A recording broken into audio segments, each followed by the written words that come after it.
Ooh, I see my big giant head. That's always a good sign. That means that I am probably broadcasting even as we speak.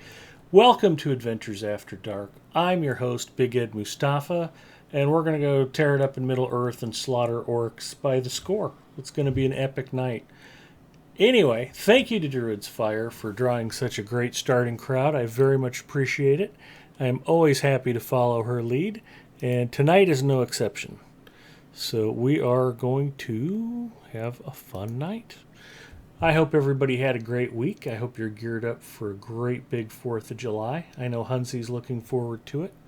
It's a big deal where he's at down there in Australia. He doesn't know why, though. That's okay. And hopefully you can see me maybe a little bit better than normal on camera. Mrs. Mustafa wanted me to play around with some lighting and make myself easier to see. So we'll try it. I think it just makes the room hotter. I don't know why anybody wants to see my face that well anyway. But I have kind of a face for radio and a voice for silent movies. But hey, they couldn't get anybody better to stream this time slot, so you guys are stuck with me. So welcome, and let's go kill some orcs and have some fun. We've got the summer festival going on. I got to dive into that a little bit Wednesday night. I got a cover for All Up and Jerosi. And I'm happy to have that under my belt.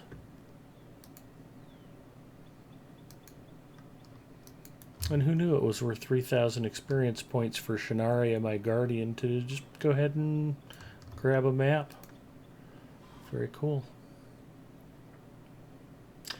Shanaria is level 54. She is on Arkenstone, and she has opened Moria and is still trying to finish up some quests here in Aragian. So we're going to go finish some quests in Aragian, including defeat some lizards, defeat the messenger, defeat crawlers, and defeat frost grims. Okay, I know how to do all that. Breeding is hard. So Druid's Fire hears me. Yeah, the audio problems are all gone from last week, and I did some early testing with my cable modem access, and everything was running at normal speed, 55 download and 7 meg upload. So we should have a nice smooth stream tonight. If not, I will curse everyone at my cable company. I will not be happy.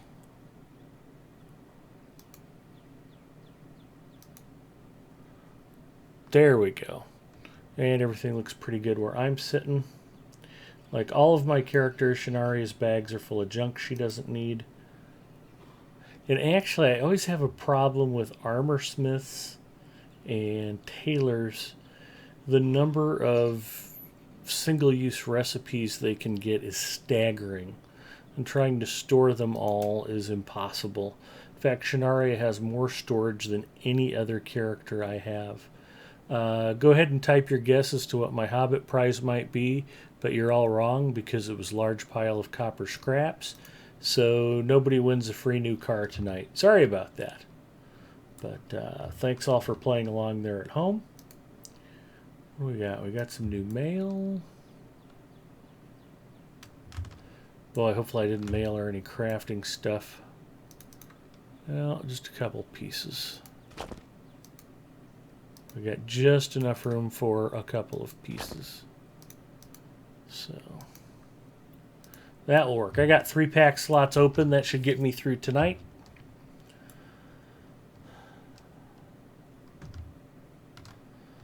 Mrs. Mustafa and I went out to the RC flying field earlier for the Omahawks Flying Club's monthly meeting. We ate grilled bratwurst and chatted up friends, and rain blew in, so we came home early, and now she is passed out. Big as can be.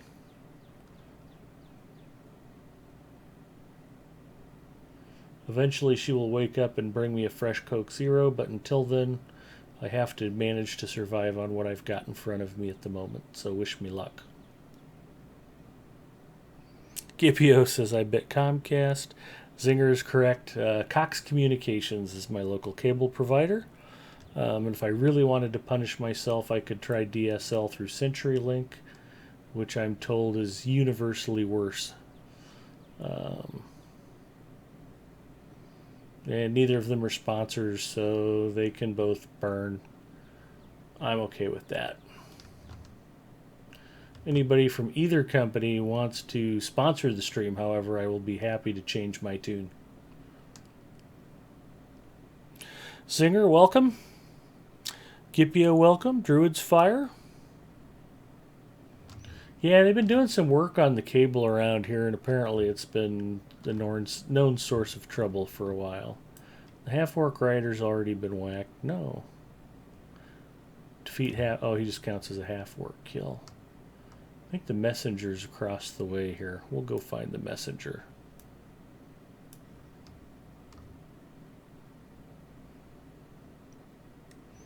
I bought some awesome bacon cheesy brats for my fourth dinner. Awesome. That sounds like Mother Nature's perfect food. Watching you and killing lizards on my champ here in Ecad Dunan. Cool. Bumble, welcome. Glad to see you tonight. Looked to me like Druid's Fire was having way too much fun checking out Mordor. Checking out the new High Elf intro. Some pretty epic stuff.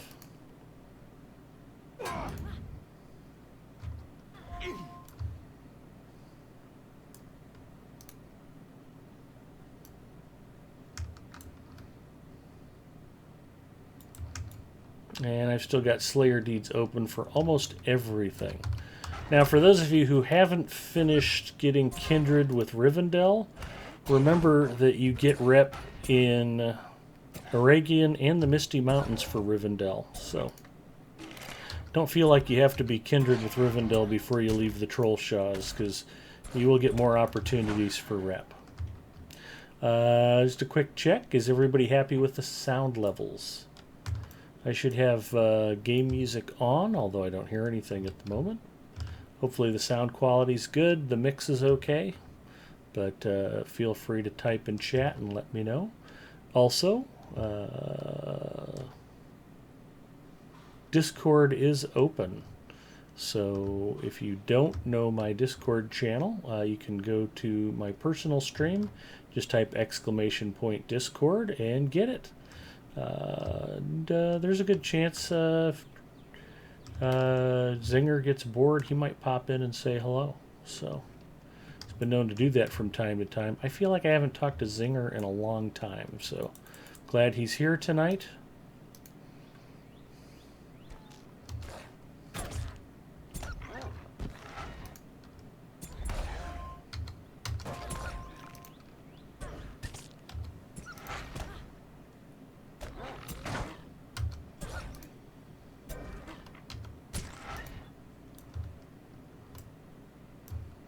It's always a tough area because it's hard to walk 5 feet in Aragian.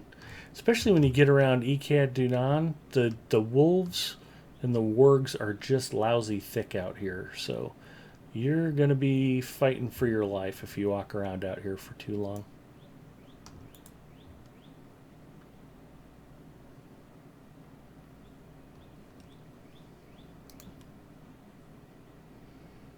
Not happy with the sound levels, I can still hear you.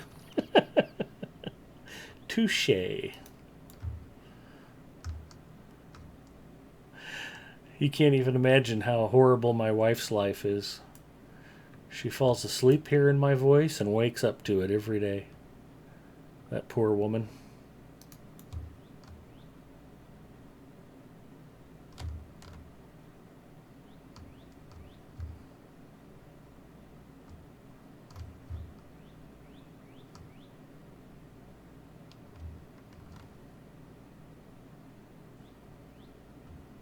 Hey, there's the messenger I came to kill. Come here, messenger.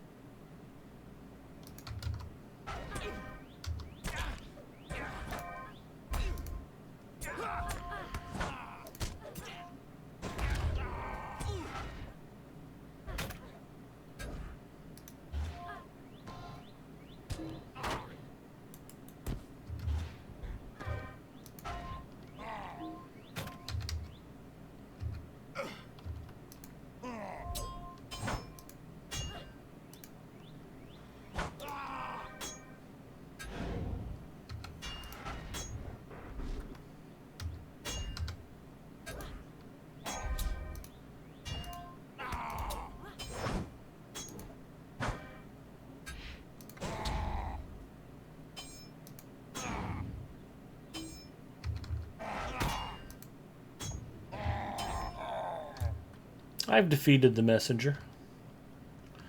I know a lot of you were rooting for him, but he did not make it, so apologize for that.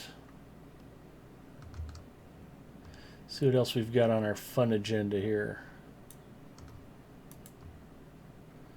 Lizards and crawlers are going to be back the other way. So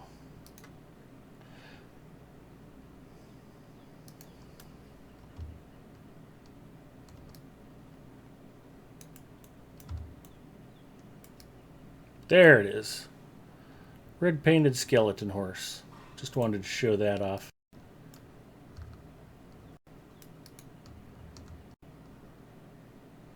And there's my first bit of lag spike, it looks like. Now it's smoothed out.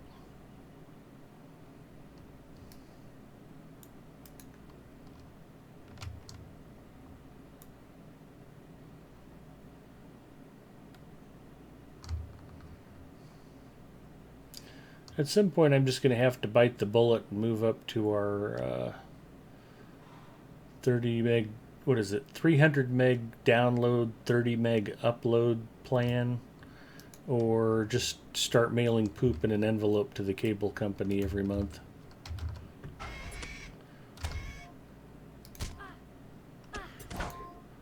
I'm pretty sure that's a prosecutable offense though, so I'll have to put my wife's name as the return name on the envelopes.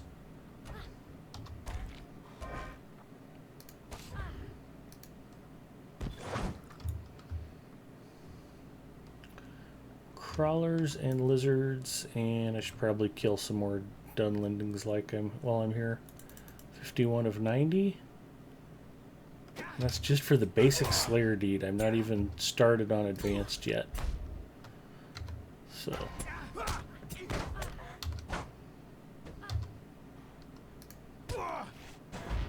exploring Middle Earth should be an awful lot like the army. Travel to exotic places, meet new people, and kill them. That's what I'm doing out here.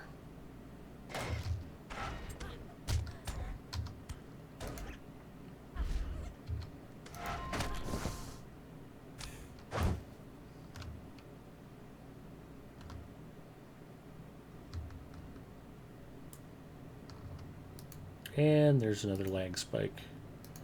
Fantastic.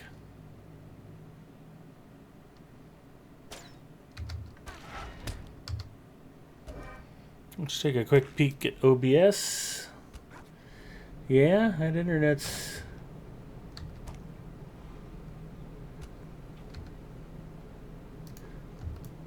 giving me some zany numbers.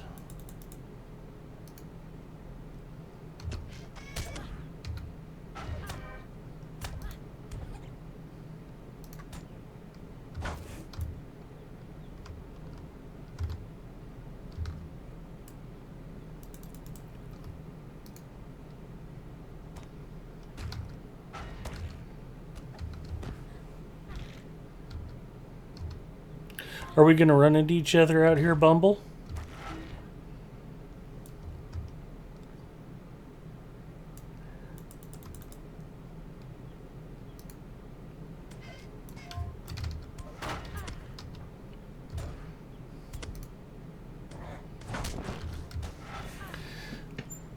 Of course, that line is from Full Metal Jacket, directed by Stanley Kubrick. I got to watch an old Stanley Kubrick film. One of the reasons I threw it in the rental queue is I've seen most of Kubrick's movies. Terrific director, put together some great stuff. And I've seen almost all of his movies. Don't know what that's all about either there, guys. Sorry.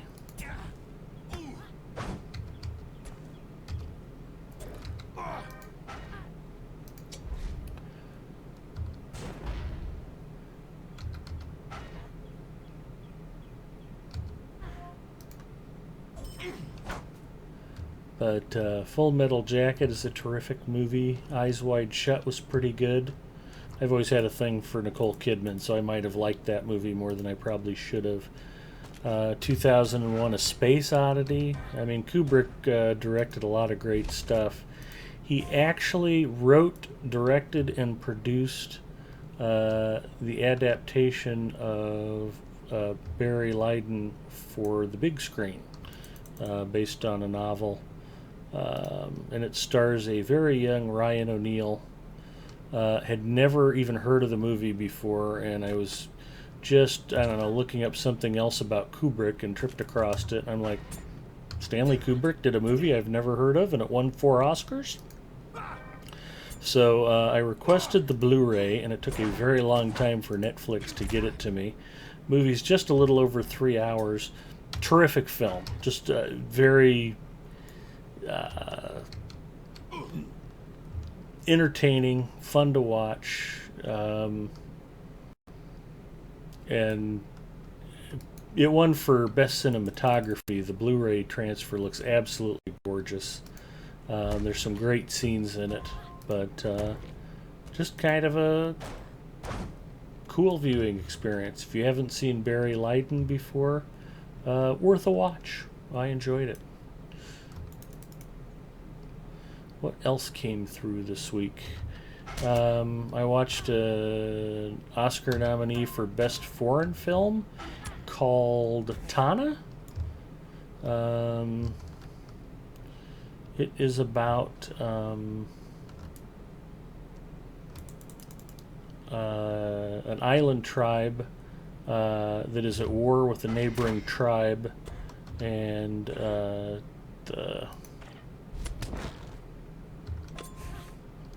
not the chieftain's daughter, the shaman's granddaughter is promised to a neighboring tribe to try to bring peace, and instead she runs with her lover. Not a bad movie. It was all done in subtitles. I think it was originally an Australian film, but also well worth a watch.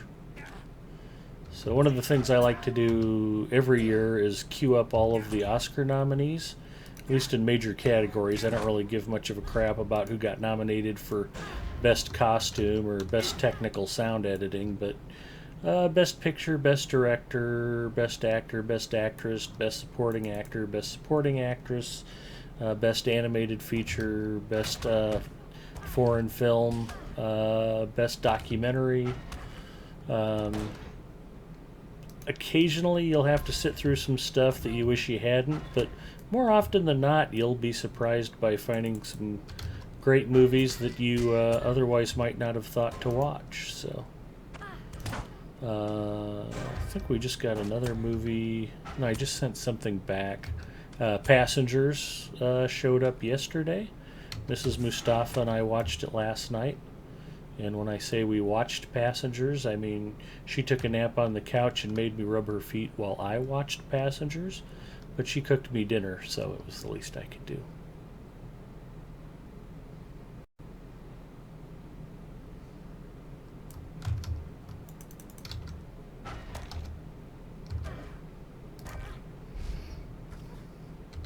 Oh, Clockwork Orange, yeah, terrific stuff.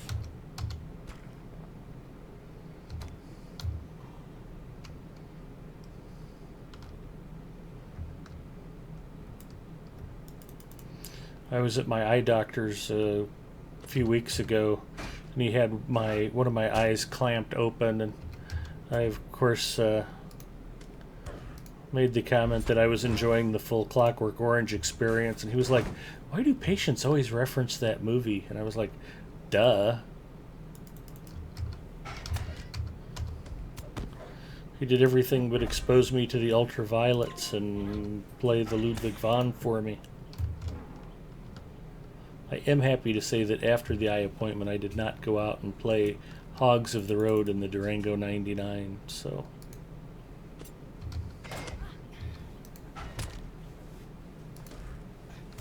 Are you hungry?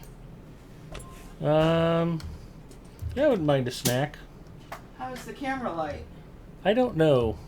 If anybody in chat thinks that I'm more noticeably easy to see and or displaying more color than typical, let me know in chat. Mrs. Mustafa wants to know if having this hot lamp on is helping. I think just putting a still picture up in the corner of the screen would probably be fine for as animated as I normally am.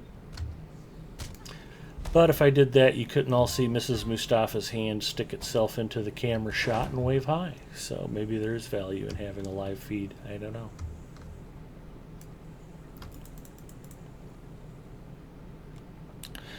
Druid's Fire has met Malcolm McDowell at Dragon Con. He is a lovely gentleman. Yeah, he's really underrated. He's been in a lot of fantastic pictures over the years. And if you haven't seen anything of his from the younger days of his career, it's almost a bit shocking of how charismatic and dashing he was as a young man.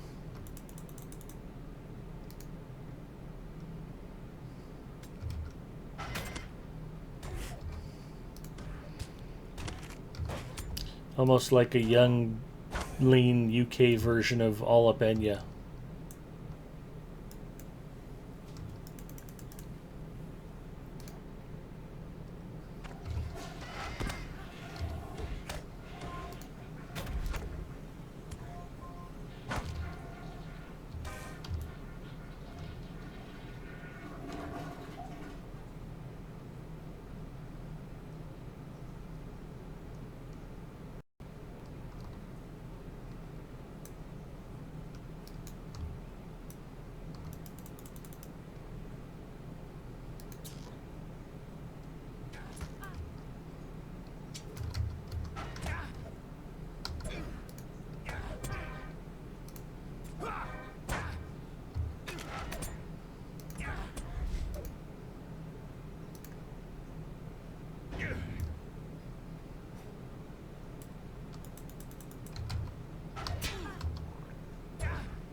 Killing the Dunlendings isn't helping any of my quests, but it's just nice to hear them grunt.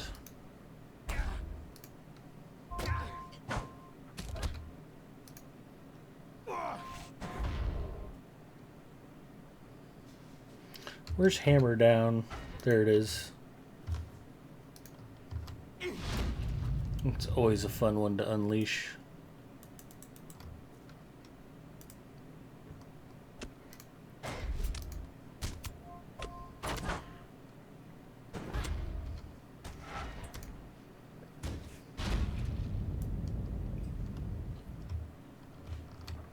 Oh, if you're listening to high quality headphones, there's a great clap of thunder at the end of every Hammer Down stroke.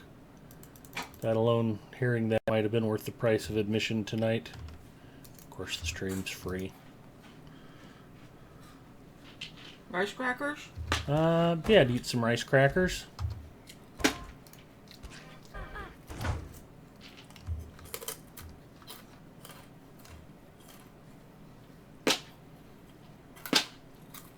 Did you want to wave hi to everybody, Pookie? Oh, it's just the time. Yep, we're live. It's Adventures After Dark with Big Ed Mustafa right now here on LOTRO stream.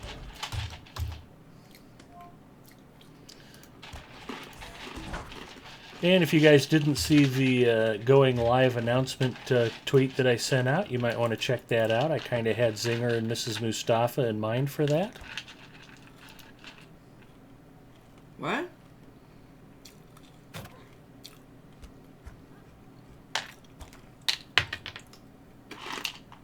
There you go. What is it? You have to look and see.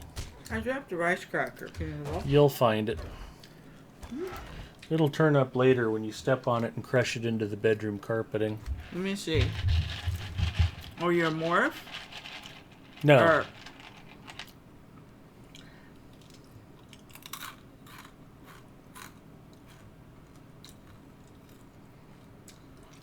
I wonder if I can put the link to it here.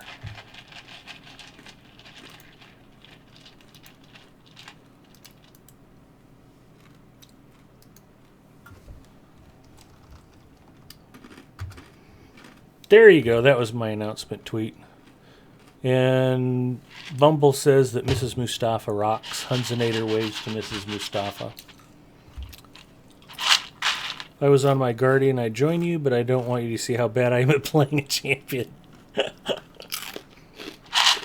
It's one thing, I don't give myself credit for much. Ian Mercer says hello. Hello, Ian, and welcome. I am at least a mediocre champ. Hi, Enzi. I was just talking a few minutes ago about how excited you all are for the 4th of July there in Australia.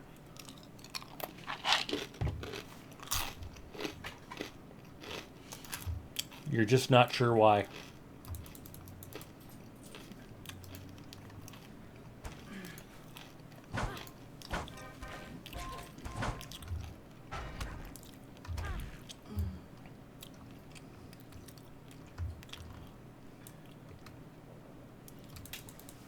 Oh my gosh.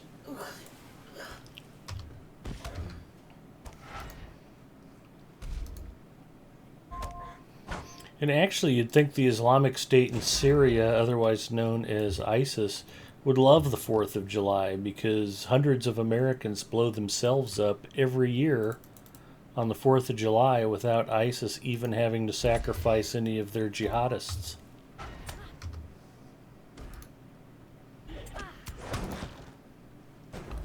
We do it for them.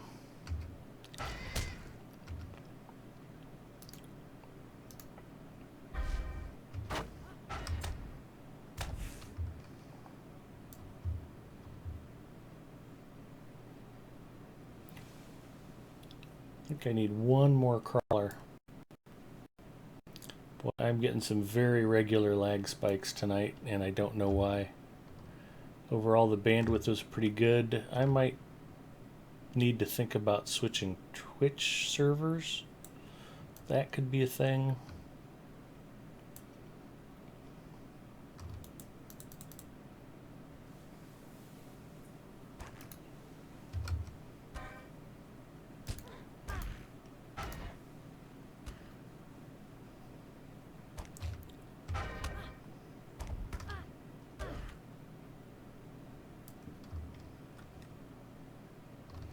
That's 12 of 12. Frost Grims and Snow Beasts.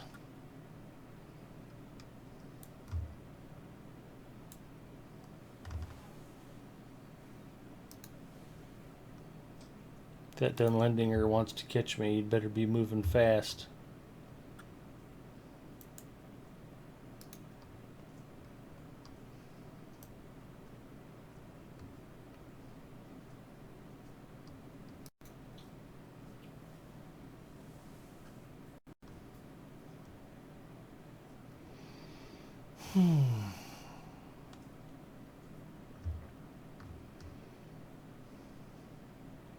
I did the network speed test right before I started streaming, and everything came up clean. And I'm like, good, we're going to have a nice smooth stream tonight. And we're still getting lag bubbles.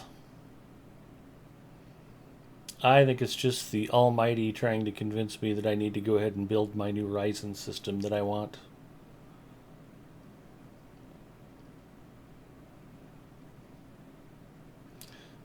I just need AMD to start shipping consumer Vega video cards.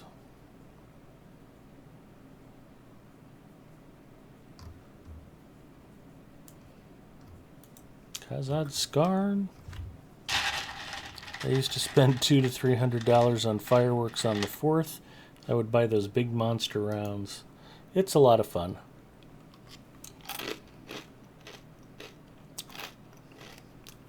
If anybody has any cool plans for the extended holiday weekend here in the States, feel free to announce them in chat. I think Mrs. Mustafa and I are going to spend some time with friends at their lake home Monday. And I imagine there will probably be a big fireworks display, some adult beverages being consumed, lots of raping and pillaging. It should be a good time.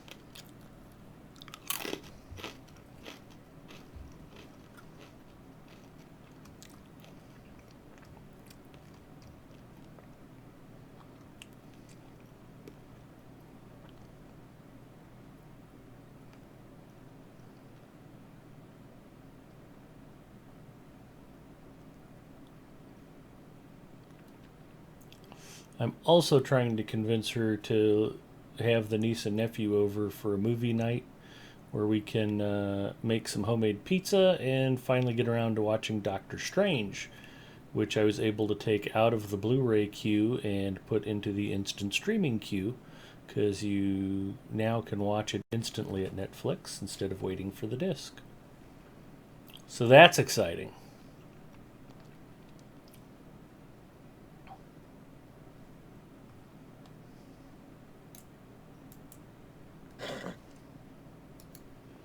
Oh, I forgot you have to get down off of your horse for stupid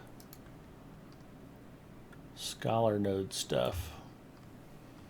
Not so much adorned chests and the like as dye plants.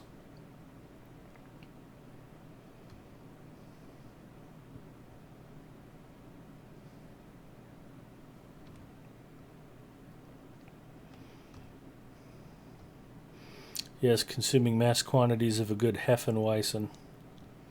Excellent.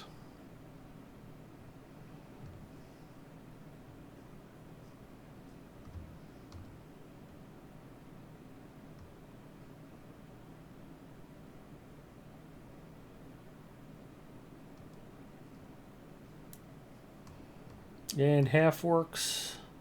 I do have the advanced Slayer deed started. I'm 107 away from completing it, but at least it started.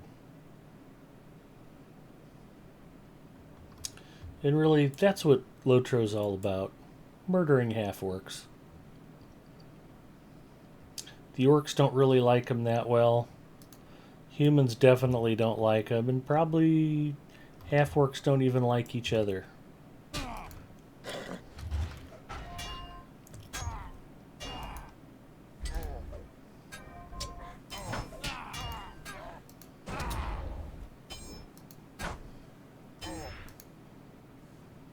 Uh-oh. I just accidentally dragged that off of my skill bar. Don't be like me, boys and girls. Lock your skill bars so you don't have to go re-hunting your to the king skill.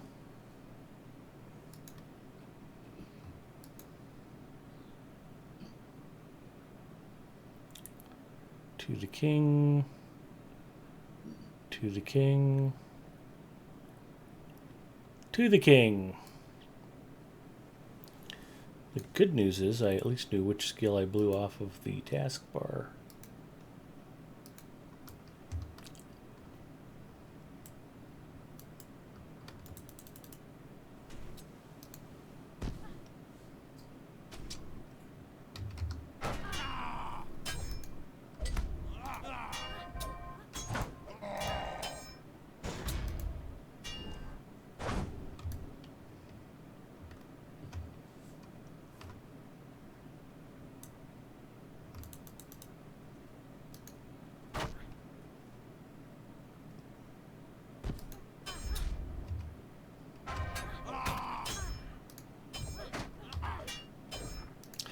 Hunzi was kind enough to come out and save me on Wednesday when little Ed Mustafa got jammed up on a particular quest out in, I want to say the Stone Beans, and I don't think that's quite, somewhere out in Western Rohan.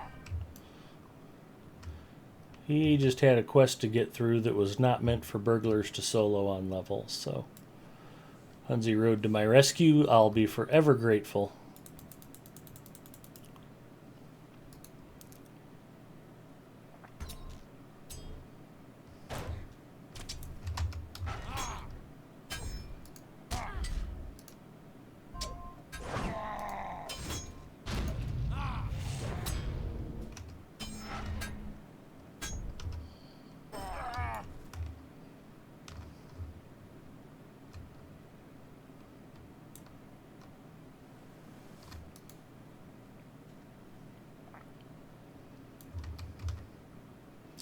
I'm going to ride my prized Thorns Hall goat around to impress all of the Redhorn goats.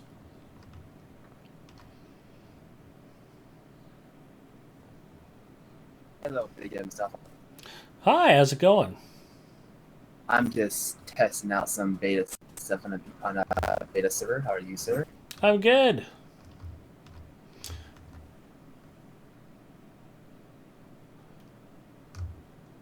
Were you So, confused that I'm on two different streams again?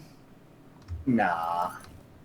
So, what are you doing for the 4th, my buddy pal? We were just chatting about big plans for the weekend. I think Mrs. Mustafa and I are going to be hanging out with some friends on Monday and maybe hanging out with some family over the weekend. And other than that, I don't know. I had another brutally long week at work, and I'm looking forward to just sort of chillaxing. I think we're going You out. work? I do work. What do you do for work? I am a hardware engineer at a large data center.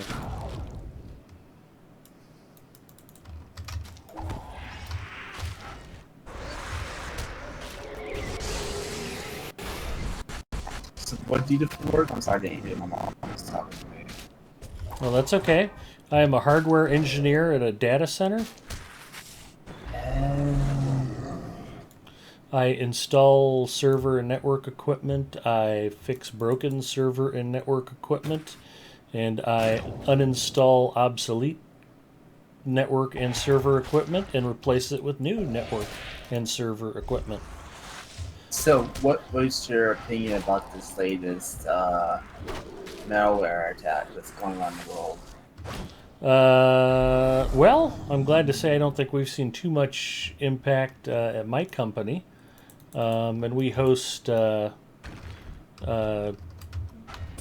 server infrastructure for a number of different corporate and government clients, and haven't heard of any local impact. So, the press always loves a good disaster. Fear and terror keep people glued to the TV and reading articles. So I don't know if it's been as impactful as they were afraid, if it's been blown out of proportion, if there are large segments that have been hit by it. But I've been busy and not had as much chance to read different tech articles this week as I normally do. So you tell me what you've heard, and I'll tell you what I think about it. Well, I've heard they're not going after people's computers; they're more or less going after businesses. Yeah. Yeah, our company was on high alert because of that. I think I did see a blurb that they were hitting hospitals in particular. Yeah. Which would be the least cool kind of malware attack. Right.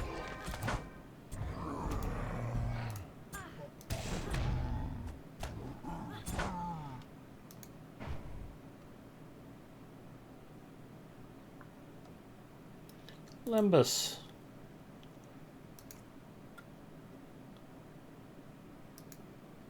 Ah, good. We're very quickly here going to be up to the inventory management section of the stream. I know everybody's been looking forward to that.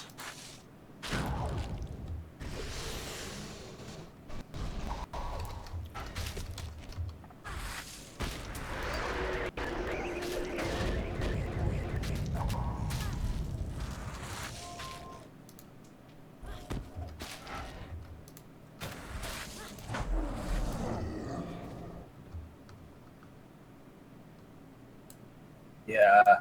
I got some plans for the holiday as well with my family.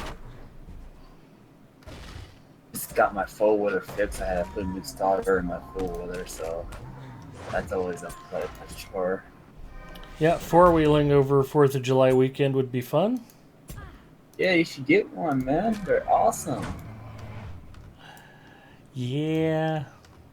I would have a hard time finding a place to store any more toys. Just put it in your garage. My garage is full of model airplanes and helicopters and video consoles. So you turn your garage into a man cave. It's mostly auxiliary storage. I can see you're lagging again on your stream. Yeah, which is weird. I tested the internet and everything tested good. I should have my full bandwidth. I'm thinking about maybe switching Twitch servers, but to do that I have to shut down and restart the stream. It might be worth doing, though. If you think I should restart the stream, type restart. If you think it's fine, just type "it's fine." It's bugging me, but it's playable. So I'm kind of indifferent. Yeah, I generally pride myself on having a really high quality stream too. My whole goal is to show off the game in all of its glory. So when I'm lagging like this, it's super annoying. So, Mr. Big, did you hear that like 6 LOTRO streamers got their uh sub Sub tagged? button, yeah, Yeah, they opened up subscriptions to affiliate streamers. yeah.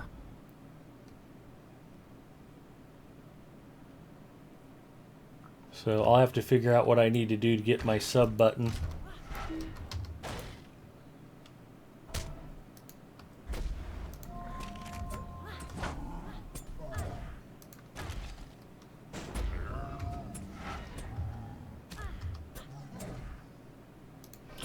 And who knows, if we get some rain here, I might be streaming a lot of LOTRO this weekend too. Just depends on the weather. Oh man, don't let a little bit of rain ruin your experience.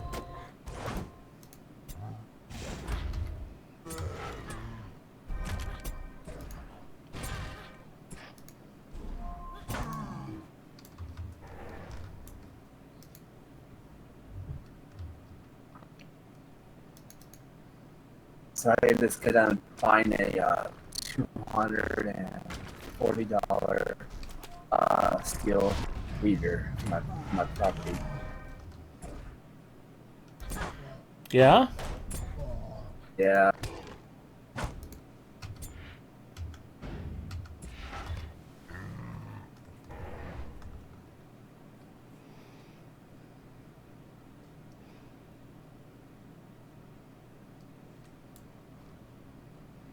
Should automatically have it.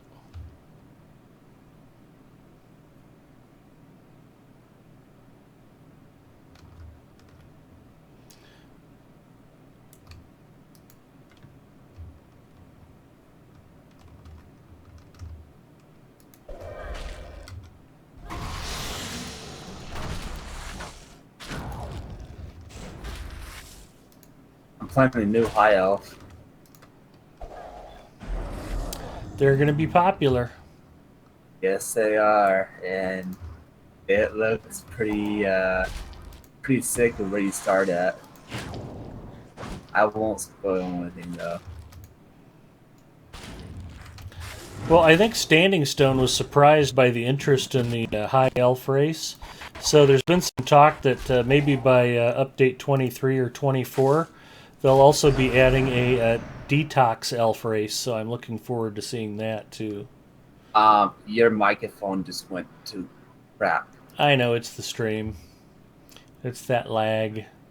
Stepped all over one of my hilarious jokes. I said that after they get done adding high elves, eventually they're going to add detox elves as well. See? Hilarious joke, right? Yeah, you're funny, Mr. Big and Mustafa. Real funny. You should, yeah. You should, yeah. Yeah.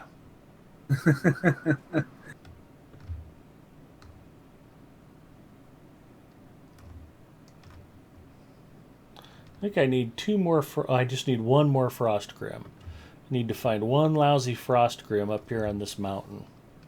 We can go turn in a bunch of quests.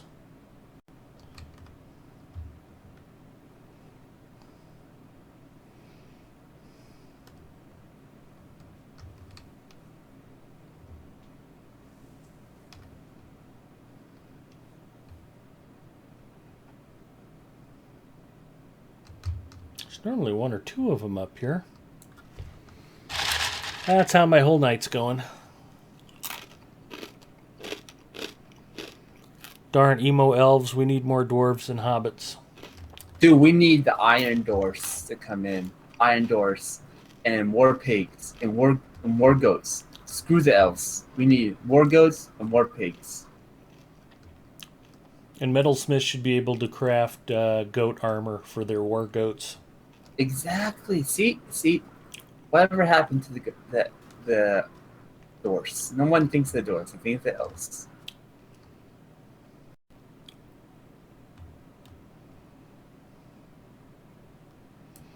And I think these are the non-killable ones.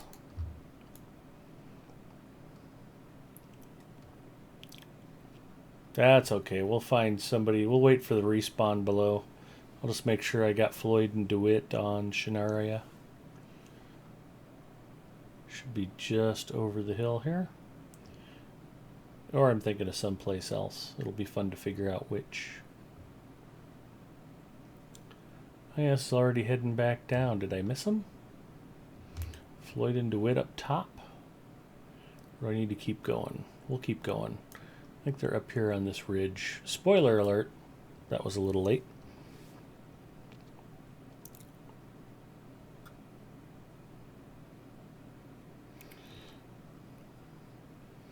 Yeah, I can't remember the name of the quest I got stuck on, Bumbles. It was Thornglad? Hello, Floyd and DeWitt. Yes, I've already seen them up here, apparently. Did you buy some fireworks for the 4th of July? I did not.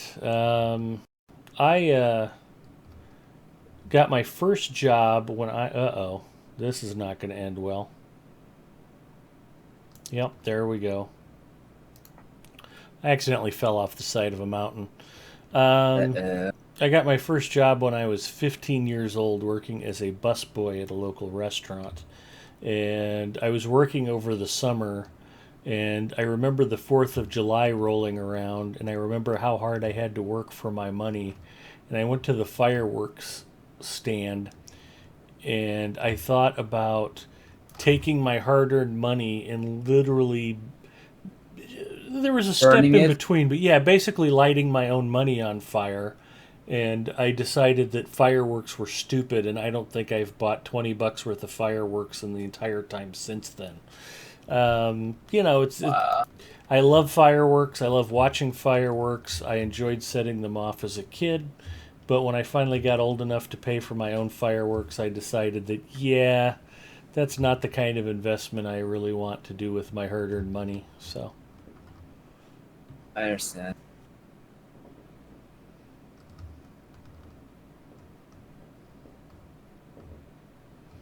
also one of the reasons why I've never smoked a cigarette in my entire life, but am happy to purchase tobacco stock.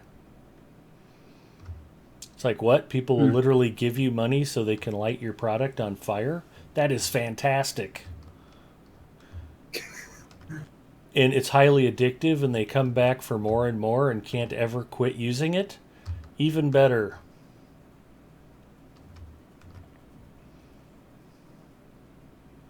There is a... and full disclosure, I am not an investment advisor, and I do own shares of stock in a company called Altria, which is Philip Morris's domestic tobacco unit for North America.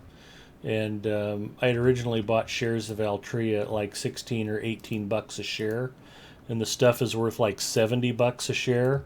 And the whole time I've been holding on to Altria stock, they've been paying like 6-7% dividends quarter after quarter after quarter. And it's like, well, your stock's going to quadruple, but we're going to pay you the whole time you're holding on to it too. It's like, fantastic. I think tobacco is wonderful as long as I don't have to use the product myself or be around people who are. Exactly. See, and they say you're not smart, big and stuff. I am not a smart man. I mean, you're an IT whiz. You probably get people to mow your yard for you and repair your refrigerator and all that good stuff. You know, you got it made.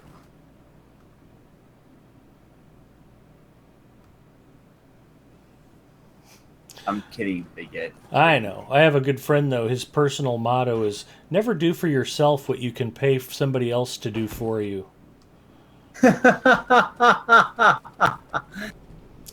Not my personal credo, but I occasionally understand where he's coming from. So have you ever did your own oil? Oh, that's right. You don't own a car. You lease a car. Okay, never mind. Not only do I lease my car, but I specifically lease vehicles that already come with all standard maintenance included. Wow. When I get an oil change, the dealer does it for free and they wash and vacuum the car before I pick it back up, too. All at no charge. And tire rotations and fluid top ups. Jeez, dude. So what if you plan on going on a trip and you break down somewhere I have and you roadside don't have? assistance for free. You are a spoiled man. Well, it's one of those things that I could worry about my vehicle or just have everything handled. I need time to play video games and wreck toy airplanes, so, it works for me. Some people like tinkering with cars, some people like customizing their vehicles, some people like to hold on to vehicles until they drive them completely into the ground, and I just want to make sure I've got good basic transportation for whenever I want to go somewhere. Whether it be a reliable ride to work every morning or if Mrs. Mustafa and I want to hop in the car and head somewhere. I understand that. And if one of us were to actually buy an old piece of junk to save money, it would be me instead of her, because I'd rather make sure Mrs. Mustafa was in a good, reliable ride. I think she passed back out again. That's good. I like to hear that from people. No, there's an old Steve Martin line that he said that he believes women should be put on a pedestal just high enough so that you can see up their dress. I'm not sure that's very appropriate. Well, that's why it's called Adventures After Dark. I won't necessarily say anything beyond PG-13, but it's not necessarily a G-rated stream, so there you go. Touche.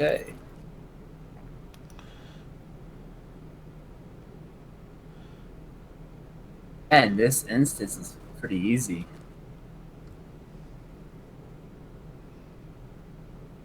Well, I'm glad you're finding it likable. Yeah. I won't tell you where I'm at.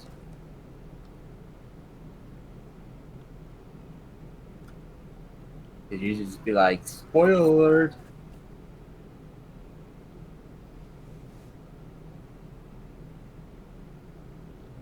Oh yeah, Bumble's got well-traveled tonight. Is that the first time you got well-traveled, Bumbles?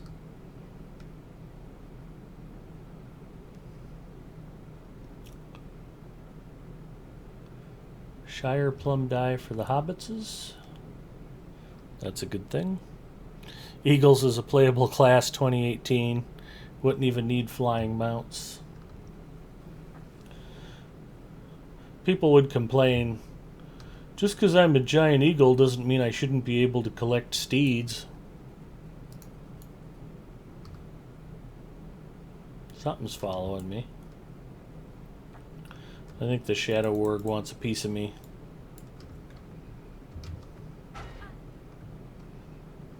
He's leaving.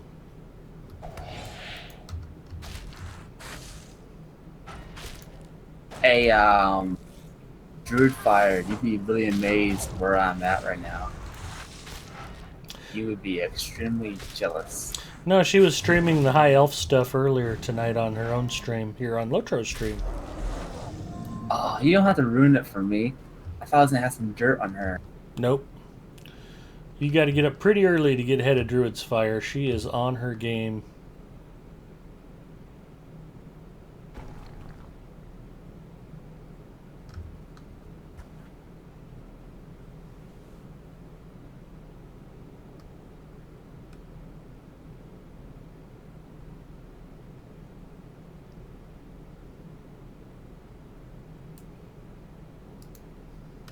Plus, do you know she actually met Malcolm McDowell?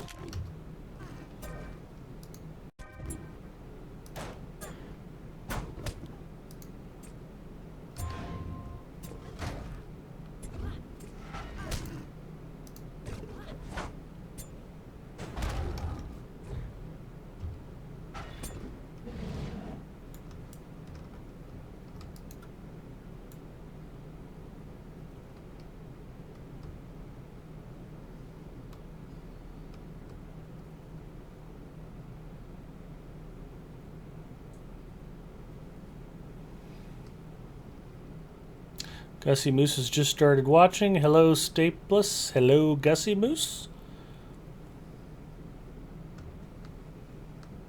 Bumbles is addicted to snuff. Can you give a rundown of how you have made it as a free player? I can do that. The reason it's worked so far for me is because I am weird. I am wired different from most of the rest of the player base. And I kind of stumbled onto a great way to do it by accident just because it sort of fit how I wanted to play the game. I started out with a free-to-play account. In fact, it was the free-to-play model that got me to come back to LOTRO. And I've been playing it that way and have played it for so long that I've got all the content unlocked and have never had to spend any actual money. The way you do it is you create a bunch of characters on several servers and you play them all. The reason it worked for me is because I wasn't necessarily concerned about rushing to endgame with one particular character. I wanted to try different races. I wanted to try all the different character classes.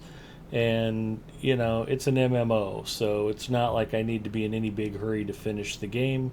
I was planning on playing it for a long, long time and not worried about finishing it in 20 or 30 hours like you might with a standalone single-player game. But when you play it that way and you take, you know, you got 3 or 4 character slots on each server, and I created what I call crafting circles. It's again, I'd say probably 2/3 of the player base. I'm just guessing. I'm picking numbers out of my ass, but I'd say 2 out of 3 players in LOTRO either don't like crafting or don't bother with it. And I've always loved the crafting system in LOTRO. It's diverse. There's lots and lots of different crafting materials. There's some complexities to it, where you have to combine different disciplines to create special weapons. You know, having a scholar who can create crafting journals to create, you know, special items, things like that. You know, the jeweler needs to get something from the scholar needs to get stuff from the weaponsmith, yada, yada, yada. And I kind of like the interplay between character classes, or vocations rather. And I created a bunch of characters. I leveled them all up together. And if you do that, and by a bunch I mean, you know, 8 or 12. A lot of Altaholics will have 30, 40, 50 different characters. But if you can get 6 or 8 characters leveling up together, and you go through and you do the deeds, and you try to be fairly completionist about it, LOTRO points will pour in. You won't have a problem getting them. You can buy additional character slots. You can unlock all the content.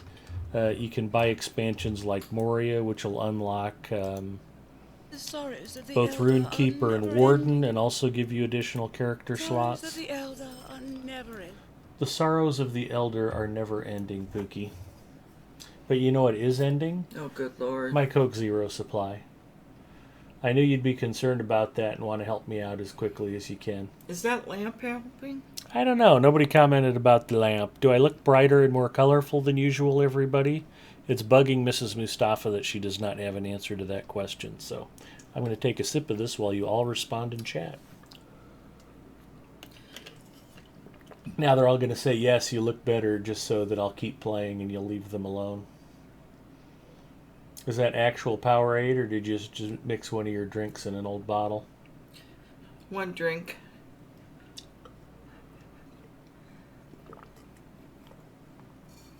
I actually don't like Powerade. Really? Is that your wife? Yeah. Oh, I'm Mrs. Big M Mustafa. She appreciates the greeting. What can I do? She buys Find my Powerade way. Zero all the time, but just said she doesn't actually like it, so not sure what that means.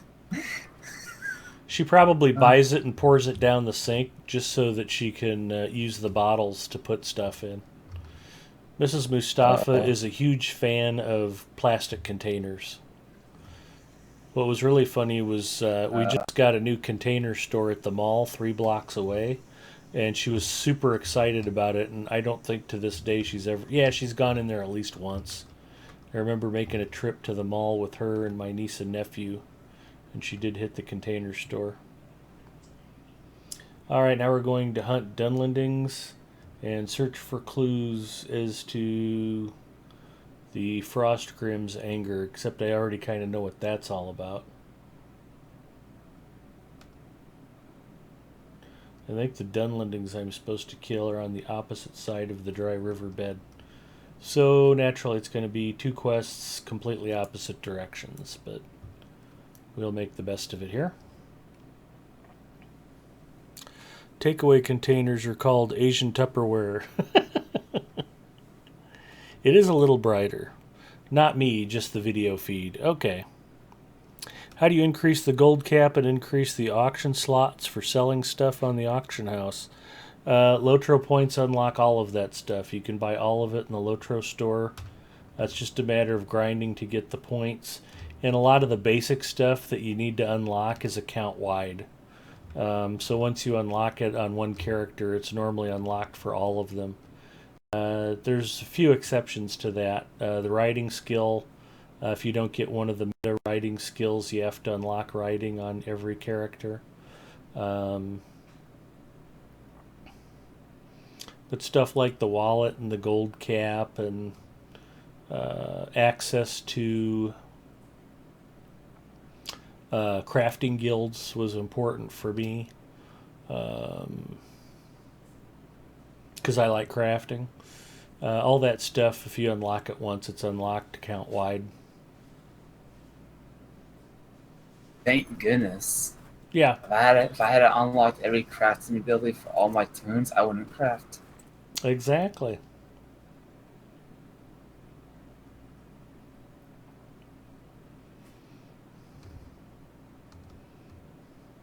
But being able to share crafting materials amongst all of my different characters and having all of my different characters supporting each other just made the game more playable too.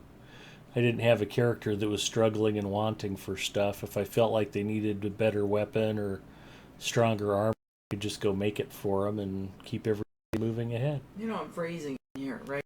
How can you be freezing in here? It's freezing super in hot. here. I think this lamp is extra hot too. That lamp is extra hot. You need to start streaming, honey. You'd never be cold again sitting by this computer. No. You know there's a Murder, She Wrote video game. If I buy it for you, will you stream it? Probably not. No. I hear firecrackers. So, Big Ed, you gotta get your wife to play LOTRO so she can play a I high bet elf. you it's the Memorial Park. Oh, Mrs. Mustafa will never play LOTRO. She doesn't even like Tolkien. Did you ever read What? Tolkien in school, honey? Of course. And you hated it? Yep. Yep, she hated it. Oh.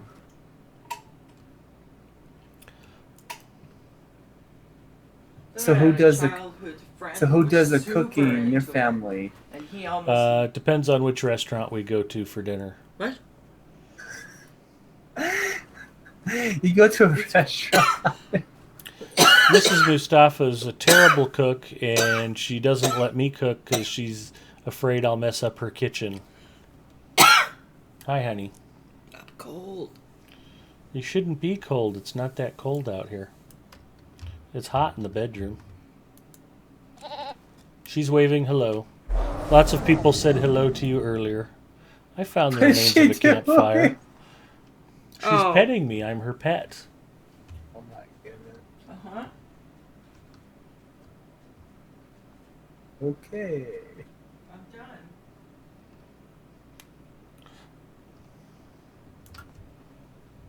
Wait for it. Wait for it.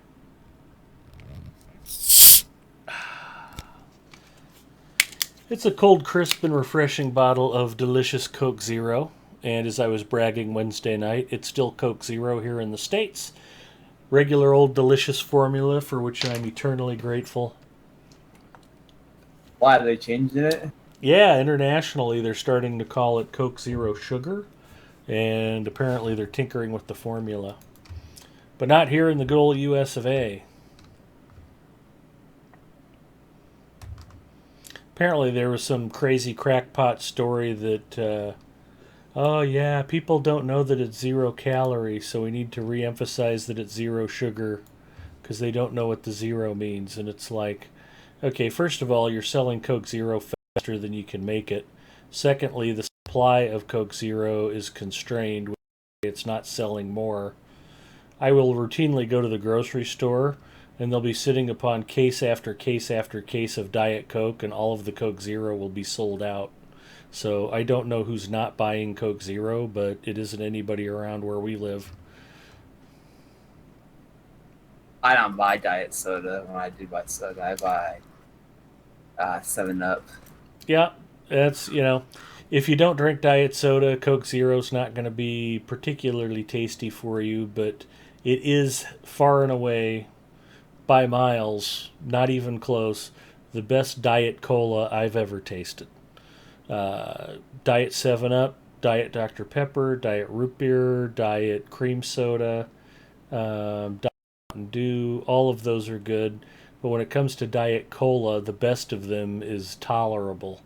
And Coke Zero is just in a league of its own compared to Diet Right, Diet RC, Diet Pepsi, Pepsi Zero, or Pepsi Max. There's actually multiple formulas of Diet Pepsi out there. They have the silver label and they have a light blue label version of it, and they're actually sweetened with different sweeteners. Am I starting to drop? Yep. I just lost 2 exceptional hides. I have no idea how many hides I have stored away. I could care less. I dropped 2 of those. See if there's anything in here. I don't think I can. Like that. Essence. Don't care. Don't care. I got something in here like a loot chest or a key that would be kind of nice to know about it. Elf steel-bound loot box. I'll probably want to grab that just so I can open it and disappoint myself. We'll make that happen.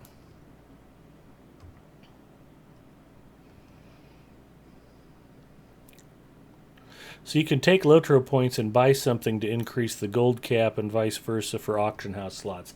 Yeah, all of that stuff I bought with LOTRO points, and LOTRO points can be earned simply by playing the game. So it's probably the best free-to-play model out there. If you subscribe to LOTRO, if you go VIP, it's money well spent. The game is very well worth it. It gives you 500 LOTRO points per month. It unlocks swift travel. It opens up mail anywhere. It unlocks the Destiny point system for extra bonuses. They frequently have VIP weekends where you get double experience. So if you want to go level some alts, you can make faster headway, like with characters you don't play that much, instead of having them languish and waiting for you to get around to playing them. None of it's required. It is not a pay-to-win system by any stretch. But if you subscribe to LOTRO, it makes the gameplay less tedious. You can do more quickly without waiting, and it just knocks off. Like, there's certain trips. When I was doing anniversary scavenger hunts, I still have a couple left to go. But for my 105th level champion, I don't have almost any milestone skills in Area Door anymore in the first section of the game, up to Misty Mountains, Forakel, and Angmar. So for me to go to Forakel, I had to go to Bree, take a stable master's horse to Trestle Bridge, then to Tinendur, and then to Ostfarad, and then out to Forakel. And it's probably 15 or 20 minutes of real time watching my character make that ride on a stable master steed. That's get up and go to the bathroom, go make a sandwich, stretch, play a game of solitaire while I'm waiting for my character to get from Bree all the way out to Forakel. And if you subscribe, if you go VIP, you can swift travel that. You don't have to wait. You don't have to spend a lot of time worrying about getting extra deeds done so you can unlock little things. They're very fair about it. You can open up the whole game if you're willing to put in the time and do the work, which is what I did. I think I got to get rid of some junk so I can finish some of these quests, so we'll do that. But it's a good balance. Some games get very restrictive. They'll let you play up to a certain point, and then you're cut off. If you want to continue with the game, you have to pay. EVE Online is like that. They've got a pretty good free-to-play model where you don't have to pay, but you can never get into advanced ships. You can never get into advanced skills. There's lots of things you can't do unless you're a paid subscriber. With LOTRO, there's really no restrictions. It's just a matter of convenience and maximizing your game time fun.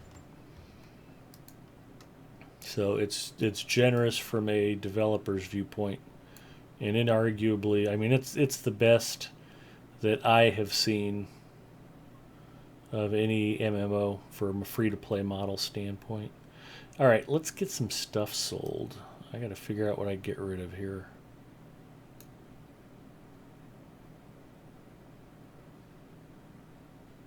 Heavy armor. Better stats than my Matham armor. Or mammoth armor. Mammothai armor. There we go. Use your words, Ed.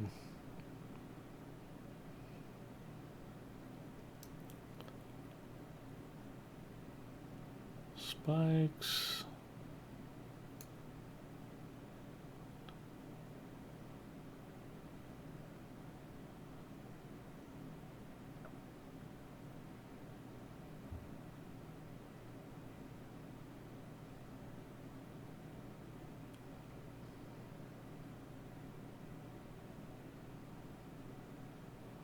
I think I might want to switch shields.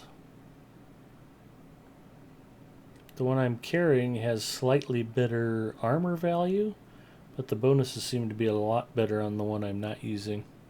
I have to think about that for a minute. Yay, we get to watch Ed ponder his pack space. Fused essences. Not the most exciting part of the stream, but necessary.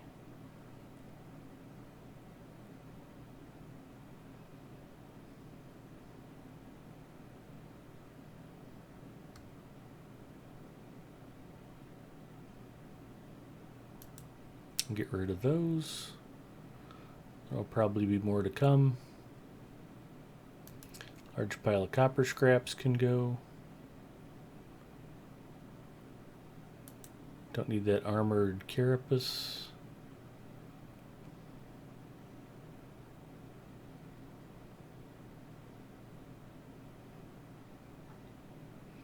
I always carry the two-handed sword and I never use it. I really ought to learn how to do Guardian Bleeds better.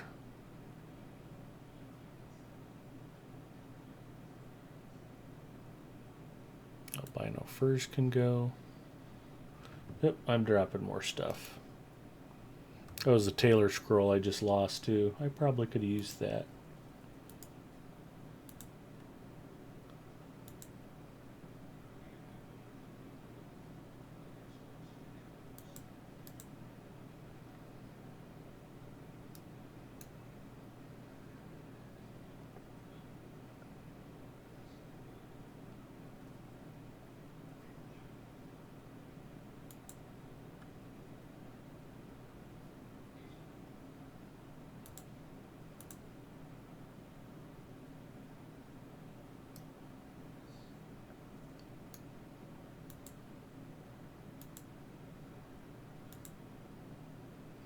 Man, how do I not already have a pile of polished ears? That is not cool.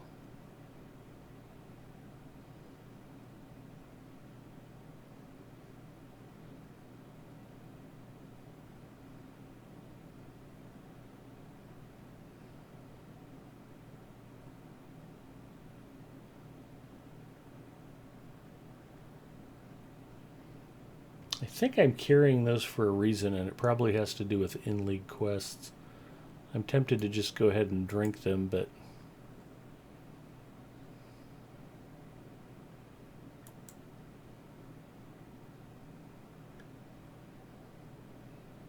I would hate to be kicking myself later for it.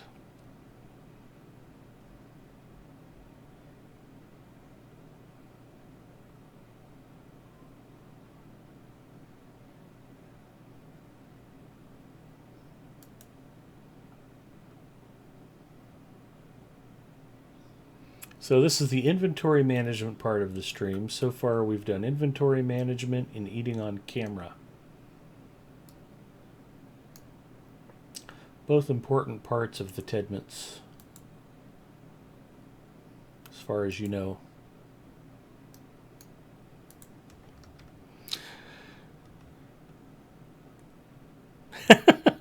Mrs. Mustafa's hand needs to be your tier 1 emote. That is a good call.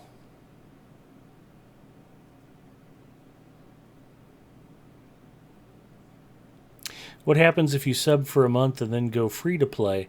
That actually permanently unlocks a lot of stuff. I don't know if I can remember exactly everything. If you're in chat and you remember exactly what going VIP for a month unlocks, please feel free to mention it in chat. I play Burglar all the time. I was just streaming my Burglar Wednesday right here on LOTRO stream for like 5 hours. Lots of burglars. And hey, welcome. Easy. Little Ed Mustafa is a proud founding member of the 40 Thieves kinship on Brandywine. And in fact, I have a burglar here on Arkenstone too. Although, in all fairness, I haven't played her in a while, but that's because I mostly play Little Ed if I want to go burglaring. Mirabella, my Arkenstone burglar, is a female hobbit burglar. And I think she is in Moria right now. Go ahead and grab that loot chest. Blazing Essence. Creepy Essence. Luminous Dust Pile. I think that's all vendor trash. Albino Fur. Albino Skin. More Monstrous Filth. More Creepy Filth. Broken Longbows. Broken Longbows can be turned in at Ecod Maribel, but they're not good for rep, just for completing a task turn in, which isn't particularly useful. So let's see what else we can do here. Barbed carapaces. I'm looking to sell task turn in items that are below level 50. Because that's going to be for the previous tier. Those are going to be Misty Mountains, Angmar, or Forakel turn-ins. I don't really need that stuff. Broken Wooden Clubs. I think some of them can be used here, though. There's a task turn-in board at Ecad Dunan. And like the one at Ecad Mirabel, I think it's just task item turn-in only. You don't get... where's the board? Over here. Let's see what we can do with task turn-ins. So those broken wooden clubs I sold, I don't think I had 10 of them, but jeweled sword sheaths I can turn in. I got bunches of those. Monstrous wings, albino skin, and albino fur. I'm pretty sure I've got some. Let's see what we got. That's the spotted stuff. I must have sold my albino stuff. Alright, we might buy some of this back just for fun. My heart cannot sing today.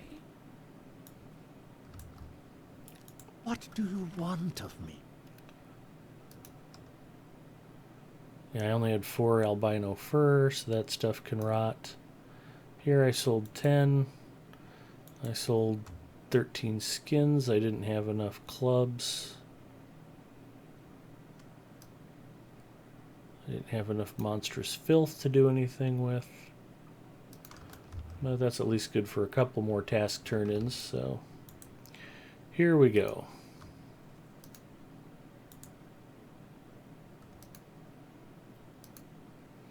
And why do we do task turn-ins, boys and girls? Because it's good for all kinds of things. You can get experience points. You can get item experience points. You can get enhanced reputation with different factions. You can get Warsteed experience points. Shadow is on my spirit. And if you do Eyes enough the of them, elder are you narrowing. can unlock the ability My to heart turn cannot even sing more today. tasks every day. You can get cosmetics and you can earn new titles. So doing your daily task turn-ins is always a good thing, and you should do it as much as you can every time you play.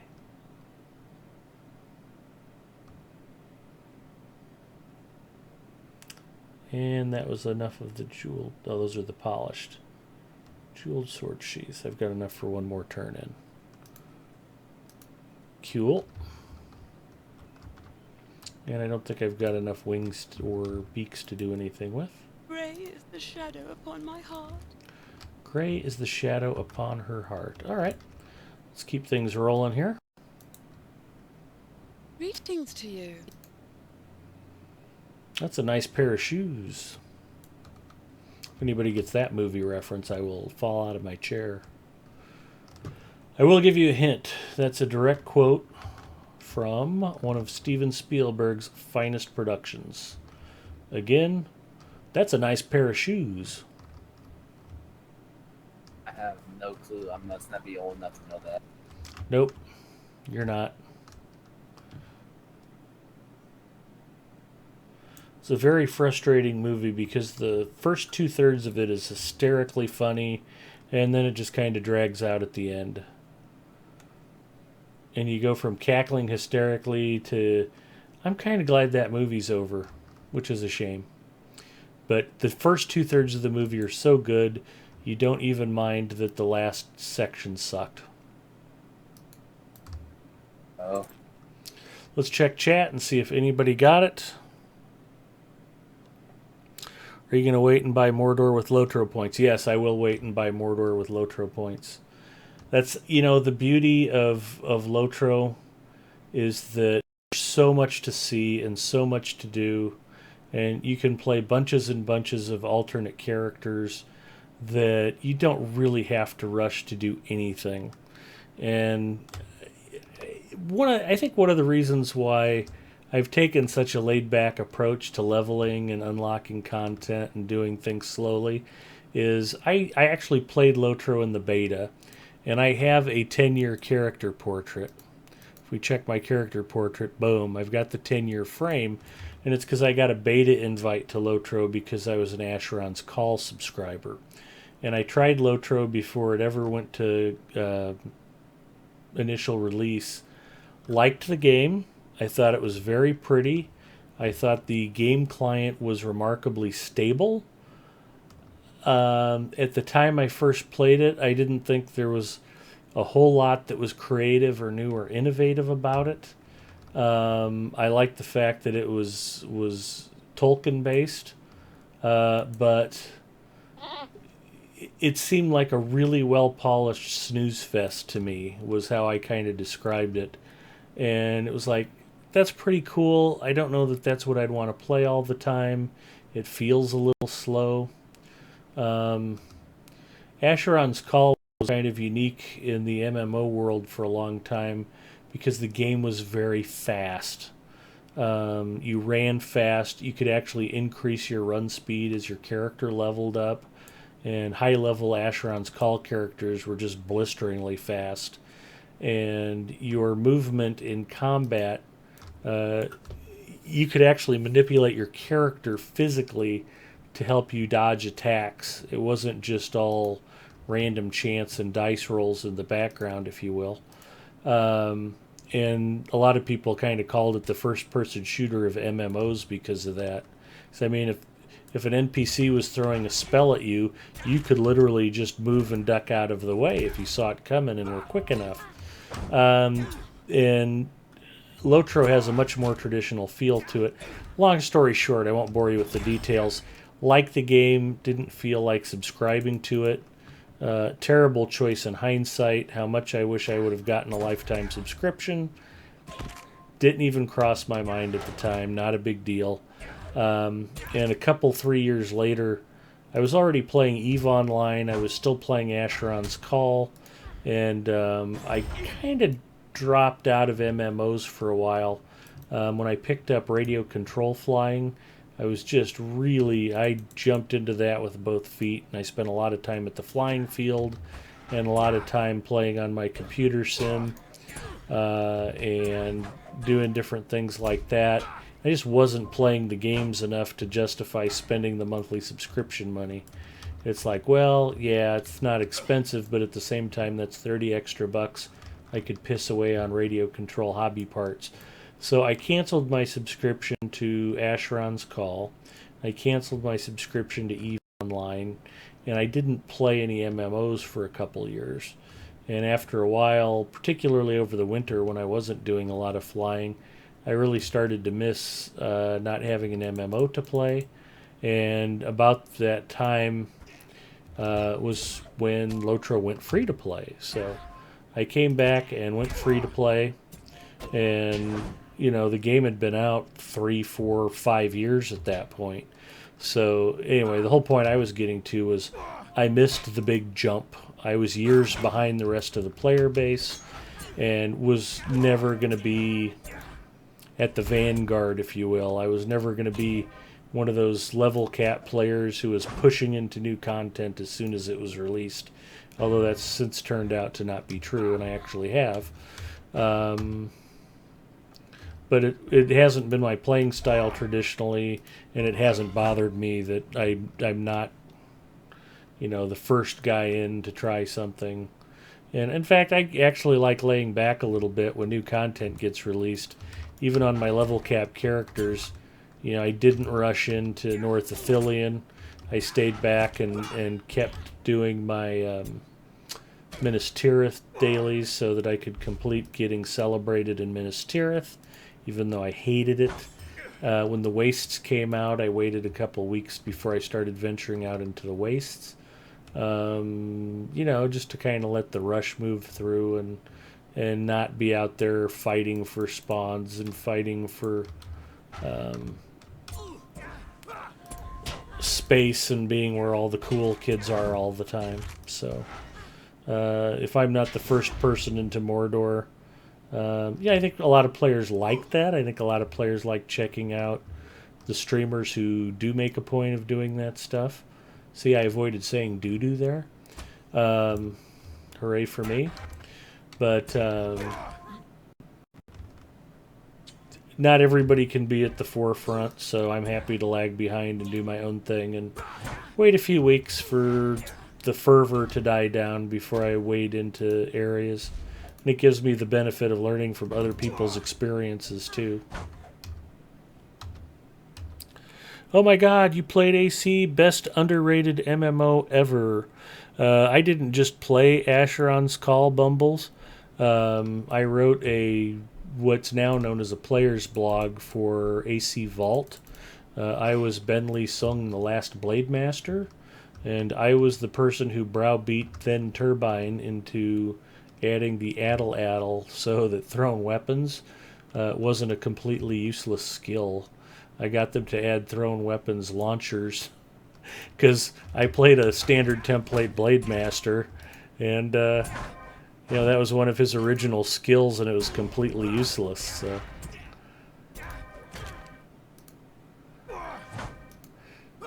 Not too many people remember me from the old Asheron's Call days, and that's okay. It's not a big deal. It's not like I was some world famous celebrity, but it's. I have a fondness of reminiscing back to those days and the early years of MMOs and how fresh and new it all was. Hopefully Zinger will start making fun of me for waxing nostalgic about Asheron's Call again. And rightfully so.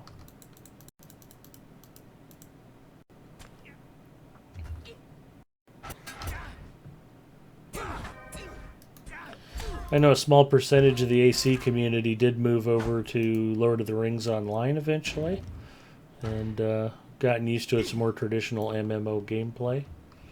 And they're both great games, even though they're wildly different.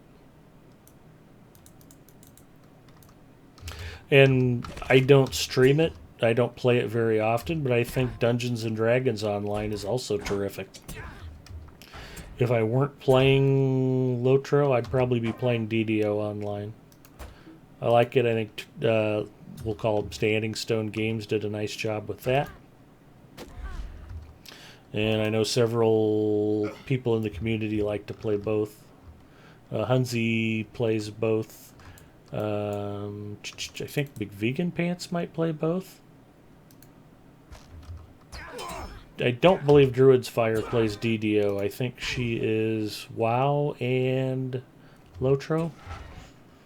But if you play DDO online or you used to play Asheron's Call, just throw something out in the chat. I play DDO. I used to like AC. You can shout out old MMOs. A lot of folks started out with Ultima Online or EverQuest back in the day. A lot of folks remember Dark Age of Camelot. Dark Age and Ultima Online apparently got sold to small game studios or game publishers, and they're still actually available last time I checked.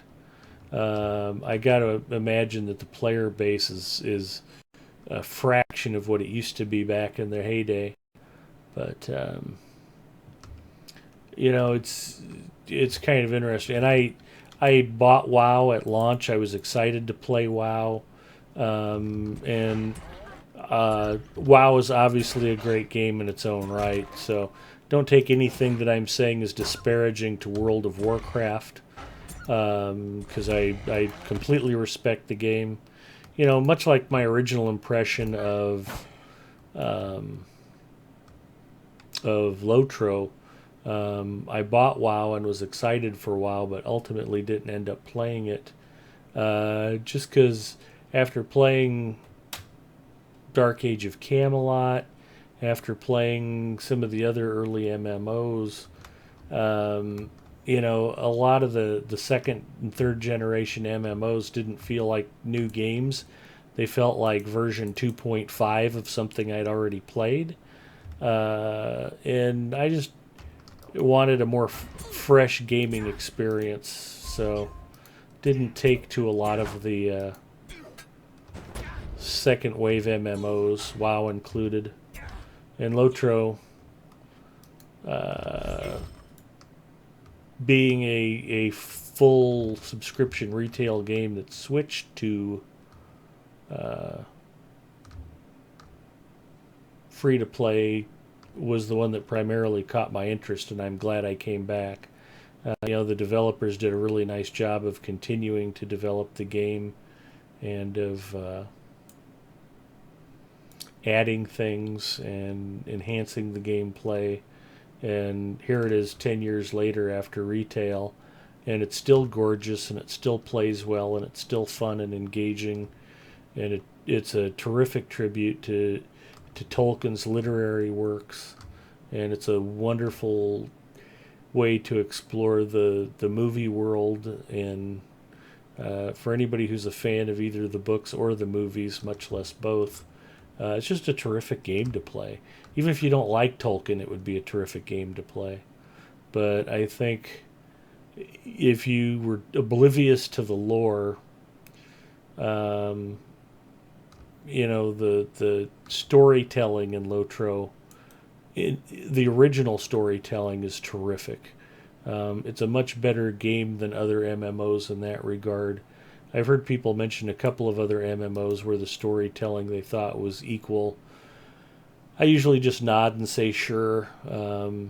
It's not like I've played every MMO ever created, but if this is not a unique experience, it's still a rare and special game experience. There's just, the original storyline in Eriador with, Narmaleth and her father. Just deep, moving, tragic, very engaging, and just very well realized. I think that even without Tolkien as a backdrop, had they just stood on their own original storytelling, that LOTRO would still be exceptional. The fact that they didn't, and that it's a terrific realization of Tolkien, makes it even better. It's like getting cake and ice cream. I need to dump some stuff.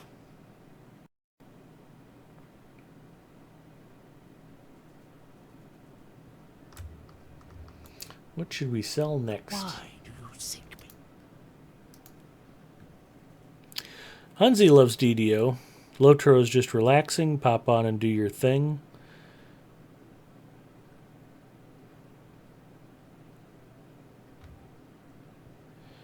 We'll try to stream it once I get my OBS sorted out.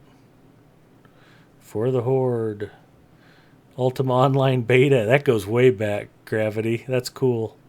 MMOs over dial-up, different experience. Yeah, you're right about that. PvP-centric games. Yeah, it's weird. My first love was actually first-person shooters.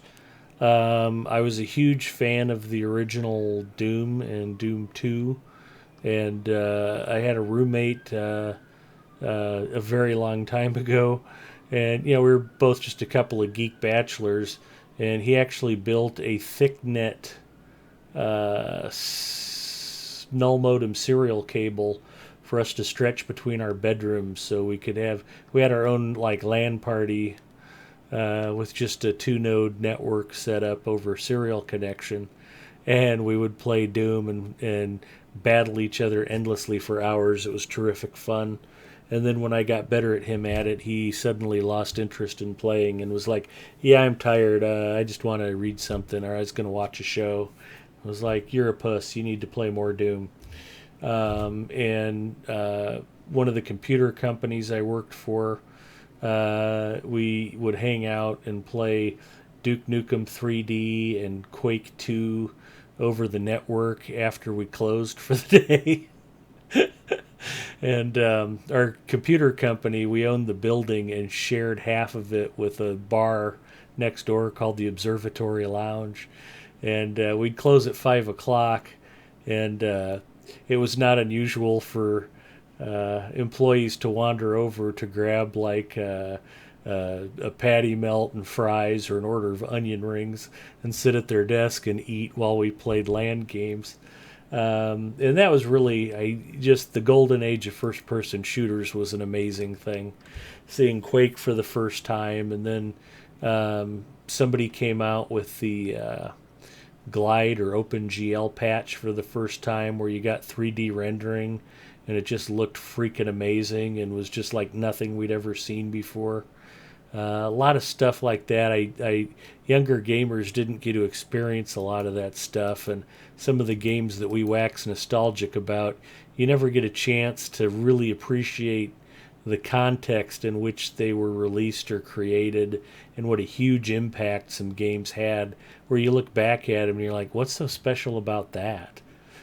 But it's hard to appreciate how crazy the original Unreal looked compared to games that it had come out before it, or how great the LAN play was on Quake 2 versus previous shooters, when the developers really started to be able to smooth out the communication between PCs during multiplayer gaming.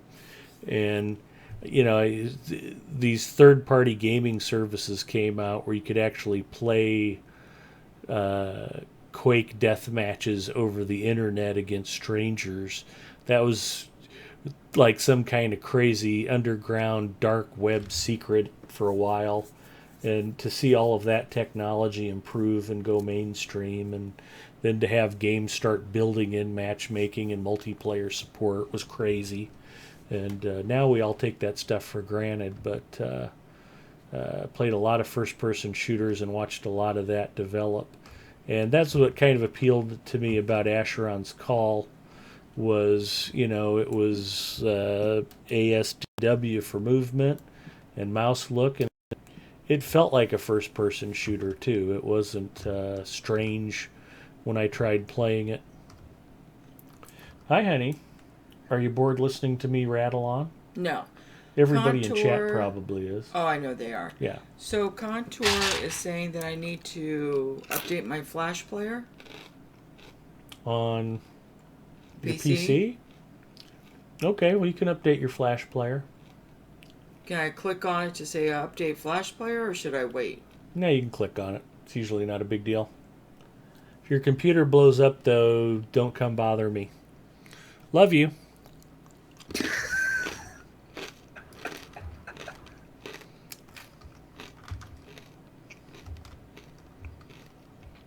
You're gonna be in so much trouble for saying that. Believe me, we've been married 14 years. If she was going to murder me in my sleep, she would have done it years ago. I figure she's got too much time invested in me, and she doesn't want to have to try to break in and domesticate a new husband, so I should be okay for a long time. I see. I mean, at some point she could get fed up and just decide it's not worth fighting me for the TV remote, and she'll off me. But until that day comes, I will continue to be me. Hey, can't say anything wrong with that.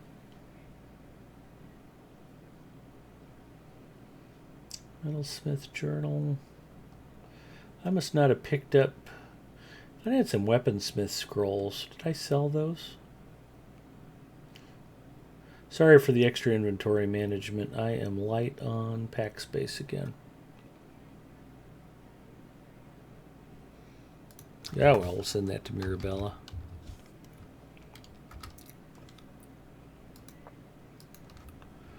And what else can we get rid of? Scholar stuff.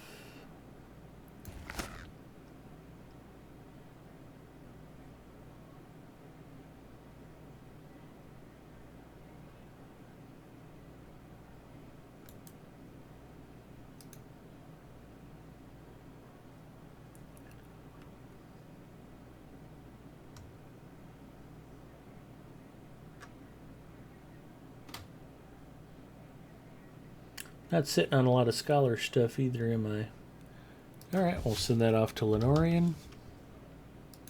This is why you need a full crafting circle, so you've got something to do with all of the crafting materials you pick up that you can't use. Otherwise, you just have to throw stuff away. Champion Legendary, Right. I don't really need.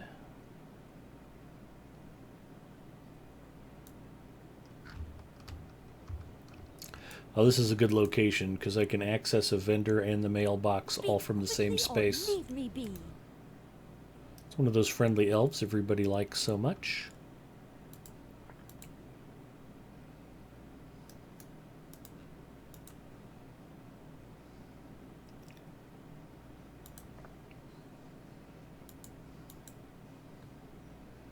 I know for a fact I don't need those scholar materials.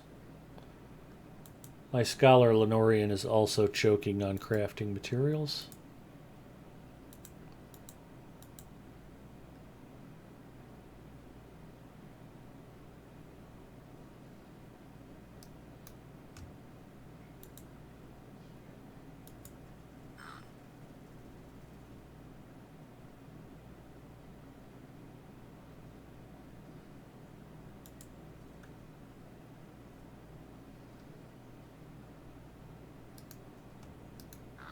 Alright, I started the evening with 3 available pack slots, and now I'm up to 4. So clearly we are making tremendous progress. And I got 2 more quests to turn in.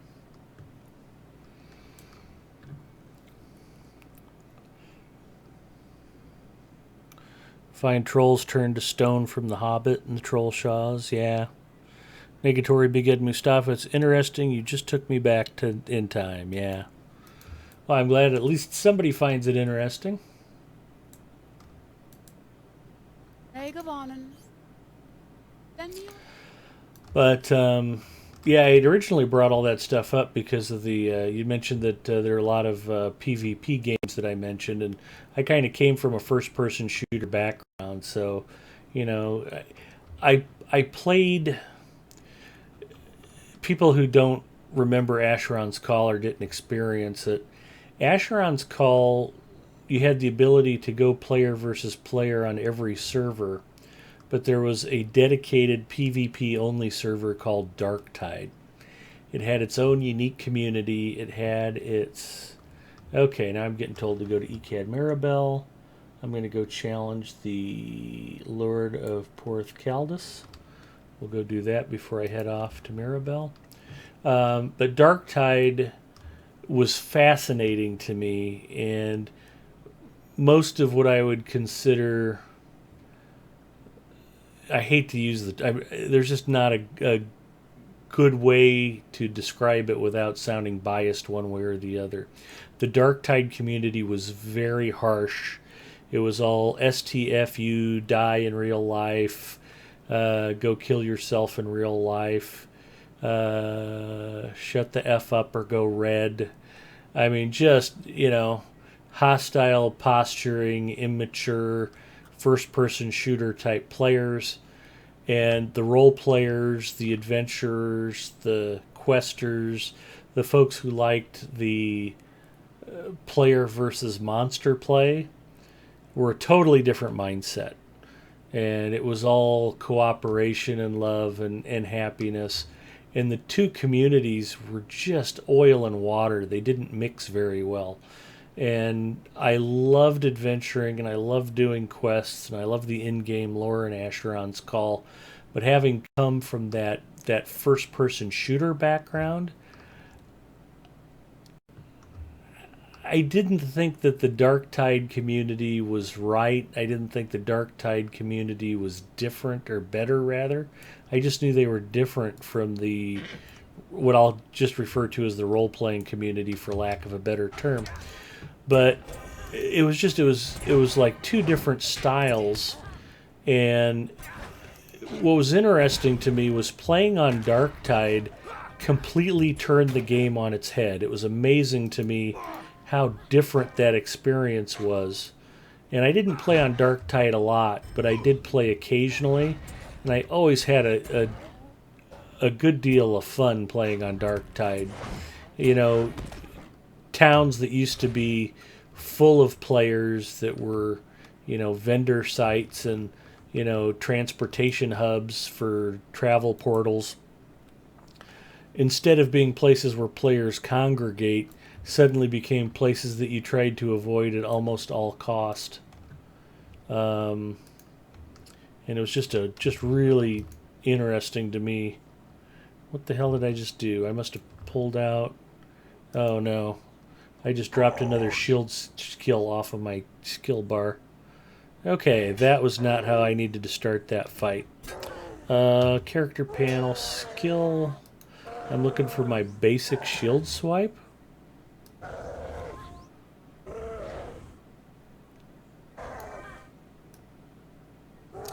No, I got shield swipe. Bash must be it. No, I got bash. Shield blow. There we go. We'll go for shield blow. Again, don't be like me, kids. Make sure that you actually lock your skill bar so that you don't lose stuff that you need right in the middle of a fight.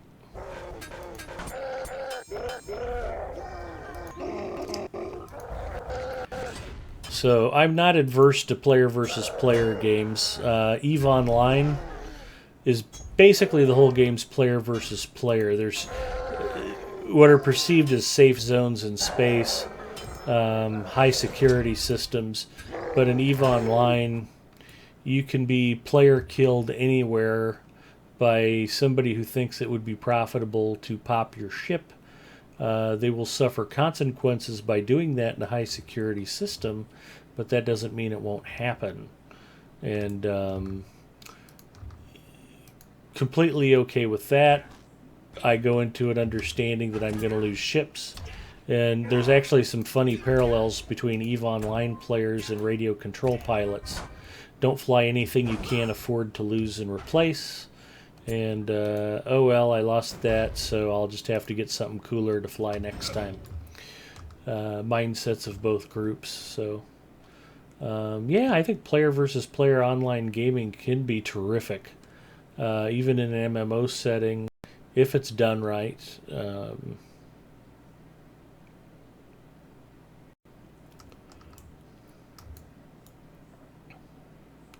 I've tried dabbling a little bit in the moors here on LOTRO. That's one area where being a free-to-play player is woefully lacking. If you want to go out to the Etten Moors, if you want to do player versus monster player, I think VIP is really the only way to go. You can try it out by buying units of time in the Lotro store. It's a very expensive way to try it for a very short amount of time, but at least that would let you test the waters. Frankly, that would be the perfect case for going VIP for a month. Go try the Ettenmoors and see how you like it, and if you don't think it's worth subscribing to be able to do player versus monster player, you can certainly not subscribe when it expires. But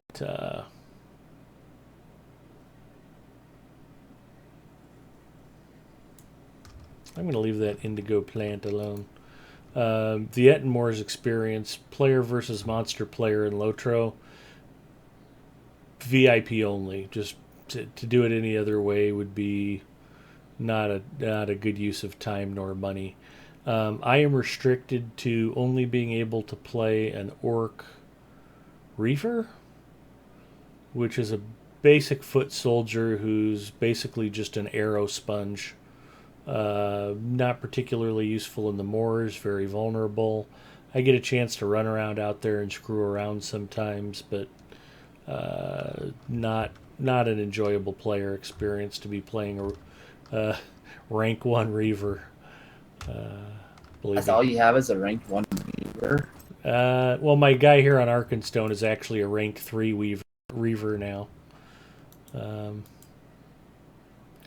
But can I be of service? I have to select a quest item. I can use neither one of them. So we'll get the one that's worth more silver. Damon. And another pointer towards ECAD Mirabelle. Yeah, I've got a rank 3 Reaver that I almost hardly ever play. And like I said, it's not a great experience, so I don't do a lot with it here on Lotro.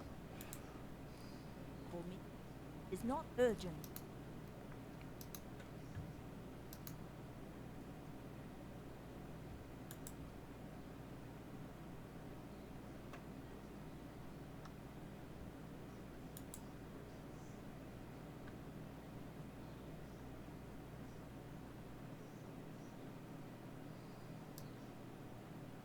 I need to find that halberd and sell it.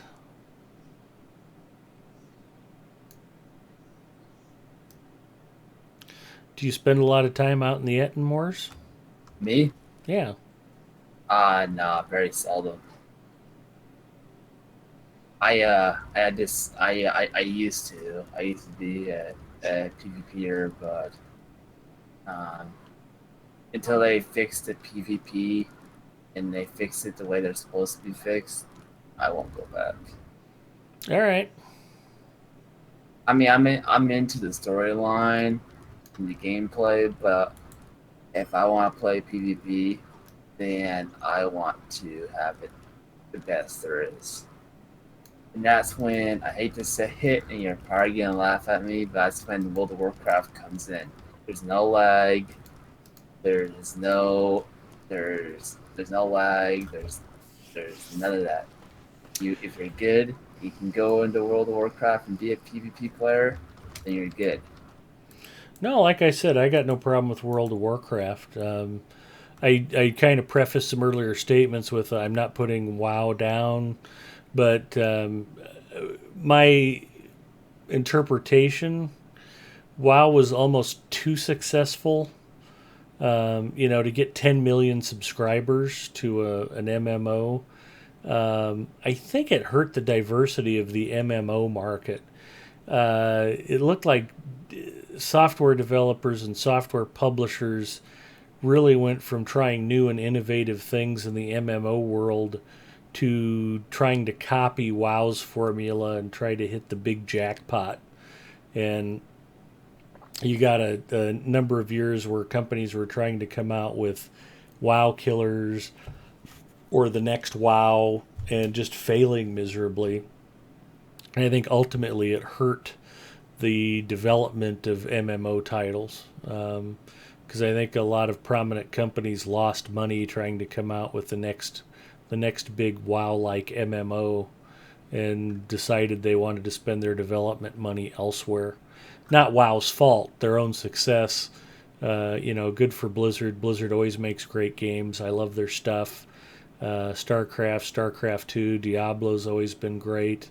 Even the original Warcraft games were tons of fun. Don't have a problem with Blizzard, don't have a problem with WoW, but WoW's huge commercial success actually altered the course of MMO development in a bad way, in my opinion. Again, I'm an industry outsider. I'm sure there have been lots of other factors over the years, but a lot of companies lost a lot of money trying to emulate what Blizzard did with WoW, and now it feels like you either have very small niche games or large commercial flops with nothing in between. And I think the MMO development world used to be a lot more interesting before that came to pass. Just some thoughts. Agree with me, disagree with me, throw your own comments into chat. Would love to hear your opinion.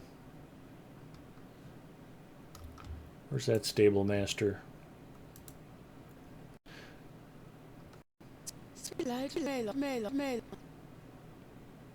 See, that's just not normal. I have not been to ECAD Maribel, so I have to ride there manually, which is okay. I know where it's at, but if I ride there manually, I'll likely spend 45 minutes getting there because I'll want to kill every half work between here and there. So if I ever go back to the moors, it will be as a spider creep. Yeah, buffing for 30 minutes so you could fight for 15. That was true right up until the very end. I streamed a lot of Asheron's Call right up until the day they shut the servers off, and Deathman and Zinger were making fun of me because the buffing requirements were just like nothing they'd ever seen before.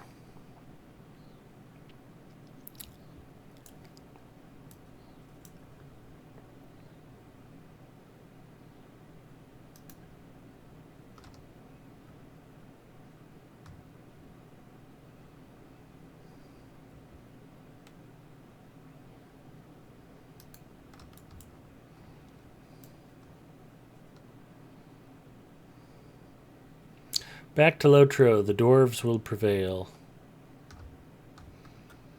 I'd made this horrible confession Wednesday night. I only have one dwarf character, and it's my lowest level character, and the one I play the least. I don't know what it is about dwarves, but compared to the other races, they just feel extra slow to me, and I find him tedious to play. This is why I wanted to ride a stable master's horse. I don't need this Khazad Skarn, but I can't ride past a crafting mat node without collecting it. It's OCD. At least I'm not picking every berry in Aragian. That would be tedious. There's a lot of berries to pick up in Aragian. And taters. So, not much love for the dwarves. One of these days I probably should roll up a proper dwarf character and play him. Shogrun is on Crick Hollow. He's like level 28. And he's my second guardian on Crick Hollow. Big Ed Mustafa, my other guardian on Crick Hollow, who's like level 65-ish, was on Silverlode, and when Silverlode got shut down, I transferred most of my Silverlode characters to Crick Hollow, and so Shogrun became not particularly relevant, except insofar as he is my only jeweler on Crick Hollow. So I use him for crafting. Don't play him a whole lot. And it's just a mental thing, not excited about the physical feel of moving a dwarf around. And I don't get that effect with hobbits. I like playing hobbits. I have no problem with them at all. So not looking tall is not the problem. Half Orcs of Aragian. We'll just ride in and pick up some more quests.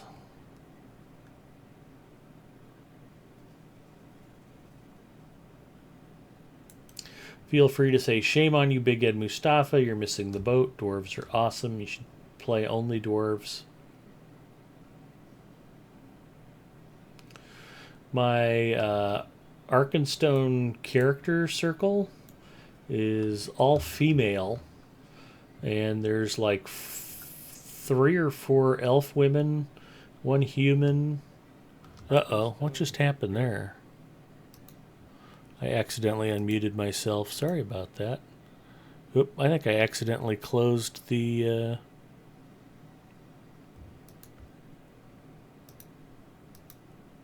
There we go.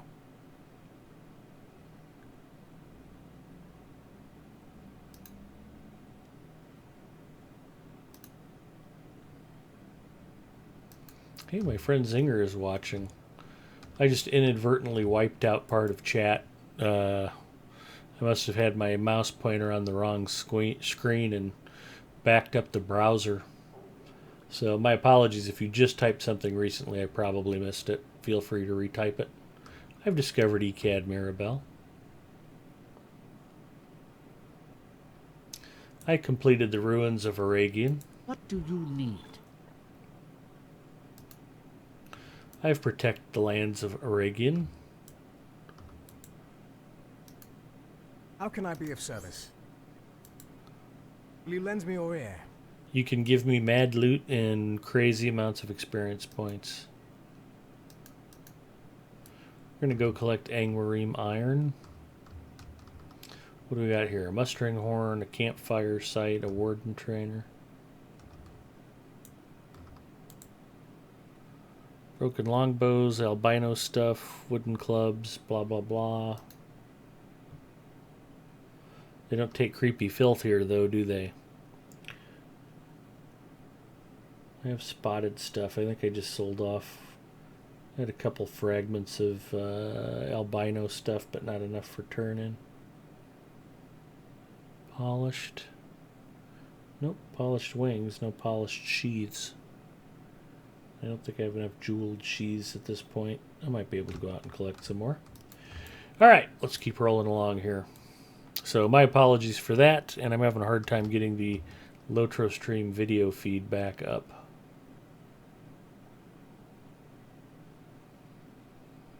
So hopefully chat's at least working. Peculiar rubble. Hey, I found a brittle page of ring lore too. That is 2 deeds finished. So the LOTRO point system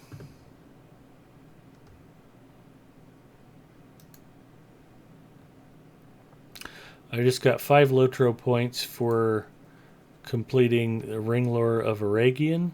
That also gave me 30 skirmish marks to trade at a skirmish camp. I increased my fidelity virtue from rank 5 to rank 6. I gained a new title, Lore Seeker, and I got increased reputation with the Elves of Rivendell, with whom my reputation was probably already maxed out, which is okay. And then I also got probably 5 points for whatever Aragian Explorer deed I just completed. See if I can figure that out real quick, since I got them so close back to back.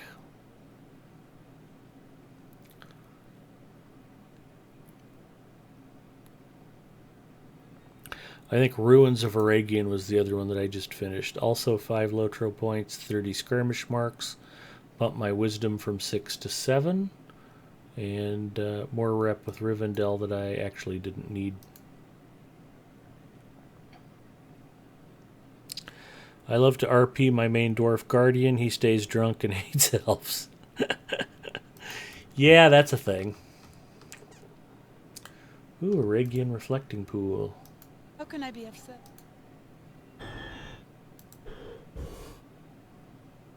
What do you need? Stay a moment. I suppose at some point I should probably find a Forge Master and reforge that second LI. I don't think there's a Forge Master out here, though. That's kind of the whole point of making you go back to...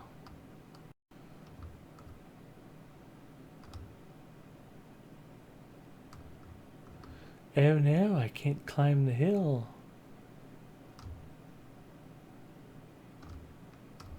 It's a frustrating set of ruins because it's really pretty and it looks like there's all kinds of cool stuff up there to go check out.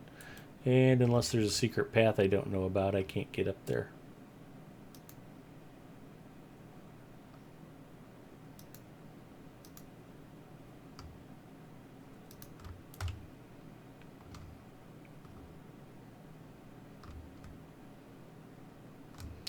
Nice minstrel trainer.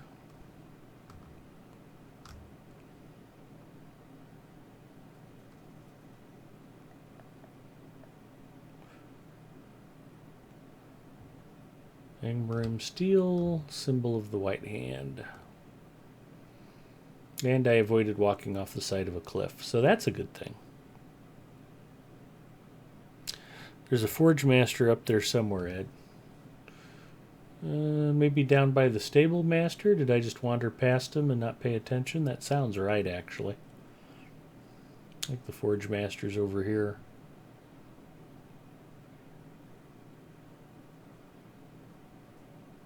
Yep.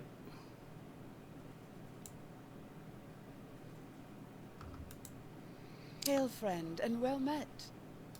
Hail, friend. Please fix my magic belt. Warrior's Heart, Fortitude, Morale Heal. Or Stagger Effect Duration. Both of those are good. I'm going to go with that. I always select better damage on my weapons, and I usually try to select healing and support stuff on my not weapon LI. So that's okay. Can start leveling that up again. We'll go this way now just because, again, very pretty area. You can look across the river and see Enidwaith.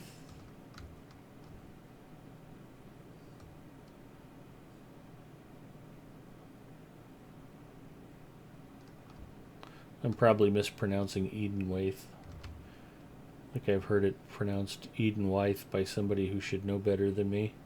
I'm close. Who the hell cares? It's a made-up place. How can I say it wrong?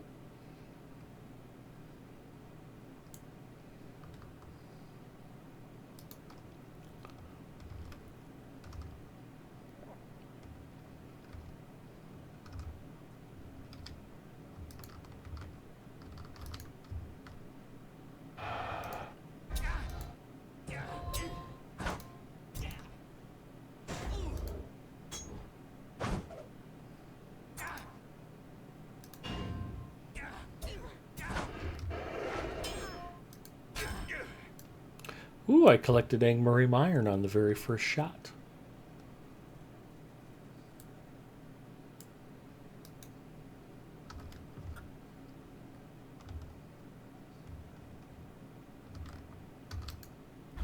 Hi, Mr. Brawler. How's your mother?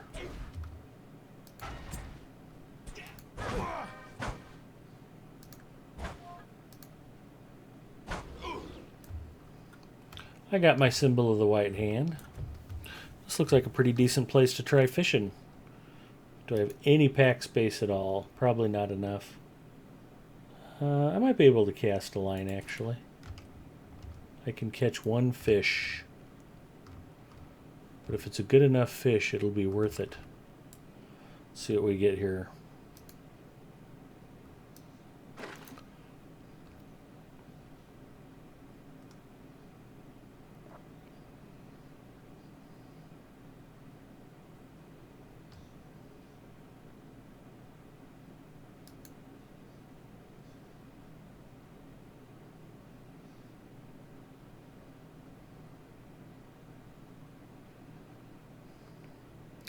Oh my gosh. That might be the first time in history I've ever experienced fishing lag. Do you raid at all? Not often. I have, and I just missed a fish because I wasn't paying attention. Good question, Staples. I tend to play pretty casually, and to raid takes a certain amount of patience and organization, and I tend to play more casually than that requires. I have done some raids and have had fun when I do them, but only occasionally. It's not that I don't like raiding, but it's just lots of other stuff going on. It would be difficult for me to commit to like a regular weekly raiding group or something like that. In fact, one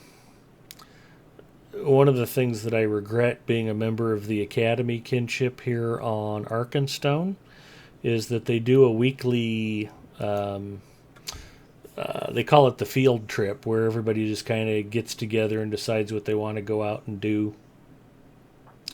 And it's a great fun idea, and I've been able to participate maybe once or twice.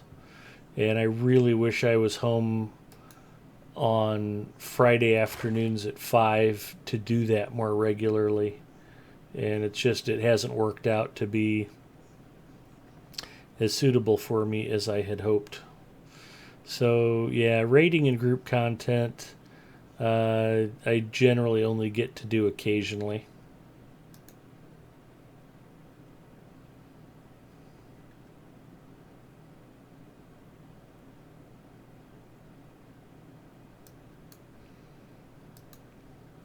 Well, we're piling on the fishing skill. That's a good thing.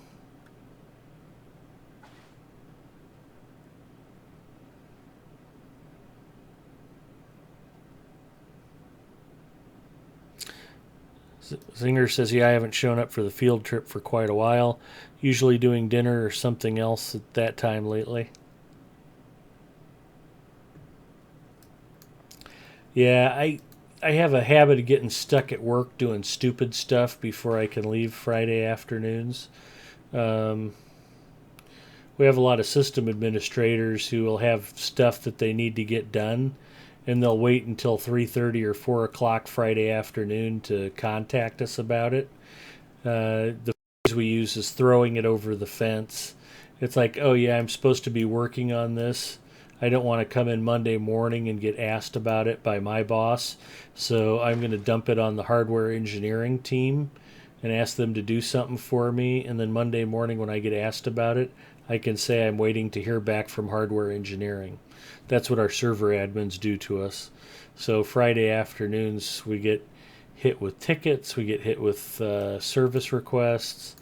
I have to document stuff and plan out work to be done over the weekend, and a lot of times I don't even get out of work on Fridays until 5:30 or 6.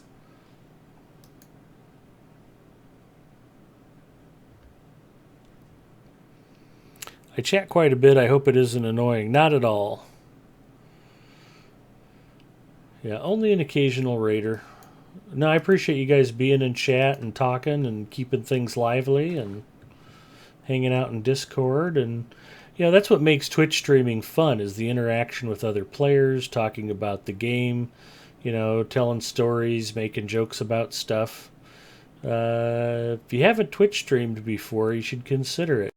It can be frustrating when you're getting lag, but when everything's running smoothly, it just adds a whole extra dimension to your gameplay. Plus, Zinger can get screen caps of you and make fun of you. Rusty Dagger.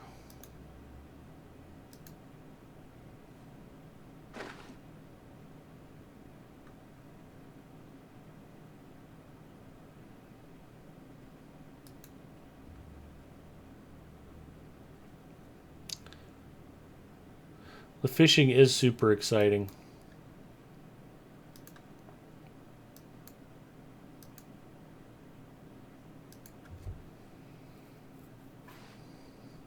Man, we were just loading up on fishing points. This is working out well.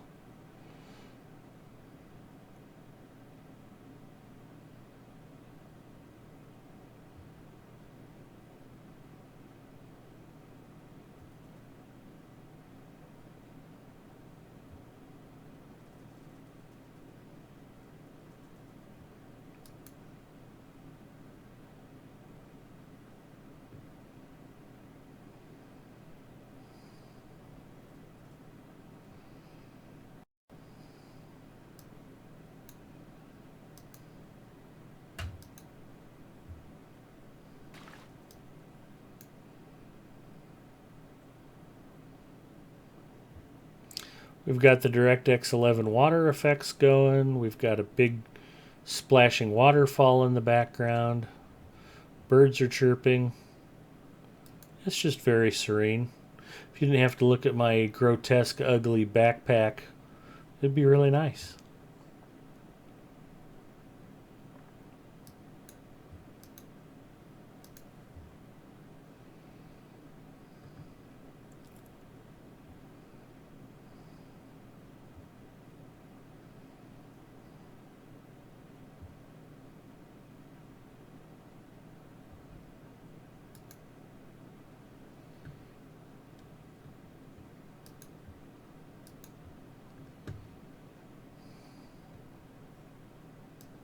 I'm pulling a lot of rusty daggers out of here.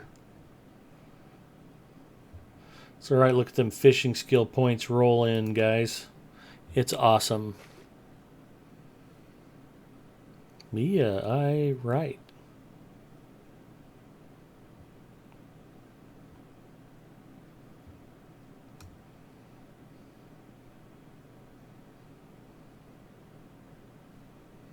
Do the fish sell well? No, they don't.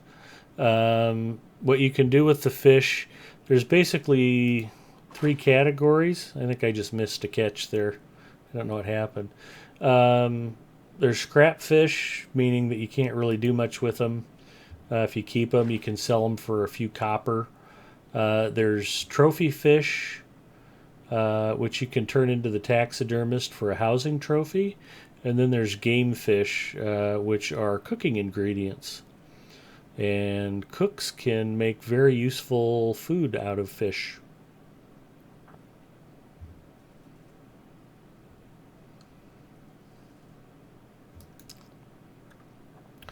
But again, a lot of LOTRO players don't actually craft, so the value of even game fish for cooking ingredients is pretty non-existent, which is a shame. Cooked fish is some of the most useful of the lower level foods that you can craft. I think most of the fish recipes give multiple buffs or attribute bonuses. And a little bit like task turn-ins, there are a good number of fishing titles that you can earn and extra housing trophies. If you get to 200 fishing skill, you're a lord or lady of streams. There's apprentice angler at 10, journeyman angler at 50, expert angler at 100, and I think master angler at 150, before lord or lady of streams at 200. And those are all titles you get from boosting your fishing skill. Once you get past level 50, you can start catching special fish. If you catch all of the different trout, for instance, you get the Trout Master title and a Trout Master housing trophy, which displays all of the different species of trout on one large trophy. It's a very nice display. After that, there's also a Darter Group trophy and title, Darter Master, and you can get a Sturgeon Group trophy and Sturgeon Master title. If you catch a 50-pound salmon, you get a 50-pound salmon to have mounted at the taxidermist, and you earn the title The Complete Angler.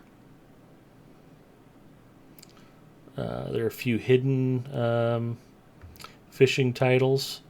One that I know of is in Edenwaith, and it involves a hidden hobbit fishing pond, and if you find it, you earn the title Kingfisher.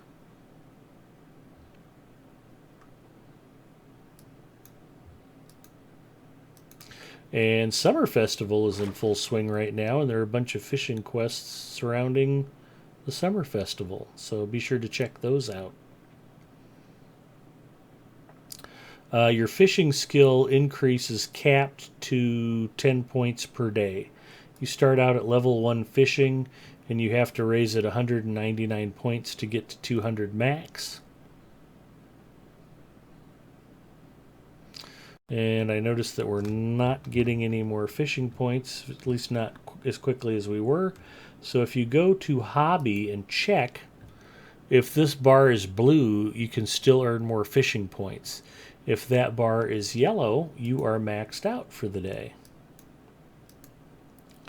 So you can fish until your bar turns yellow, and then you know you're done.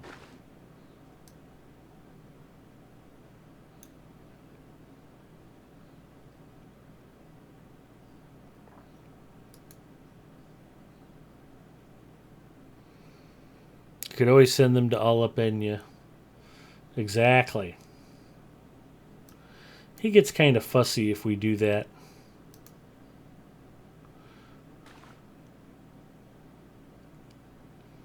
He's a good guy, so I don't necessarily want to keep him antagonized all the time.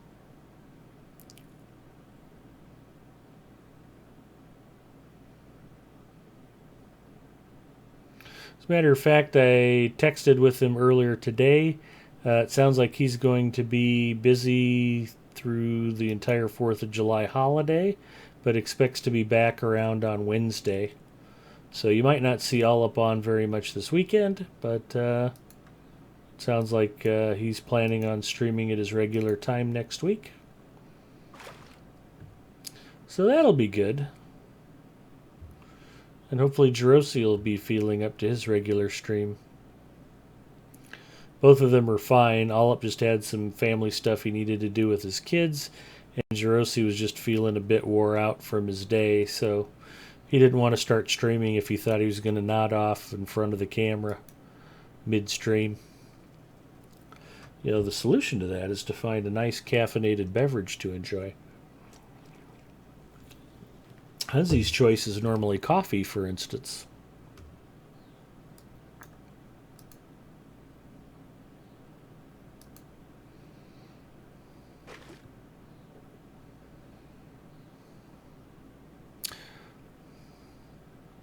So if you think you're fishing for profit, you're going to be very disappointed.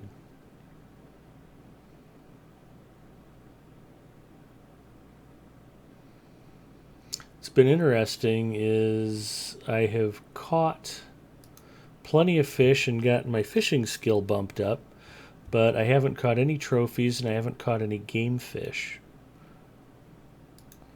So that's generally a good sign that your fishing skill is low for the area that you're fishing, but normally when that's the case, it takes a long time to add points of fishing skill. These have come pretty quickly and easily tonight, so I can't really complain.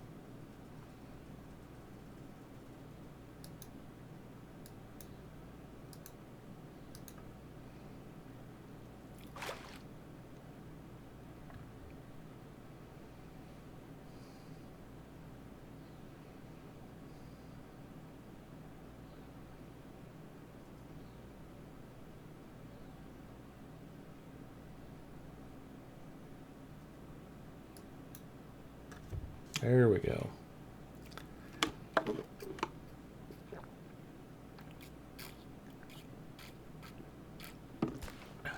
Oh, man.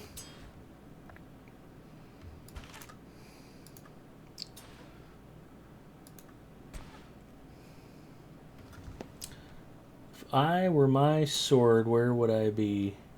I'll just go ahead and two-hand this guy.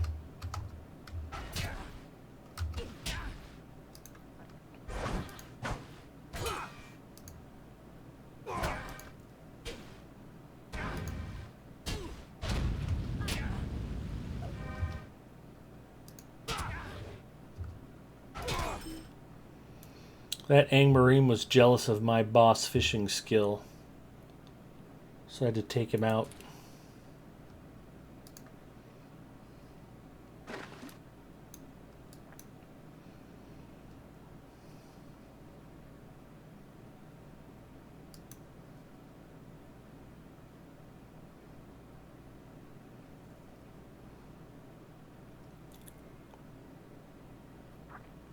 Hey, I caught a... it's a goldfish. I thought it said catfish.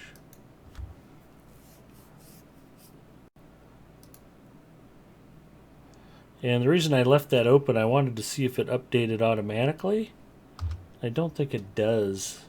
Nope, I'm still blue. Okay, we'll leave it up. I figured I probably started at 31 fishing skill, and now that I'm at 41, that should be 10. But I must have been at 32 earlier. It's all good.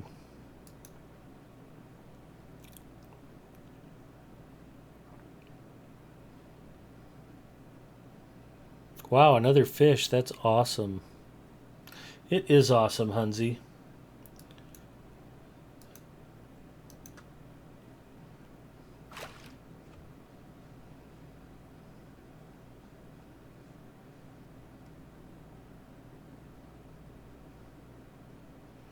I've got some old flat Diet Mountain Dew here on the desk as well as Coke Zero.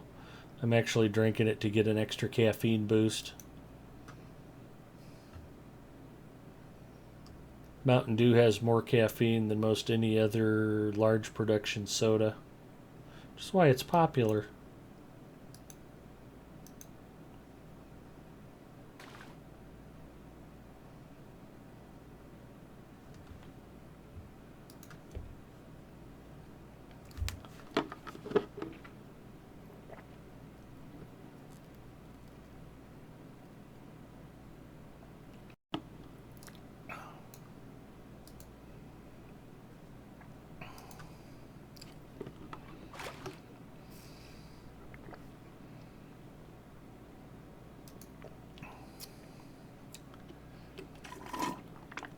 Oh, there we go. I hit 42 and the bar turned yellow. That's what I was looking for. So I've maxed out my fishing skill for the day. That was more of a tongue twister than I'd anticipated. And we can go find something else to do. I can figure out where the hell my sword went. Has anybody seen a legendary one-handed guardian sword? There it is. Strange missive. Collect the strange missive. Alright, now what do I do with it? Aquamarine, polished sword. I don't really care too much about either of those.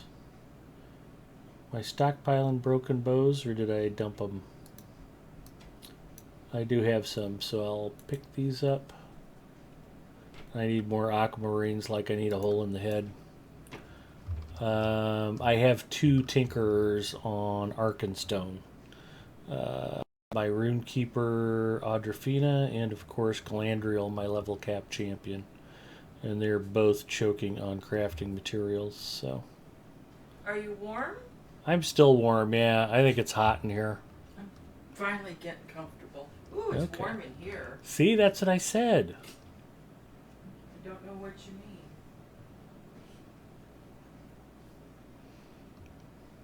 Mrs. Mustafa's cold heart and frosty demeanor leave her chilled most of the time.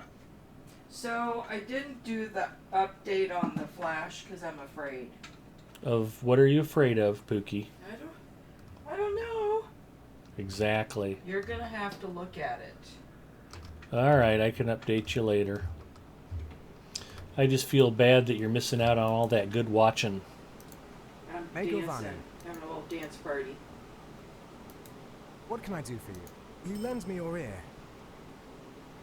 Collecting Mars Brand. Deliver the white hand symbol to some dude somewhere. Let's go find some dude somewhere to Can I hand turn them. off that overhead symbol to. lamp? Because that projects heat too. Not very much, though. Okay. If you want to turn it off, you can. I don't know. Here, let me get more fan on you. Well, the folks in chat have gone unusually silent. I think it's creeping them out, being able to see me clearly. They're like, what the hey? Yeah, I should probably wear a hoodie and sunglasses or something when I stream. I think people would be more comfortable if they couldn't look me directly in the eye. Megavonen. You lend me Do you need anything? Do you want some chips, a sandwich? Why Why are you uploading? For some reason, the stream got disrupted and it hasn't come back. I don't want to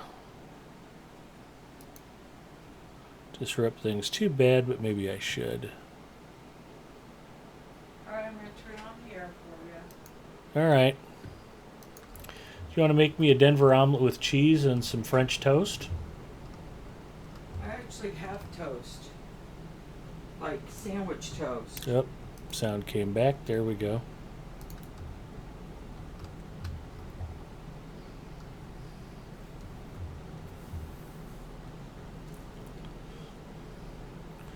Or maybe like a couple of Belgian waffles and a half a dozen quail's eggs. We don't have quail's eggs. Why would you not buy quail's eggs? Just like to ask for outrageous stuff I know we don't have.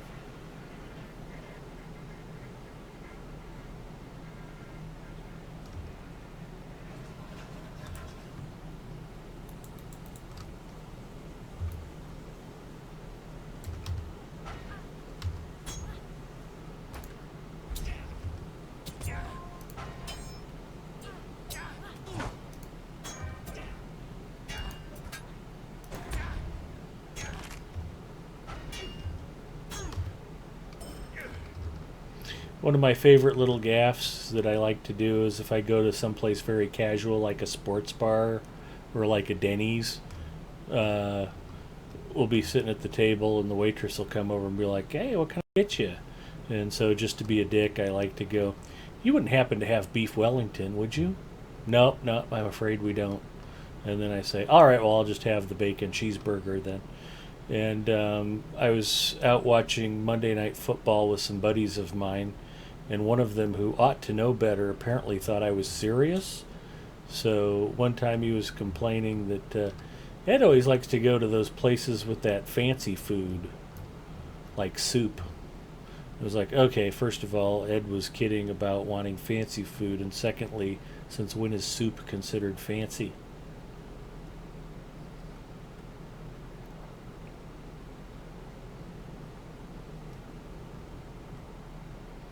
Korean. I must have missed something there. That seems like a random thing for Zinger to say. I had to refresh the screen again. Yeah, Korean. There you go. Dunlendings. I need to collect Angmar's brand. He does not have it, so who's going to have it?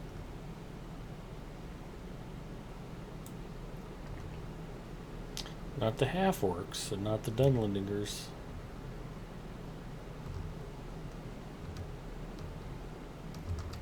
Another thing that I like to say to food servers, and this is partly because I spend so much time in restaurants because of Mrs. Mustafa's cooking ability, but the waitress will say something like, "I'll be right back with your drinks." And I always like, and I try to say it like we're formulating a plan together. And I always like to say, "All right, we'll wait here then." And sometimes they get it and laugh, and other times they're like, "What? Okay."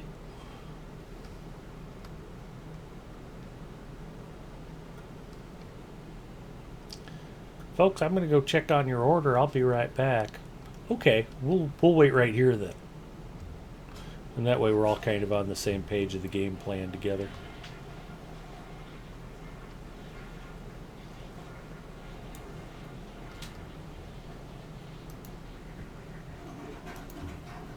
What do you need? I'm up.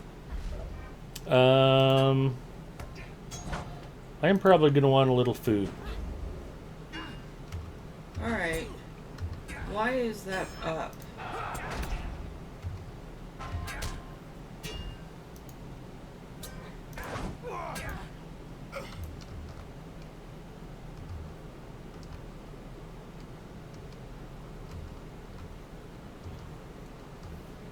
Let's see if I can bake you something. Do you think you could make me like 3 or 4 deep fried turkey drumsticks, maybe on a pile of quinoa? We don't have any of that either.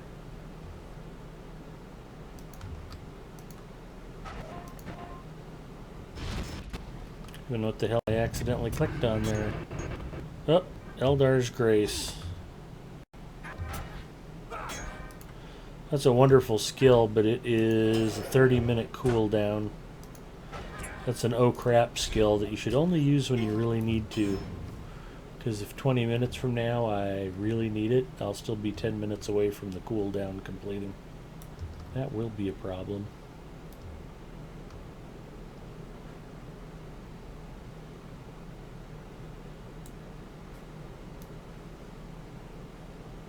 Forget who has Angmar's brand. I was thinking it might be the camp of Angmarim right up here to my left. But they might be around the front side of Ecad Maribel too. Yeah, we're just going to walk up and punch this guy in the mouth. Charge hadn't quite recharged yet, and there's no point in shooting him with a bow because he's a scout. He'll just shoot back instead of charging me.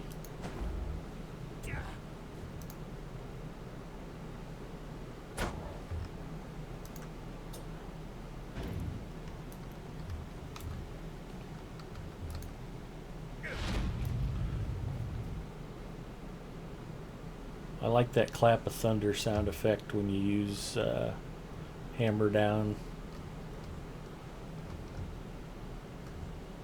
Just really, really good sound effects in LOTRO. You do a nice job with the sound effects.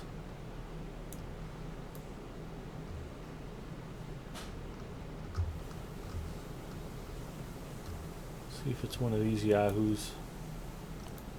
Who's got the brand? Do you have it? Do you have it?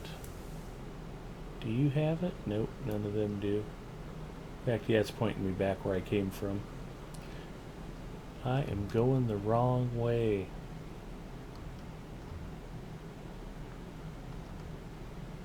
Don't remember if I can get through over here or not. This might be a long way around.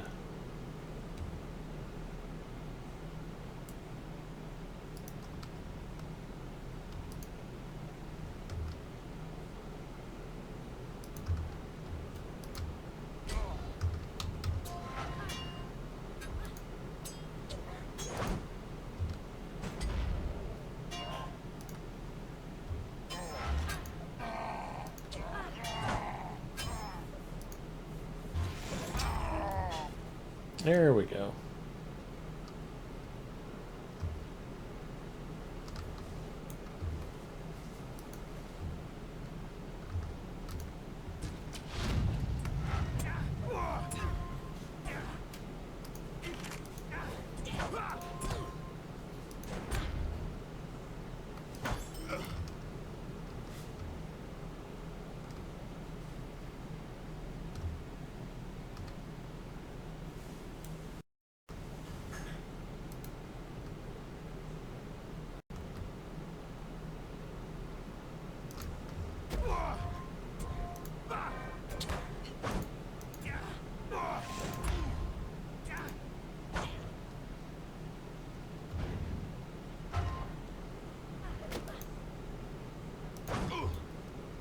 He did not make it. I don't think there's a crawler slayer deed. There is a crawler slayer deed. Lizards and crawlers combined. So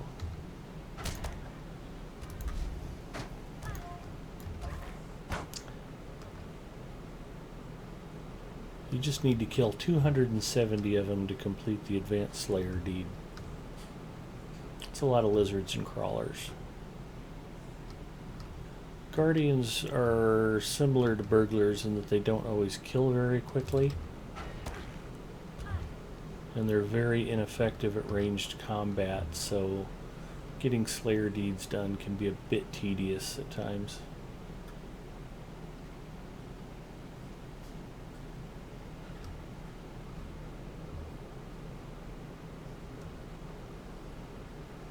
Zinger, oh, someone was asking a question about Crisis. Oh, okay.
If I get a chance to do some more streaming this weekend, I think I'm going to try switching back to the California servers.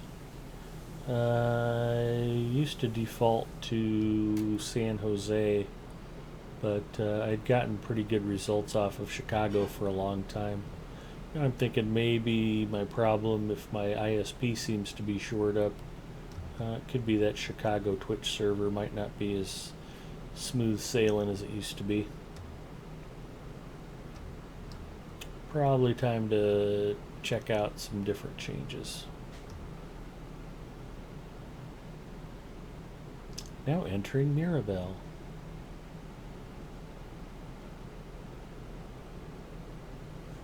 Well, I certainly hope Mirabelle's dad doesn't catch me. He could get upset. See, that's an after dark joke.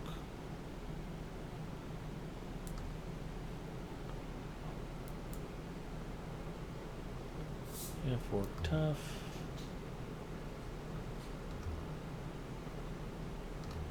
There's the smith. He's got the brand. Come here, you.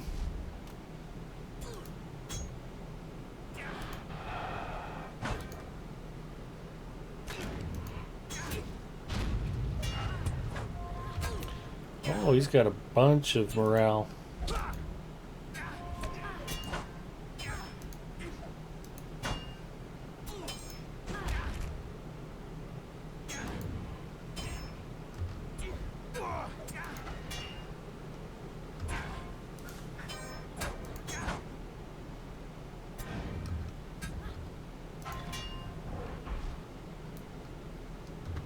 Alright, we got Ingmar's brand. We'll head back here.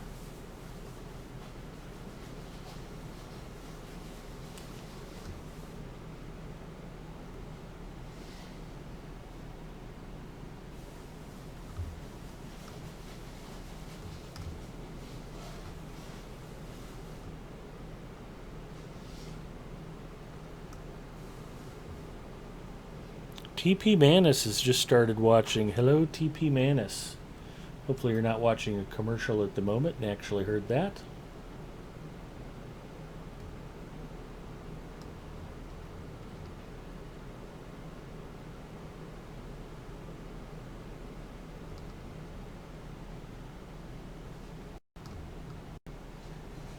I just want to keep going up here, I guess. There we go.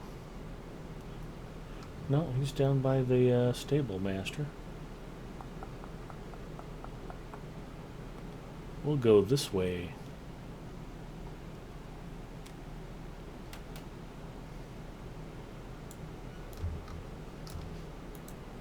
How can I be of service? Might you spare a moment? Find the library.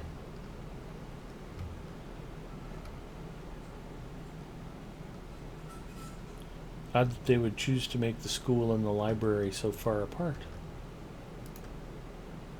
We will ride the scary horse.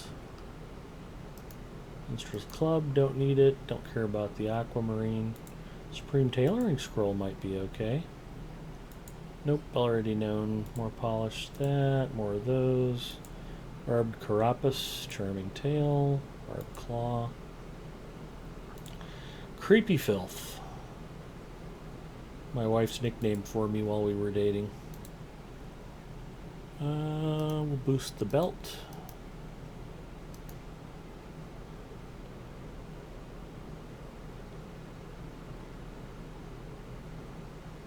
I'm gonna have a pile of garnets. I think I only have an adamant in my... Yeah, 3 of them anyway.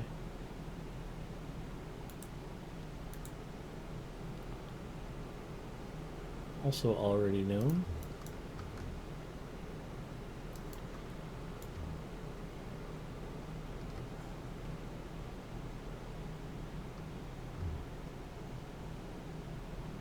We ride for the library.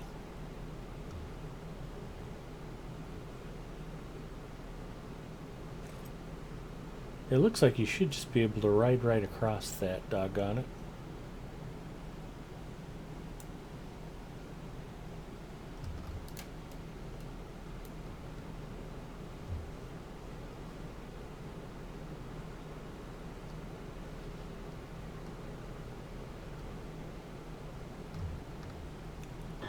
Boom.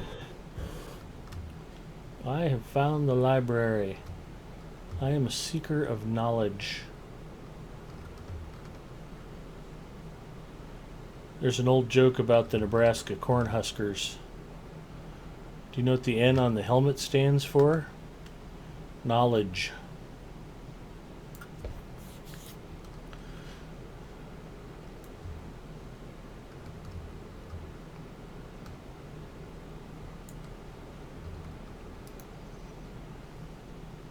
Which is kind of unfair, I think, as far as state schools go. The University of Nebraska is actually reasonably good. It's got a good academic reputation.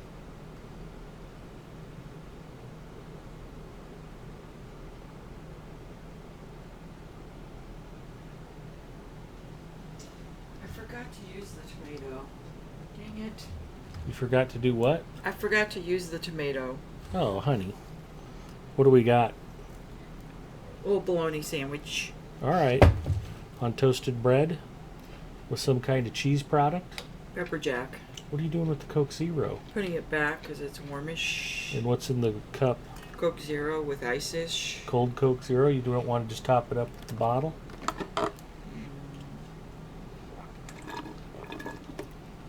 Then I'll let you take that cup away.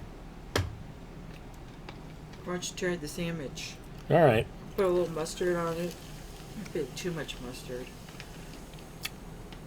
It's just garlic bologna. Good old-fashioned bologna sandwich. I'm not sure if you guys can see that. I'll hold it up to the camera. She has actually pressed the sandwich in her George Foreman grill like a panini press. It's good work, honey. Thank you, Pookie. Yeah. Blavio, howdy. I am in Aragian. And I think that makes me out of quests. So this might be a good time to go back into Moria proper. See if there's anything I haven't completed that's just sitting in here I didn't have queued up. No, I really don't have anything in Aragian anymore. Might be a good idea to work on Crests of Vigilance. What's a Gath Forthner thing? Crests of Valor. Icon of Heroes. Alright, well, good time to do some crafting stuff. I got some Guardian stuff I need to do. Articles of Fortitude, Implements of Battle. So I'm looking for snow-encrusted Dower Hand boots. Those probably come from Sarner. Gabalazan in the Misty Mountains. Okay, why not to get there? Implements of Battle. Angmar for the Tarkrip. Giants in the Misty Mountains. So,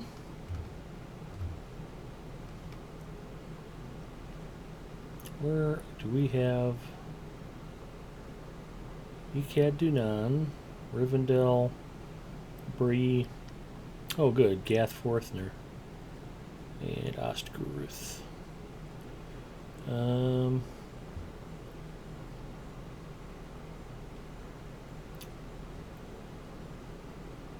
We'll go to Bree.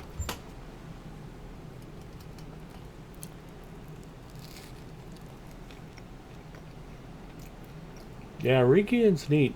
There's a lot to do.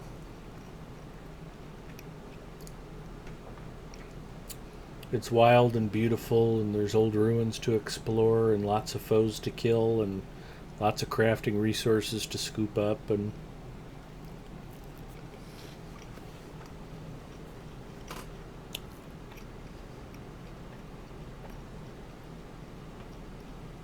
I love a good German bologna. Ooh, pepper jack, good stuff. Hunzi, you can't wait to see the crafting section. We're going to do crafting right now.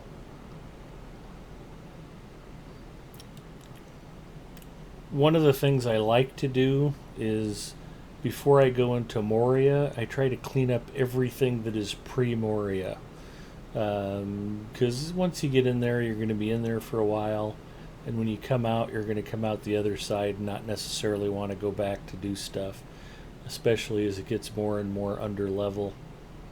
Although some of it's pretty vital, like your 50th level class quests for trait point.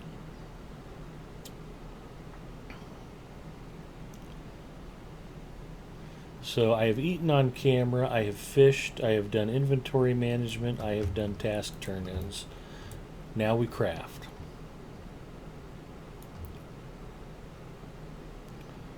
So let's visit the Vault Keeper, unload a few things. What do you need? More pack space. That's what I need. I've actually bought up to 150 vault spaces just for Shanaria. Like I said, single-use recipes are killer on a combination metalsmith and tailor. That's just...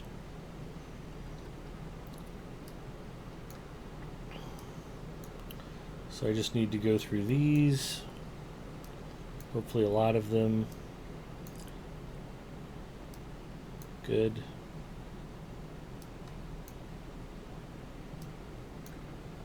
I already have duplicates of in storage.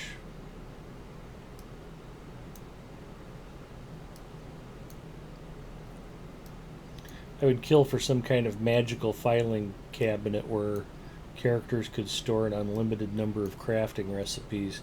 So I just hate to throw out a single-use recipe in case I end up needing it or wanting to make a half a dozen of something down the road.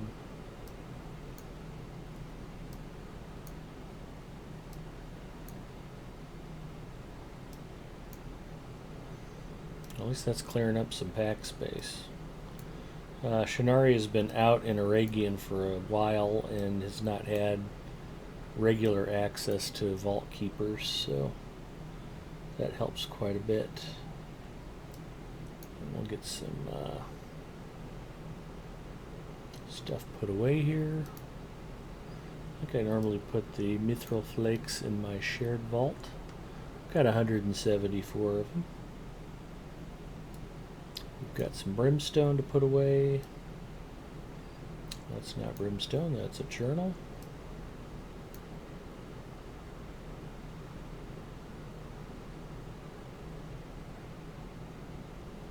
Find Matham Hunter's armor. Let's see what else we got.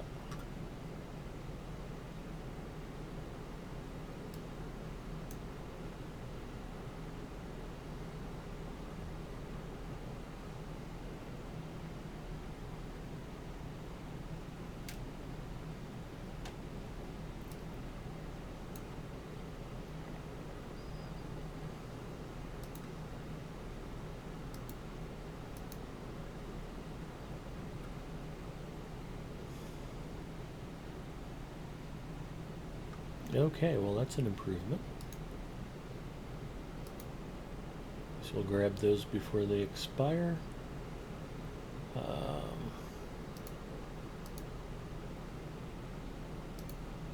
close this up.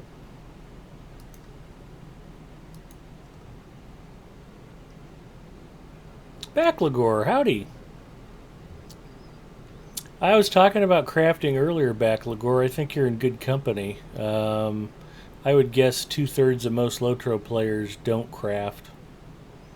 So, I enjoy it. I think it's a cool part of the game.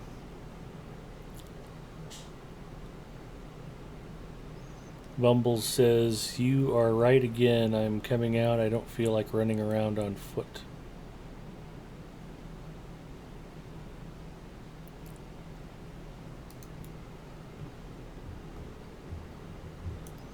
So let's go over to the forge. I wanted to check out, these are probably master recipes. Council of the North, Crests of Valor, Elf Steel Ingots.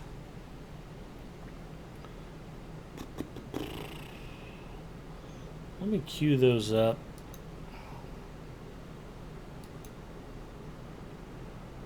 That's different reputation.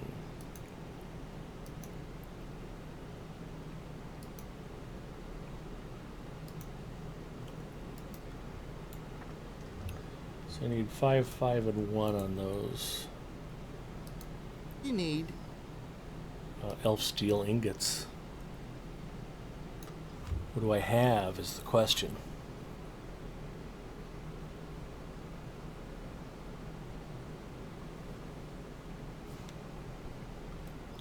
Alright, I think I promised to open a couple of chests if I had keys, so let's get some keys out. Now, I do brag that I have the world's worst RNG luck. The random number generator abuses me regularly. I will probably be weeping openly after I see the crap that I get out of these 2 chests. But that's all part of the fun. Let's see what comes up. Gold box.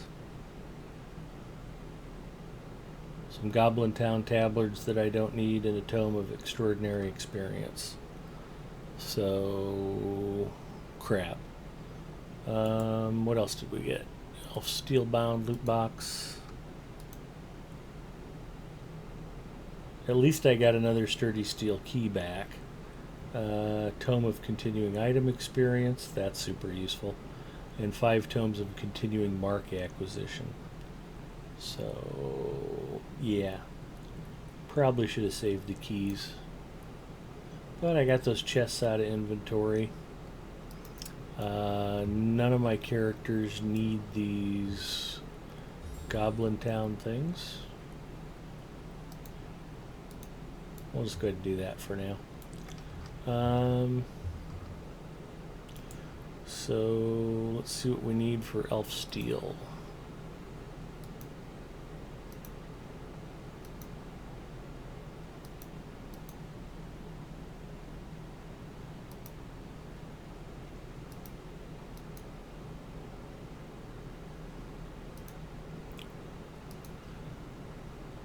Ancient iron and lump of coal.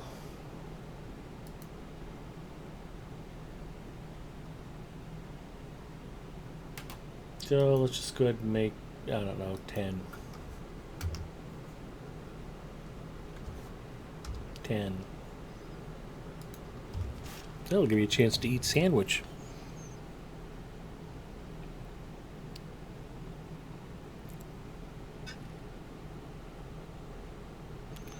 Hey, Backlagor, you're a DDO player also, aren't you? We were talking about Dungeons & Dragons Online, how it's a quality game. And I know Hunzinator plays it. But I know there's several LOTRO streamers who play both games. I was thinking you might be one of them. Yeah, he says yes.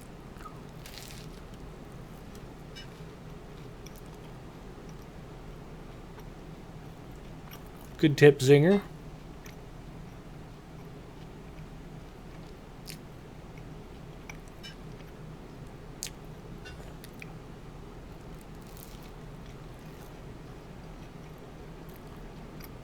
Craft for the win, baby.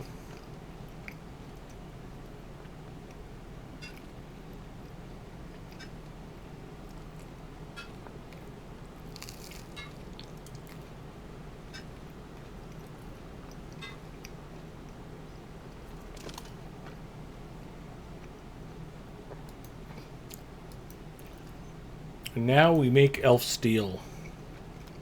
Because that's a thing, apparently.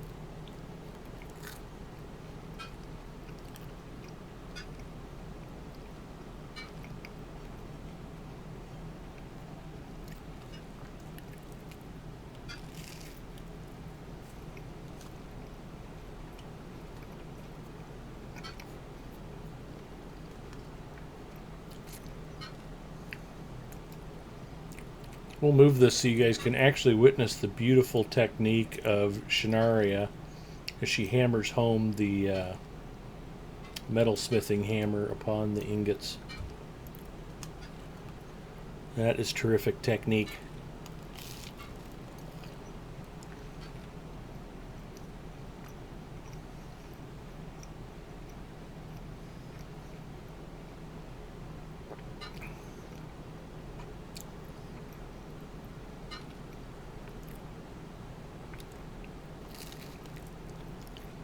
Druid's Fire has a pair of level 2s in DDO. It was fun to play, even though I don't understand a darn thing about the game.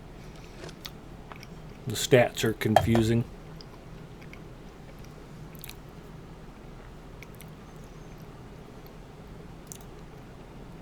I knew you'd enjoy this, Hunzy. I'm doing this just for you, bud. There's probably an artisan recipe I need to do. 5 crests of vigilance. That's just a dwarf steel thing.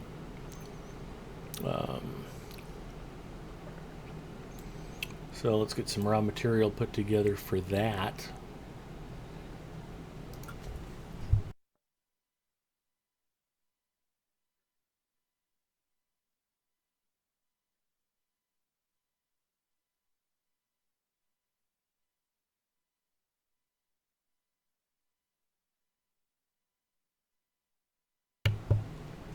I think I just inhaled a few breadcrumbs while I was talking there. Anyway, dwarf steel. Need dwarf iron and coal. And I don't have dwarf iron or dwarf steel with me because I haven't had to jack with that for a while. What do you need? I've got ancient steel in the vault. Western is steel. Where's dwarf iron?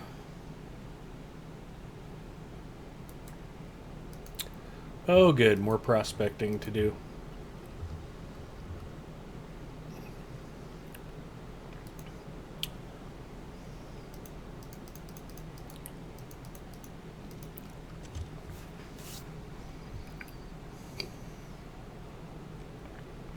Spelling is optional at this hour. Absolutely.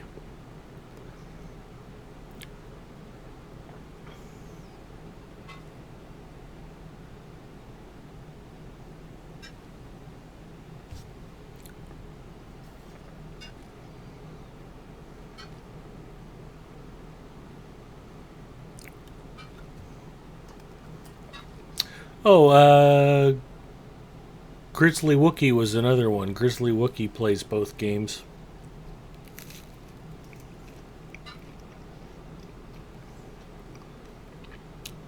And of course, Technical 13. Although I don't know that shoemakers around the LOTRO community very much anymore.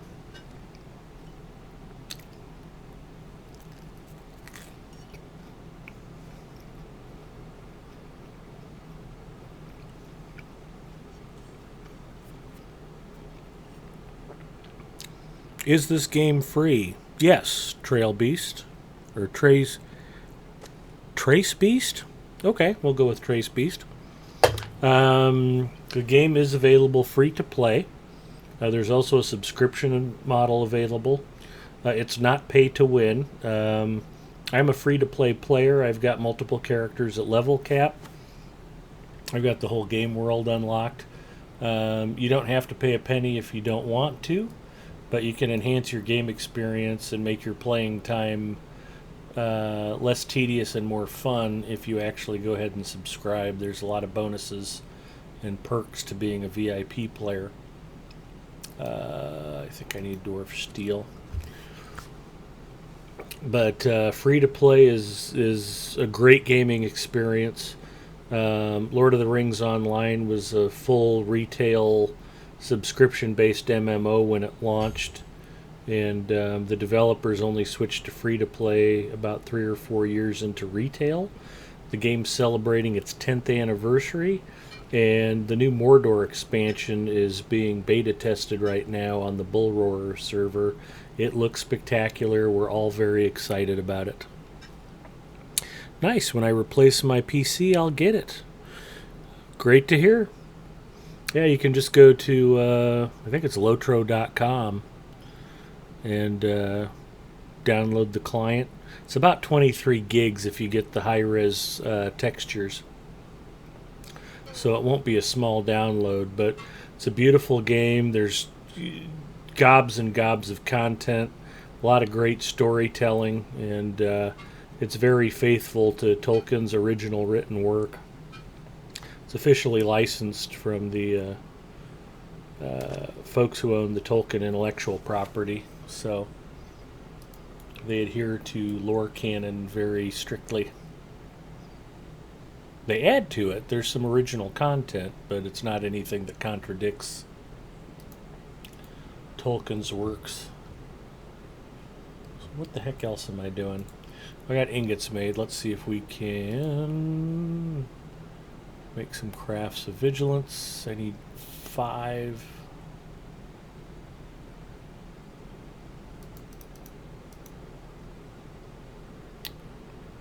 Might be a good excuse to burn some brimstone. So I'm already at maximum rep with the faction, so I won't burn any brimstone. We'll just make the stuff and roll on.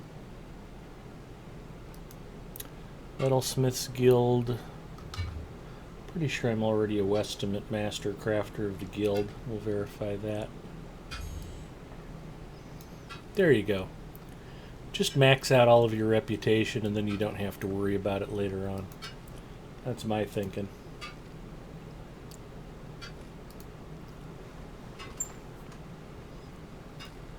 Big fan of Hobbit and Lord of the Rings.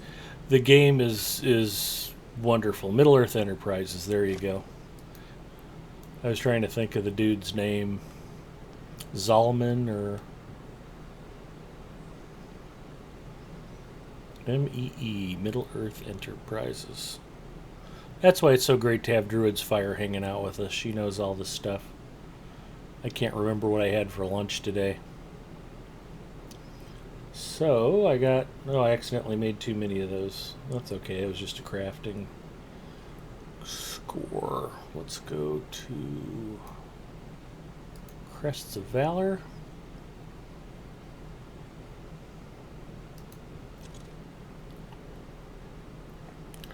And for Icon of Heroes, I'm going to need Ancient Iron, Elf Steel, and Ancient Nickel. I'm going to pause what I was doing.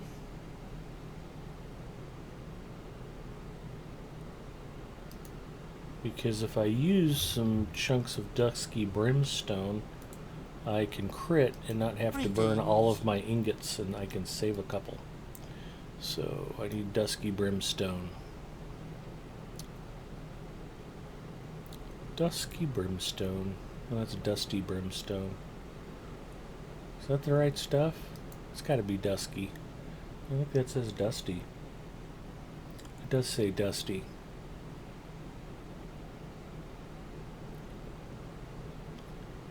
Prilled, dark, bright.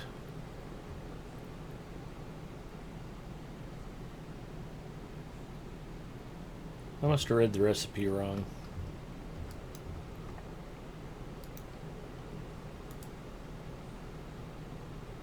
It is dusty. Okay, I read the recipe wrong. Pay attention, Eduardo. What does it I always say, Zinger? I am not a smart man. Supreme Tailoring Lore, Supreme Ancient Metalsmithing. We'll burn a scroll. My scholar can probably make 1,000 of those. Alright. So, what do I have? 1? I need 5.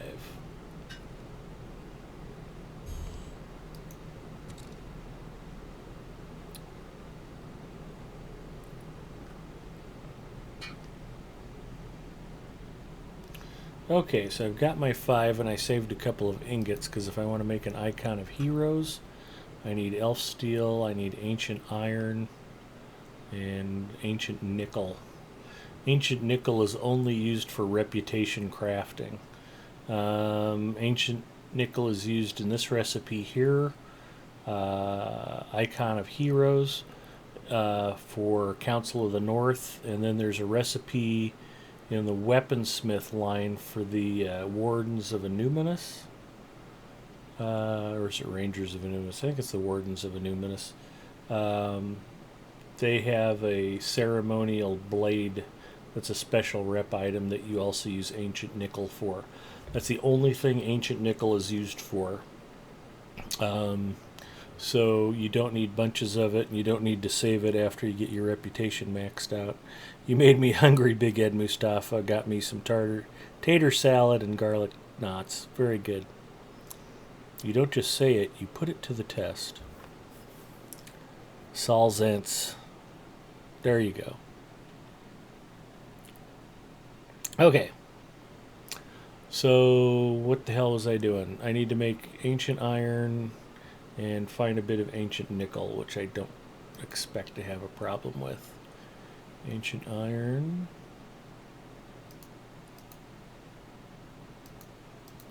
I'll make 2 ingots.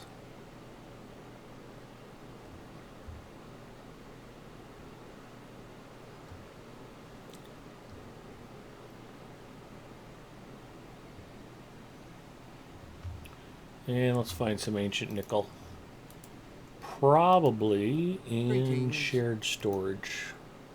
Would seem like a likely place for me to keep it. If I had room.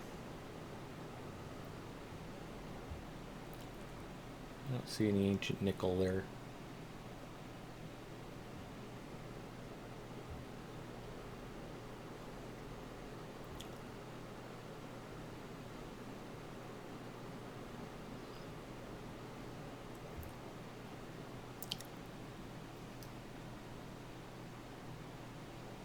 Ancient steel, ancient iron, Kazad iron.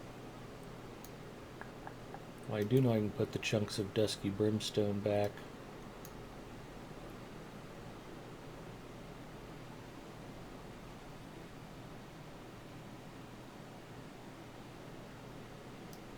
I can put the dwarf iron back.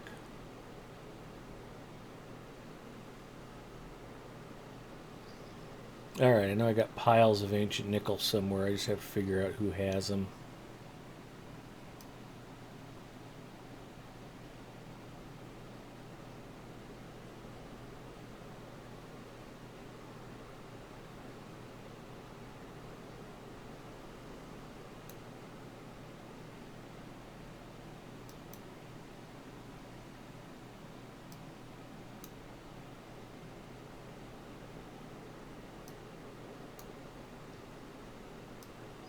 Oh good, I actually had room for some of these leathers as well.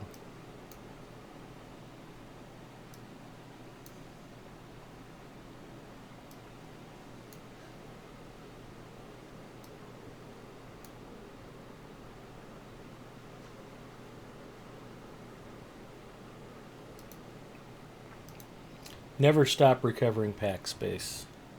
That's like one of my rules. Coming up empty here. I don't know that I realized metalsmiths could use ancient nickel. I probably haven't been collecting it. Although with all the ore I've been grabbing, rich iron. Oh, I do have 5 pieces of ancient nickel. Perfect. I already had what I needed on me. I didn't even need to go back to the vault. Prospector. I think I just need 1 ingot. May as well make them all.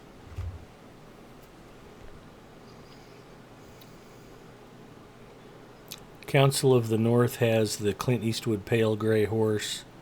How much do you need? I might have it. Oh, I've had it on me. If you're on Crick, I'm sure I have some. I probably have a bunch of it on Mirabella, my weapon crafter. But I had 5 bits of scarn on me. I've got enough to make 2 ingots, which I only needed 1. I'm good. Ancient nickel is a troll ingredient. Exactly right. Thanks for checking for me, though, guys. Very much appreciated. It's one of the nice things about streaming LOTRO is other players are always happy to help you out.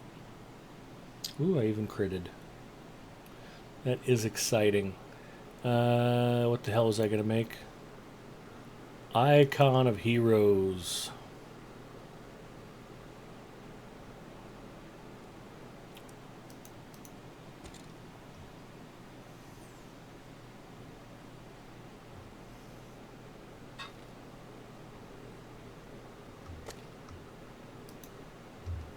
Okay. I should have, yeah, I've got enough for quest turn in for all that stuff. And I don't know if I'm going to have room to put all this stuff away. What do you need? Let's see what we got. Yeah, I've got leftover ingots. I don't know if I can slot any of this anywhere.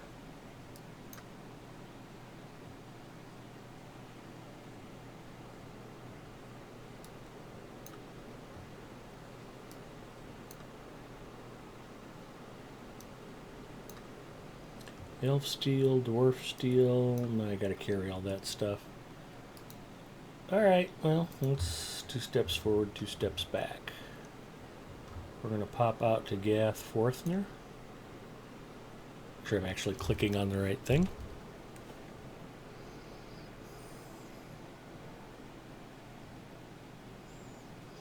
Yay, I survived till 12:30 so far.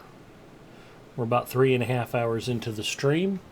I've had an exhausting couple of days at work, did not get a lot of sleep last night, and as much as I adore Druid's Fire and enjoy watching her streams, and I do, I was kind of nodding off in my chair right before she turned it over to me. It was sort of like, what? Oh crap, I have to wake up and stream now. I always enjoy my time with you guys, even if I'm dragging a little bit, and actually, I think I've been a little more lively than I was Wednesday night when I covered for All Up. Mostly probably because I've had more caffeine tonight, so cheers to that. And my thanks to the lovely and talented Mrs. Mustafa for keeping me fed and watered. Yeah, these quests are normally good for rep. I'm already maxed out. I mostly completed these just to get them off of the quest list. Gross. Weapons from weapon crates. Don't need to do that. They do have a cool horse here. It just costs a few gold. How may I be of assistance? Angmar, when the game was originally released, was kind of the end-all be-all of the game content. In fact, the original title was Lord of the Rings Online Shadows of Angmar. And that was one of the reasons why all of my characters on Arkenstone are women, because if you face the Witch King of Angmar, he can be killed by no man. So, I smartly created all female players. Okay, that costs 5.5 gold. I have 95 gold. I don't really need another horse. Galandriel has the Steed of Angmar, which is a lovely, lovely mount, and also proudly bears the title Warlord of Angmar, which I think is one of the cooler non-fishing titles in the game. If you see somebody who had Warlord of Angmar before they reduced the kill count, that was truly a rare title. You had to kill a bunch of Uruk-hai orcs in Angmar to get that title, and they're not very common. I ground a long time for that one. I'm probably done with all this stuff. Would you do something for me? Everything that's not done already is all group stuff, yeah. How goes it? Pretty good. How was the sandwich? Yummy. I was thanking you in front of everybody for keeping me fed and watered and described you as beautiful and talented. So if you could not murder me in my sleep tonight, that would be great. We'll see. Okay. All I can do is ask. I realize it probably won't sway your cold, vindictive heart one way or the other, but I have to try. My heart isn't really vindictive, but it is cold. I really want to shine that light. Let's use one of my light lamps. Yeah, I don't think 250 watt photo flood bulbs would be a good idea, honey. I know it would amuse you, but I don't know that I would hold up. hilarious. It's hot in here now. Can you imagine what it would be like with one of those running? We'll use it during the winter. Okay. That sounds like a plan. Jim found a loft for me down on Jones Street. Mm-hmm. It's $349,000. Oh shoot, I meant to email you both. I can't remember what it was about. About Jim? I heard something that made me laugh, and I remember thinking you and Jim would both enjoy hearing it, and now I can't Probably. remember. Now you can't remember. I'll think of it later. Mm. All right, is the stream bothering you, honey? Oh, Bye. Normally, she has no desire to talk to me at all when we're home alone together, so I don't know what's gotten into her tonight. I just had to tell you about Jim. Okay. Oh, He just thought this would be a good time to be buying real estate. he just wants me to buy a loft immediately. Okay. That's not going to happen. No.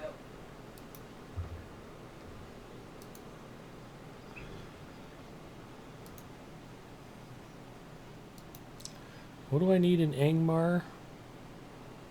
Grimgore. Saklaran.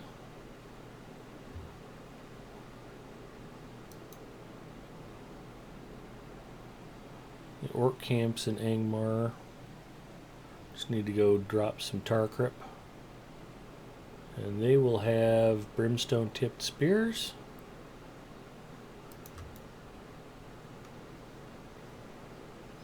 So that's the thing.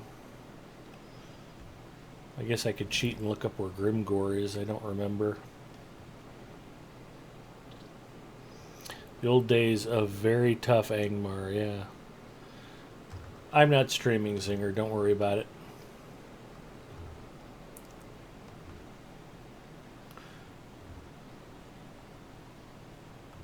Oh, wow. I figured everything would be grayed out. The stuff is still conning light blue. No Slayer deed for those. No Slayer deed for those.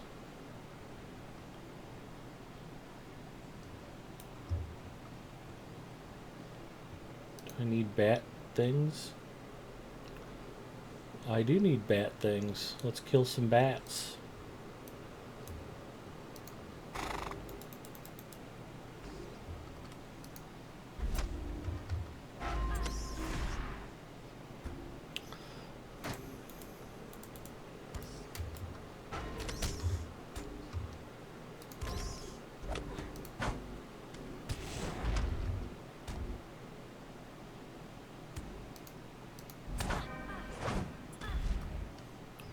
Okay.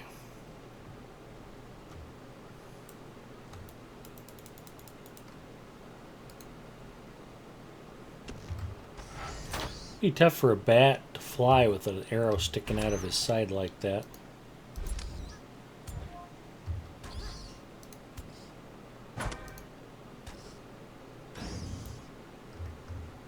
Ooh, I got a grizzly talon.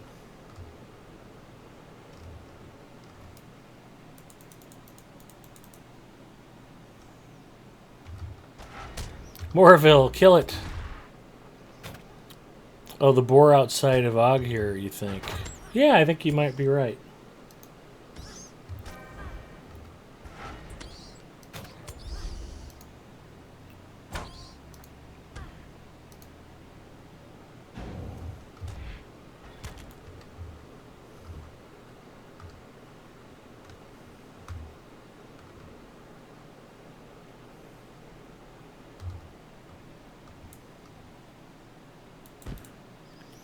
Oh no.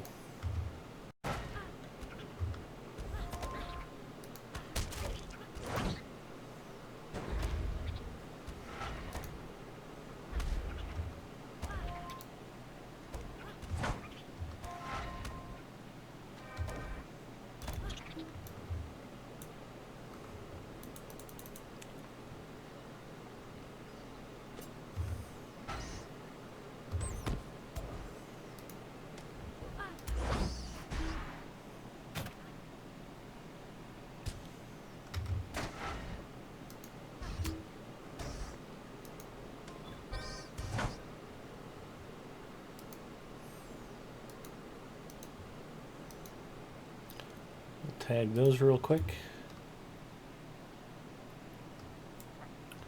Ancient iron.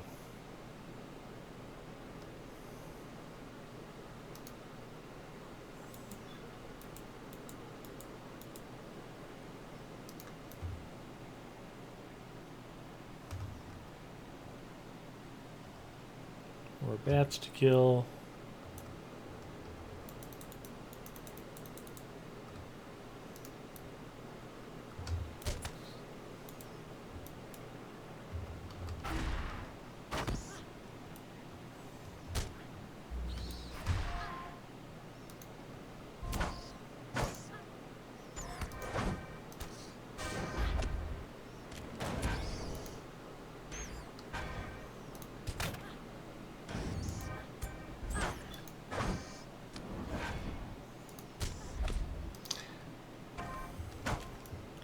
Guardians can be slow to start out with, but once they get their AoE attacks, you can mix them in with your regular attacks. It makes fighting multiple mobs a lot easier.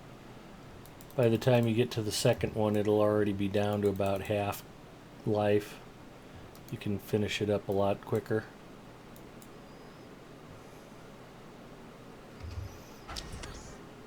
You'll never be able to kill like a champion can, but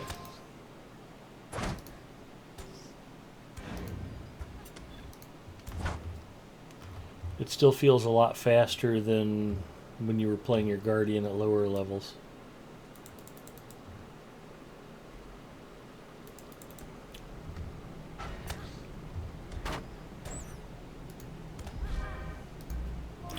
You know what? Actually, now that I'm thinking about it, I'm guessing that I have these quests flagged because I've already turned in all the bat talons and crap that I need. I might be hunting these for no reason. I should probably move on. We'll stick with the red painted skeleton horse because this is Angmar and I should look scary. Ooh, my horse is scary. Quit hitting me. I'm trying to ride away. Here we go. Forgot about the spider boss up there near Garth Foreigner. Yep. Fourth near. You're running blue or sword and board with red? Sword and board with red. I know I should be using a two-handed sword and that's way cooler. But I'm actually pretty happy with the damage output I get just using shield spikes with sword and board. I don't know too many Guardians who actually bother with shield spikes. But as you get upwards in level, the shield spikes become more and more effective.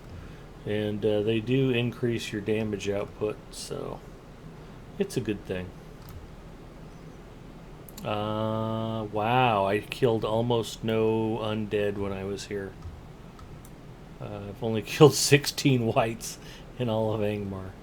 That's going to be a problem. If I want to finish that Slayer deed, I'm going to have to come back here and do a lot of killing.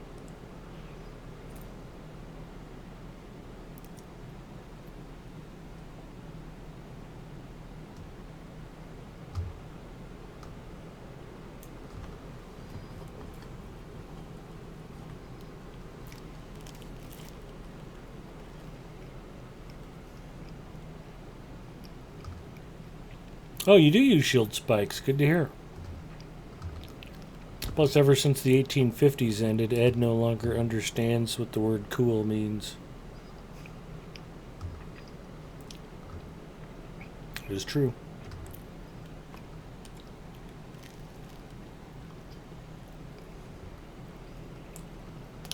I don't know what you mean, Zinger. I'm hep, Daddy-o.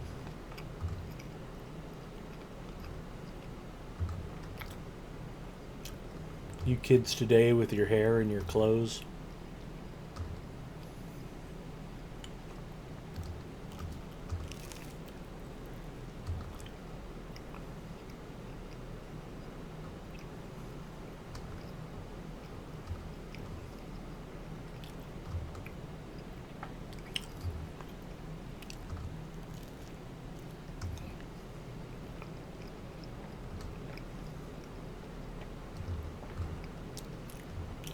I'm going to try to avoid reminding myself of all of the Slayer deeds I haven't completed out here.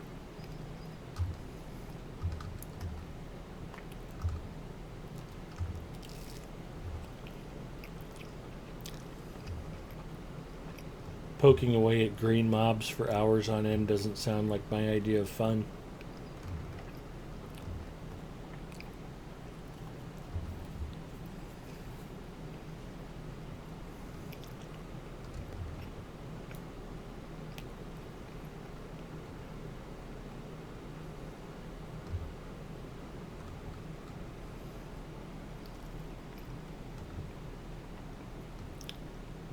If I were a bunch of orcs, where would I be?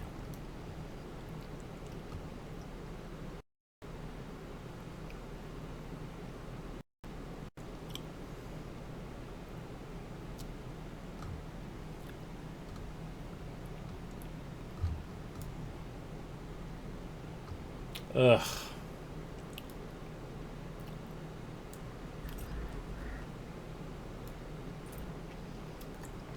So if I need to kill 300 worms for Worm Slayer Advanced, and I've only killed 34, I need 266 more.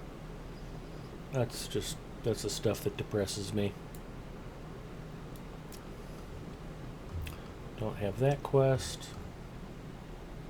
He's one of the 7 sword dudes you have to whack.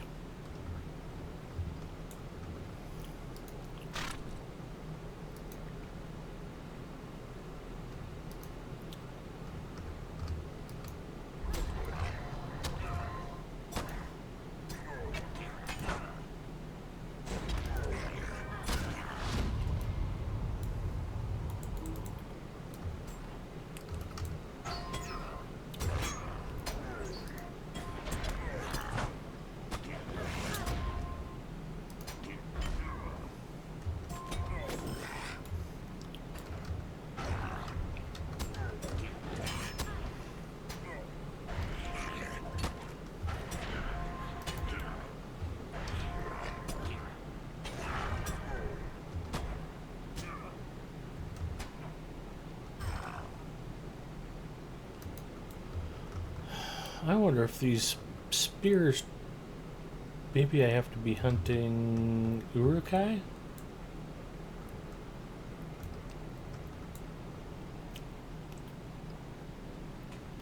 Well, at least I've got the advanced Slayer deeds started for the stupid orcs. Yeah, these guys aren't flashing. I think I'm going to go back and check on the Urukai that I rode past. Bloodbay horse, Azure horse, steed of the horse lords, steed of the Eastament. I'm gonna ride my goat like a boss.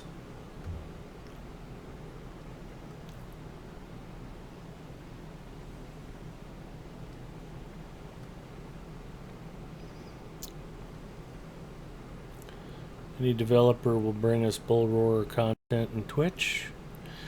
Yeah, actually, they streamed it, what was it, a week ago yesterday? They had a bunch of the dev team on Cordovan's normal time slot.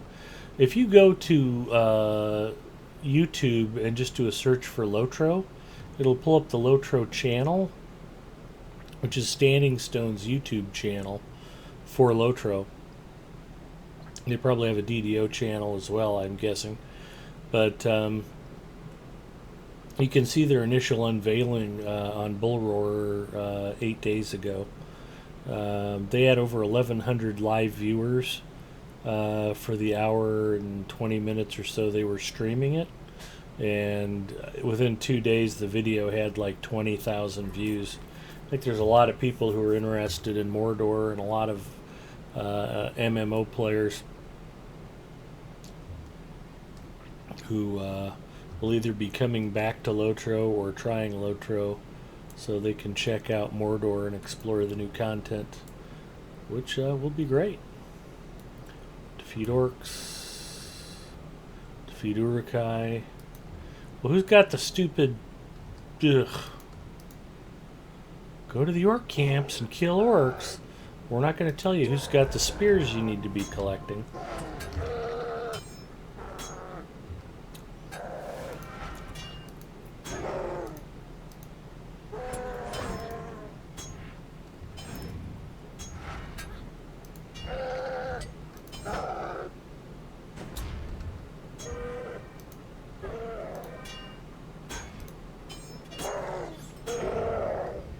Yeah, I need 297 more Urukai for Warlord of Angmar.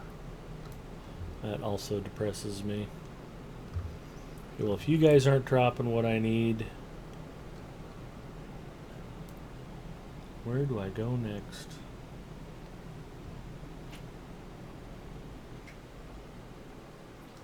Well, It's further this way, 64 I guess. degrees out. That's pretty chilly.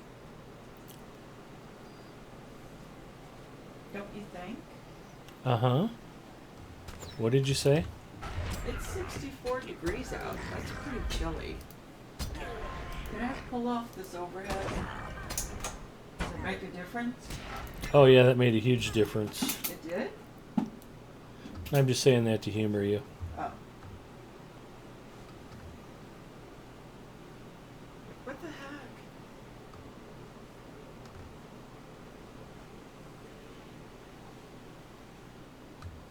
Apparently this magic arrow is going to point me towards the orcs I need to slaughter.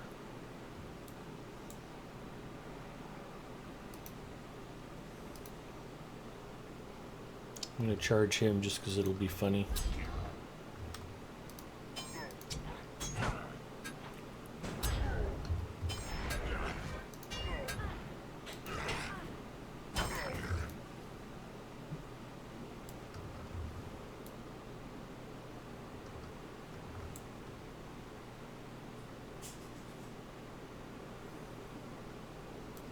Alright, not too much further ahead at least.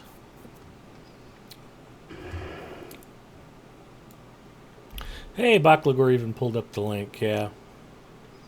I did not catch Cordovan's stream yesterday. I don't know if they were unveiling more Mordor stuff. I suspect they might have been showing off the High Elves a bit.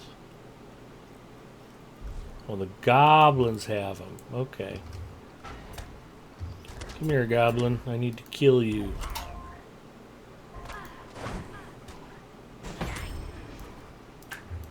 Why would you want to hurt the goblin?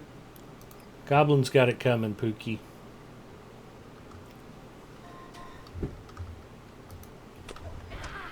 For one thing, they stole Aunt Prunella's umbrella. For another thing, they're responsible for Goblin Town. Nobody likes Goblin Town. You know I don't know what you're saying, right? I know.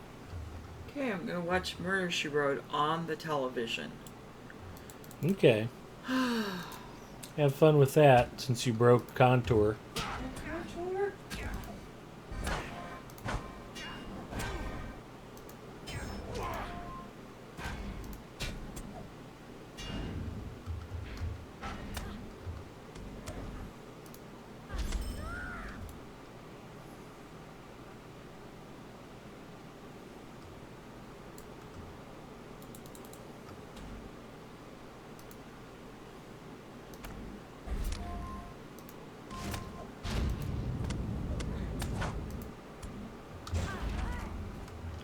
He did not make it.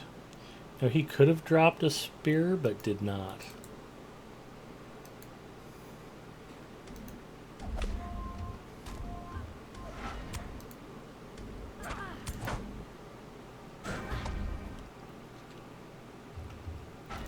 Yesterday's stream was a regular stream. Okay. Oh, they showed the festival yesterday. Yeah, Bloodborne and several others streamed Moria content on their own channels too. Moria or Mordor?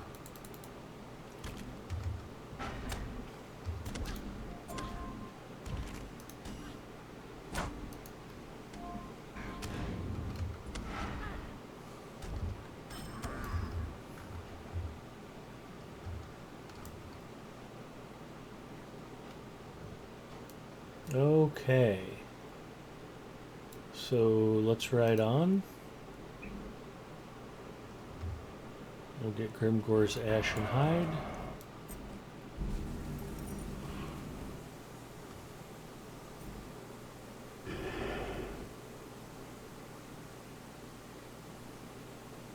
These guys should be fearing me. I'm the one riding the skeleton horse.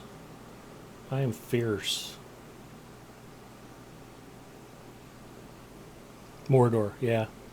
And Bloodborne's a great streamer to watch if you like raids, if you like endgame content. I mean, he spends a lot of time at the very top end of the game.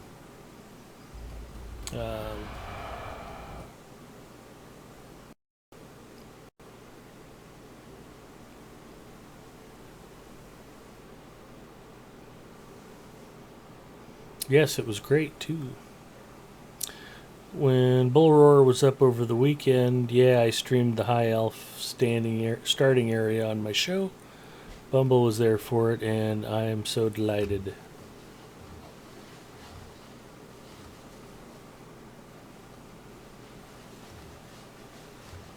Yeah, you guys need to be following Druid's Fire.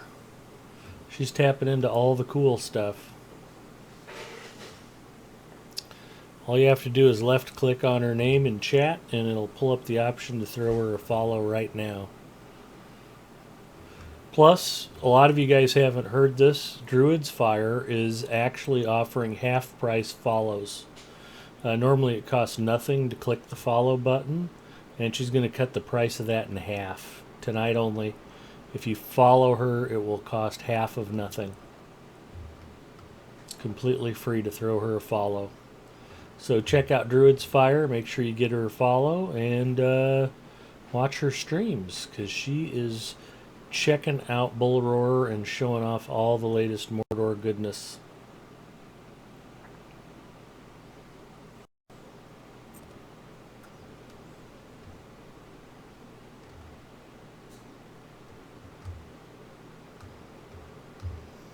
I am not. I am showing off old content, and I'm doing it in a really half-assed manner.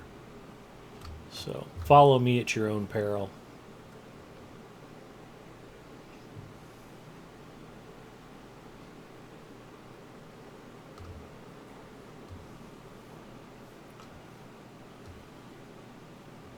Hunter. Where the hell am I? I think I took a left turn when I should have gone right. No, I know where I'm at. Wait, that just didn't look familiar up ahead. Okay. We're right on course. Grimgore should be right around here.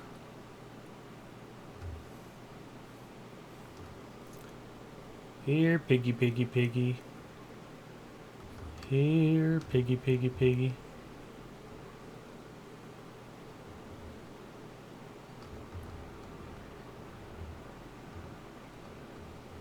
Here, piggy, piggy, piggy. Okay, just had an ugly thought. I wonder how many more wargs I have to slaughter.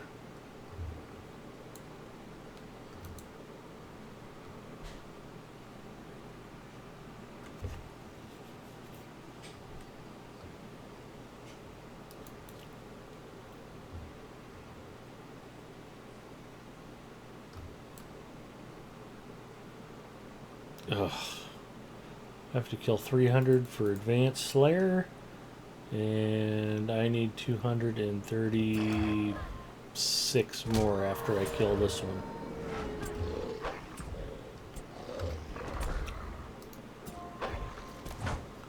Just remember, boys and girls, when you get to Angmar, just go ahead and kill every warg you see, because you'll need them to complete the Slayer deed. There are a lot of wargs in Angmar, and you'll have to kill every one of them. Grimgore, where are you?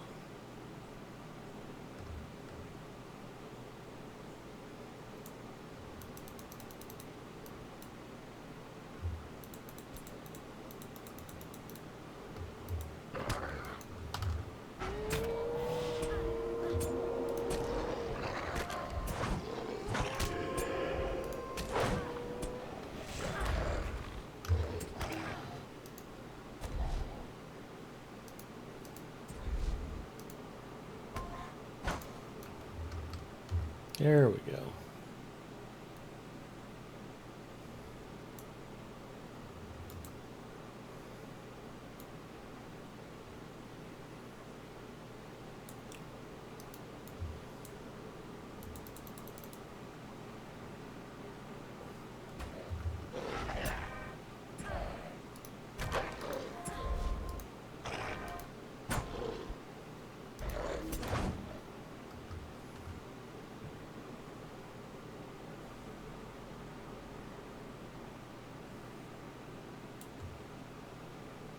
Ninth Pawn, howdy, buddy. Welcome to my stream. Welcome to my stream. I don't think I can pull off a Flowrider imitation. I will stop now before I embarrass myself further. Well, I guess to embarrass myself, I would have to no shame to begin with.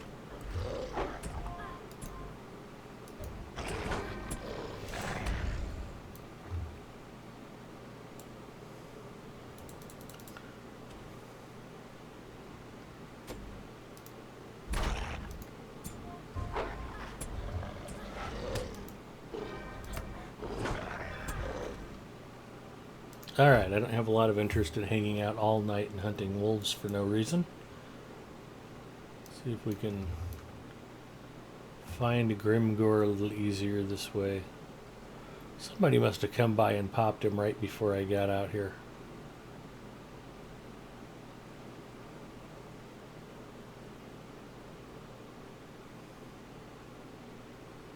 He's normally on a pretty fast respawn rate too. Oh, there he is.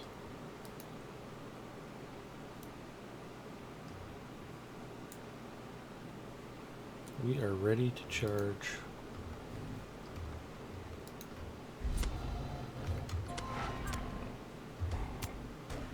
I want bacon.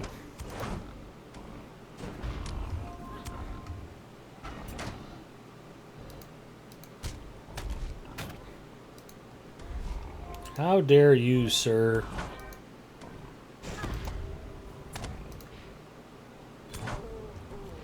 I completed Boar Slayer. I collected Grimgore's Ashen Hide. What do we get there? Deed complete. Boar Slayer, 7 of 7.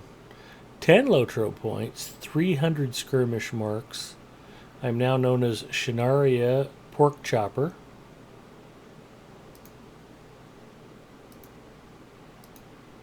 So that's a pretty sweet deal.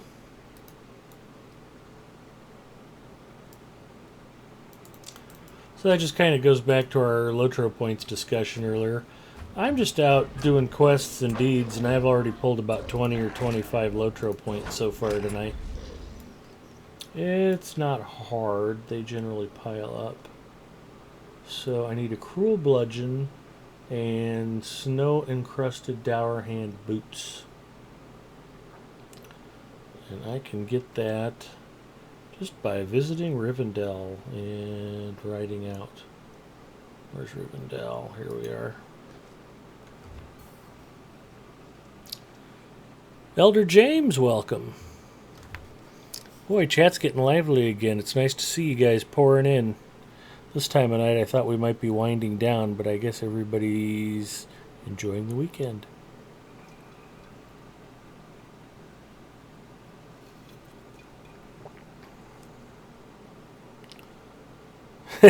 Singer reports that Bloodborne does not have max fishing. Shame on him. He's so man-pretty, though, I have to forgive him.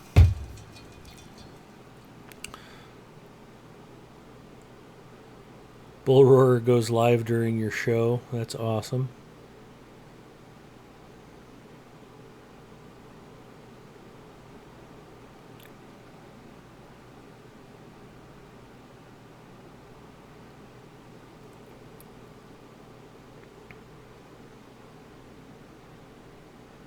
Charity marathon of Tales quests all day, raising money for St. Jude's. Big Ed has doubled the cost of following me. That is true also. Yeah, it's not a cheap proposition. Wearing elf ears on stream. A case of Coke Zero. I expect tribute in the form of Coke Zero. Elder James has joined us. Druid's Fire wears a dwarf beard. Hey, Elder. Morning, Elder. Just having a manic attack and can't sleep, so you're watching me and playing. Yeah, it's another fun thing, is just watching other streamers while you're playing, too. I do that. What the hell am I doing? I'm going to the Misty Mountains, so I need to go by the stables. We'll just hop on a fast horse. Skeleton horse is, I think, Shinari is only 68% steed, which is why I'm mostly riding the 68% steed. It's funny is I've been questing away for 4 hours and have hardly moved the experience bar.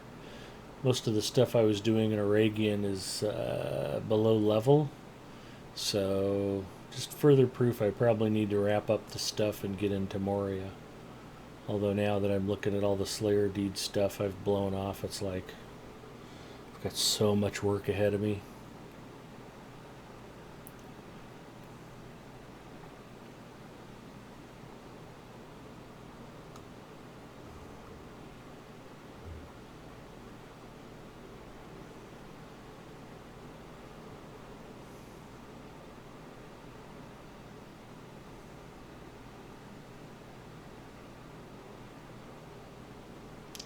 On the other hand, if I take the Steedmaster's horse, What do you need?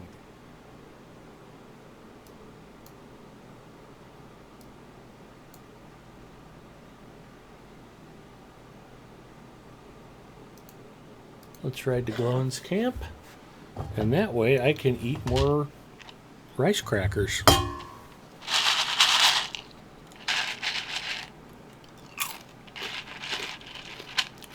Hooray!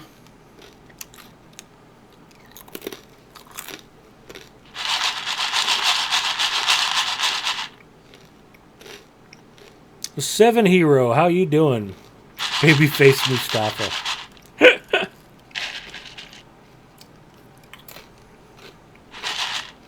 I think Ollop shaved off his beard just so people would keep confusing the two of us.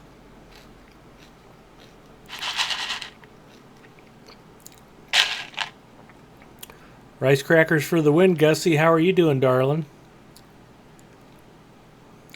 Bumbles is eating Cheez-Its. I love Cheez-Its. I think I killed off the last of our box of white cheddar Cheez-Its Wednesday on stream. We've got a fresh box of extra toasty Cheez-Its.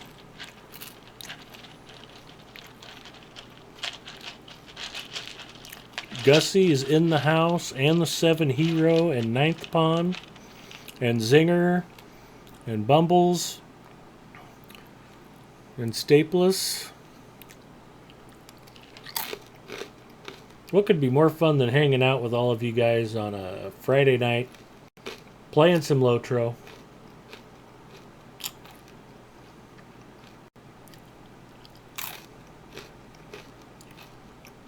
Trying to figure out what horrible and nefarious thing Mrs. Mustafa might do to me. John Vapor, welcome. Sir Garwin? It is time to party. Zinger's been hanging out and he didn't even know I was streaming.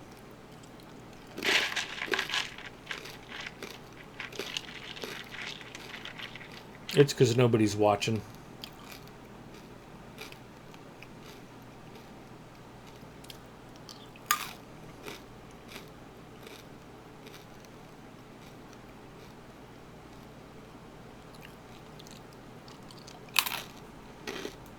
What do you need?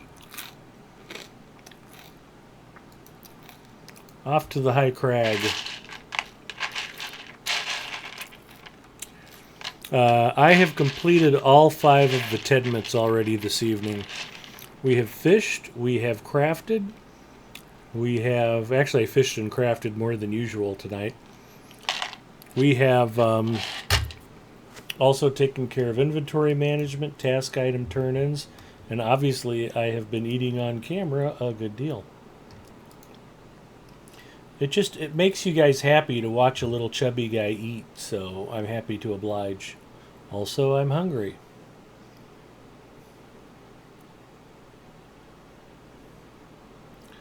Light lunch, light dinner.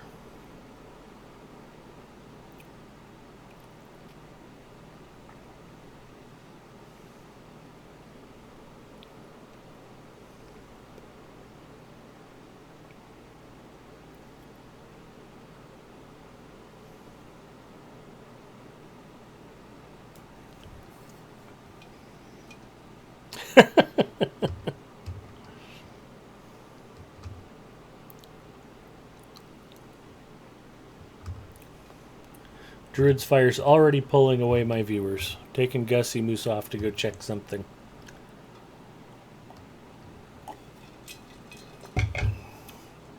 Oh, these might be the dour hands I need to murder. They are.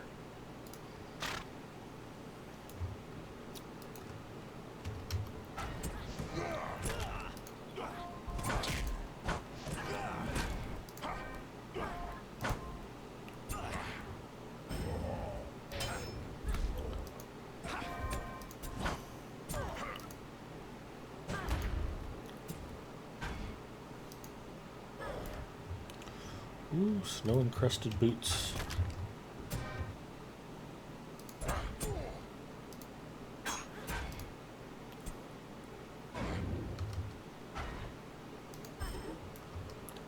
You did not make it.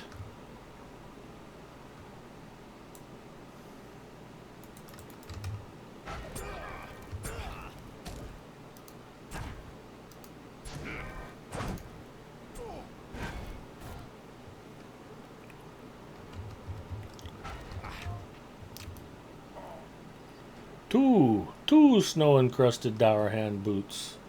My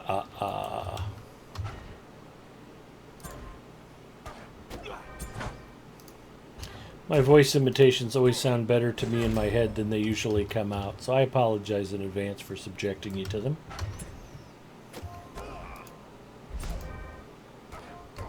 Social eating and chill. That's pretty good descriptions there.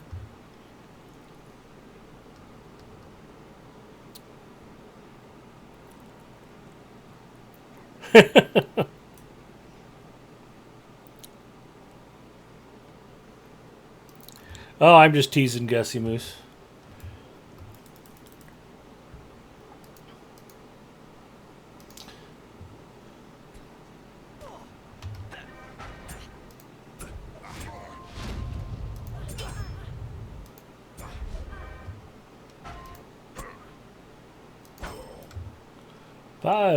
Five snow-encrusted dour hand boots.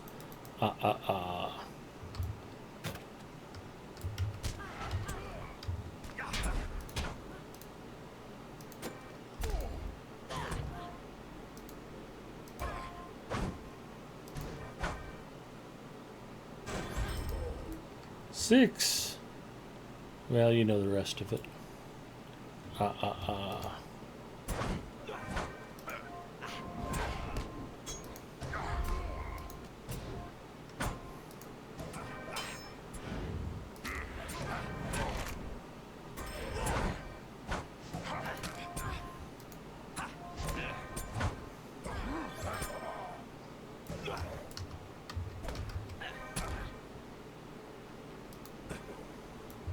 1 of these guys knocked up Snow White. I'm going to find him and I'm going to make him pay.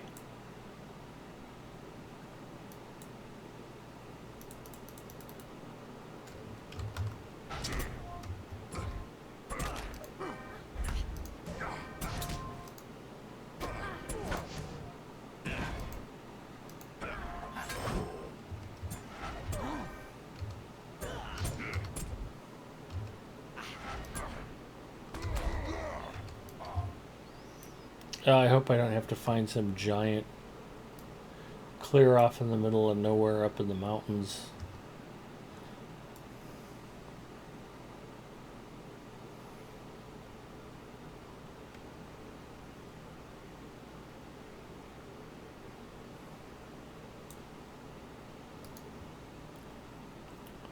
$600 away.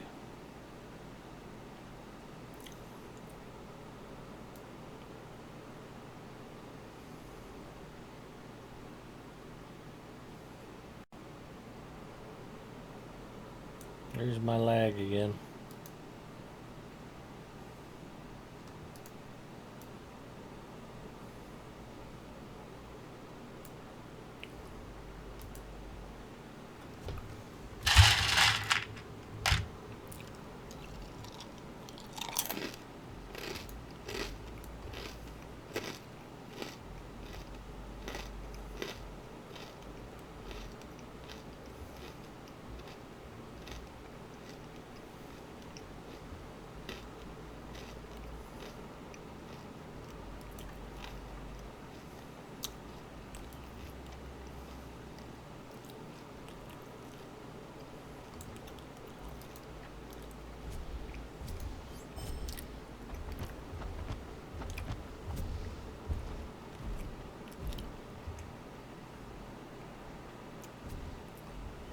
Defeat the Thunderlord.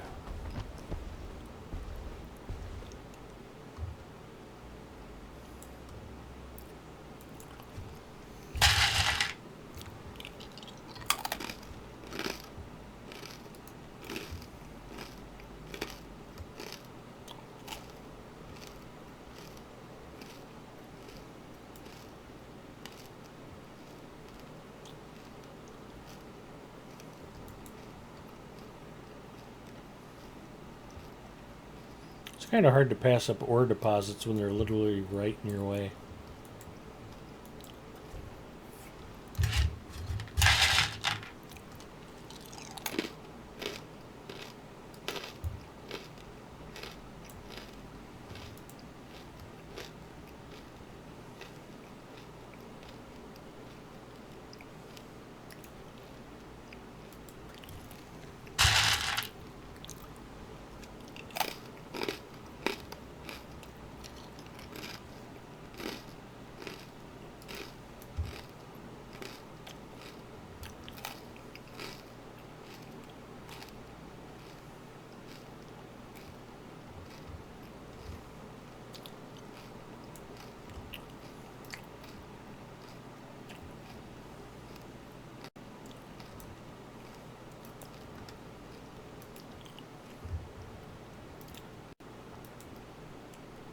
There we go.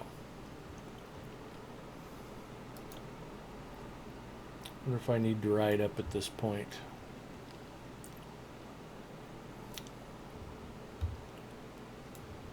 Yeah, I don't want silver.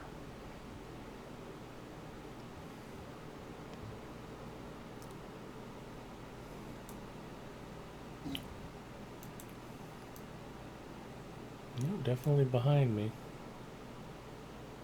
Oh, there he is. It's the troll.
Wally is waiting for you to return with the first set of components he needs.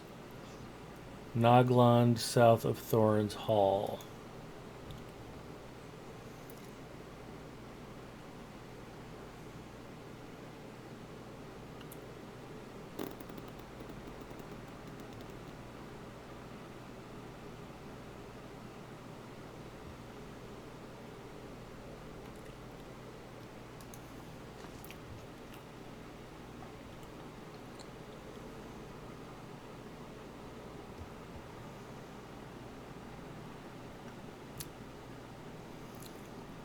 Seven Hero, have a good one, bud. Take care, man.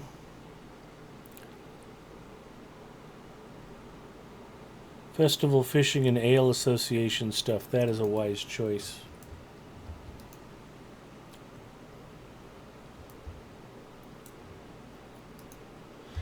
Also, we should probably give a shout out to the Seven Hero. We got lots of cool streamers in tonight. I'm just heartwarmed to see it.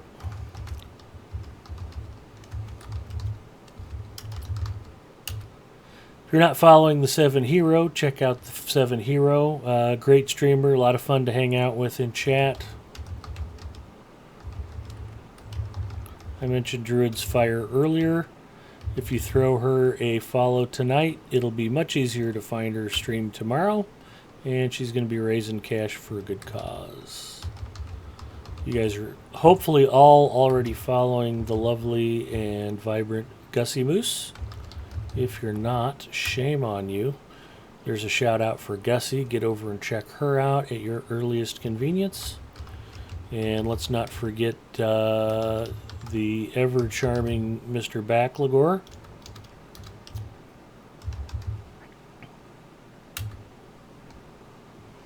All fellow LOTRO stream team members, all terrific people and fun to watch.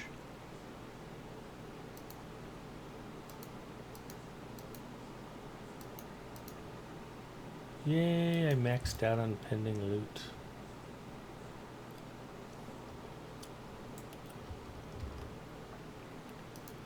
Okay, I can actually do 3 more task turn-ins. Let's see what we got.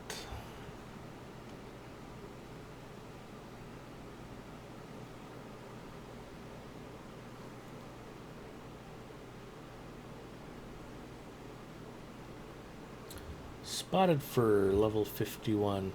Okay, I usually show this off on stream pretty regularly. If you haven't seen this before, this is a housing area task turn-in center.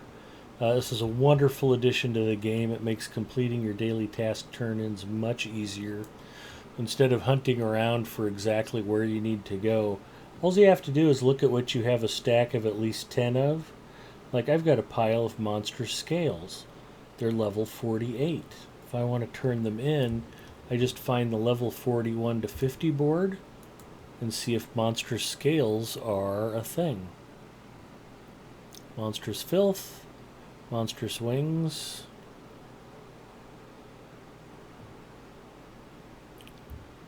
No monstrous scales here. Huge scales. So, based on this, I would have to say monstrous scales are useless and should be vendored. So that's good to know. We do have polished sword sheaths. We also have spotted fur. So if I go over to the 51 to 60 board, and I'm looking for polished sheaths, and I'm looking for spotted fur.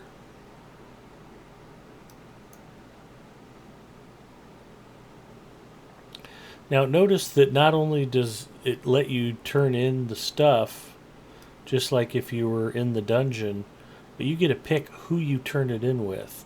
For example, here on the Moria board, I can do guards or miners. If I'm on the level 41 to 50 board, I can choose whether I want to turn stuff in for Misty Mountains, Angmar, or Forakel. Very handy. So you've got the choice of picking the faction that you want to get the rep points with.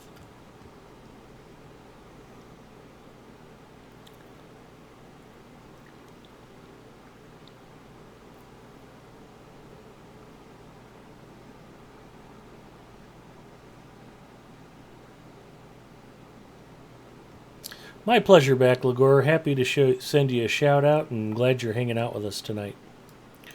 A lot of the other streamers like to watch me stream because they're like, I'm way better than Big Ed Mustafa. I set the bar very low so the rest of the team feels confident when they go on, which is okay. What the hell else do I have for turn-ins? 12 monstrous wings is a thing. Don't really need Council of the North rep, but I'll take it. And then I can come over to the collection box.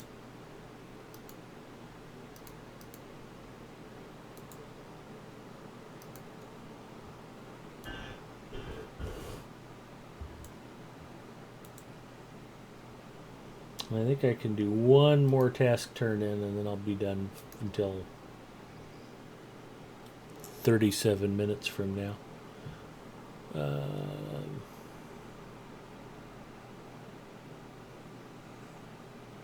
Surprise spotted fur is not a thing.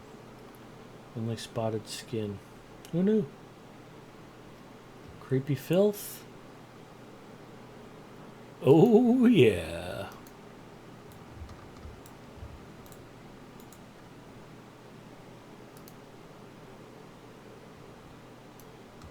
That was worth some item XP. And we moved out some gear. And I'm 36 minutes away from dropping any loot. So I guess we're okay to continue. Task limit reached. I've done 8 out of a possible 8 for the day. They reset in 37 minutes. So that's handy. Now I decided to not burn my... Warden's useless. My Bree...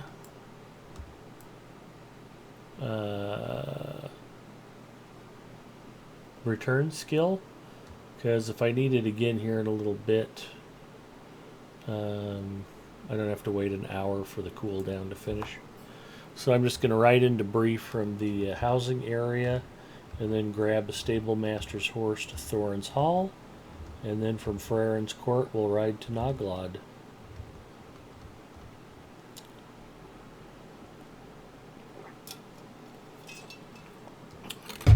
And that's the kind of travel route crap I have to memorize because I am free to play. I don't have all these cool swift travel options where I just click a button and magically appear where I want to go. So don't be like me, boys and girls. Go VIP and support Standing Stone Games by throwing money at them continuously. You'll be glad you did.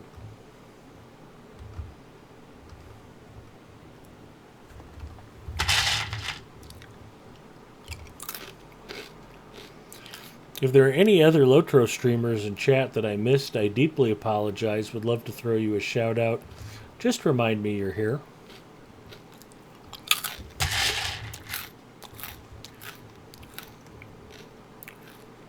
Yeah, it lists it by area and alphabetically, so if it's not on the list, sell it.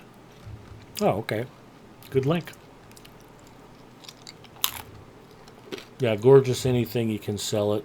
Gorgeous is useless.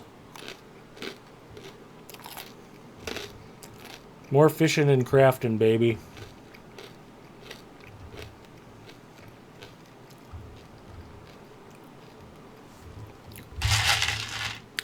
Now, I was screwing around one night, I think on my minstrel. I was out in Rohan, and I wanted to level up farming. And I actually titled the stream, Warning, Farming, Do Not Watch This Stream. And people popped in and watched me farm. We chatted and laughed about it. It's a good time.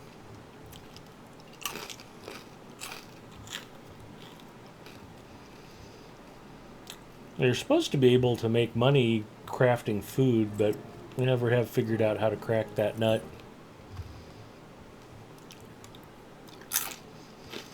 This is Mustafa, just vacuumed earlier tonight, and I think I dropped a rice cracker on the floor. So this could be my last night alive on Earth.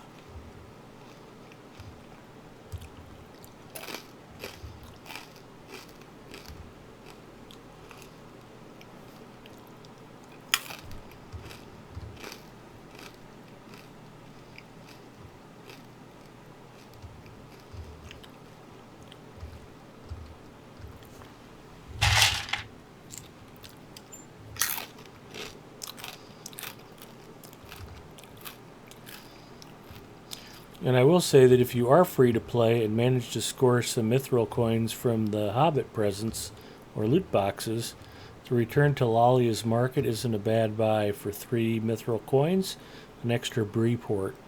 Very good. Unless you're a hunter or something. Or go away from your PC and forget to close stream, chair stream hype. Chair stream hype is excellent.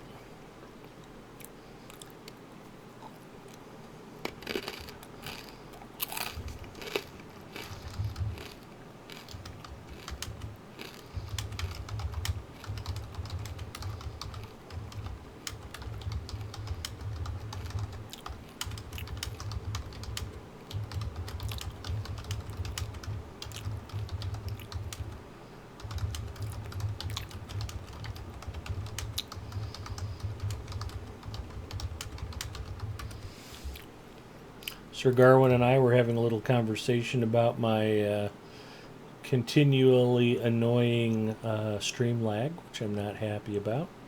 I did test the ISP before I started streaming tonight. Everything looked good. So I think it could be an issue maybe with the Chicago Twitch server that I'm streaming to. So we might... Festival Grounds, Party Tree, Regular Stable Master, Thorin's Hall. What can I do for you? I might try the San Jose server if I get a chance to stream later this weekend, see if I get some better results there.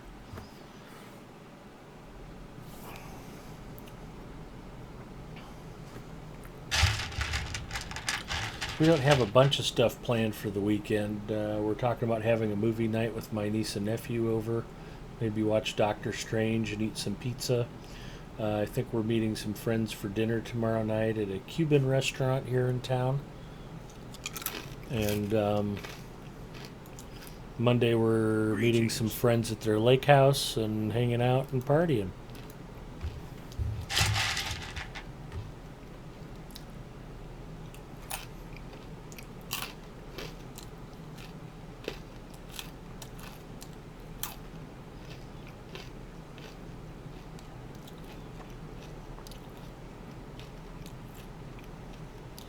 I saw from Bloodstream earlier that the High Elves seem to have a little tuck and roll if they're falling from a distance less than breaking a leg. Looks pretty neat, certainly a different animation. Well, and hopefully the dev team is getting a chance to enjoy, maybe just showing off a few new tricks and expanding the dynamics of the game a little.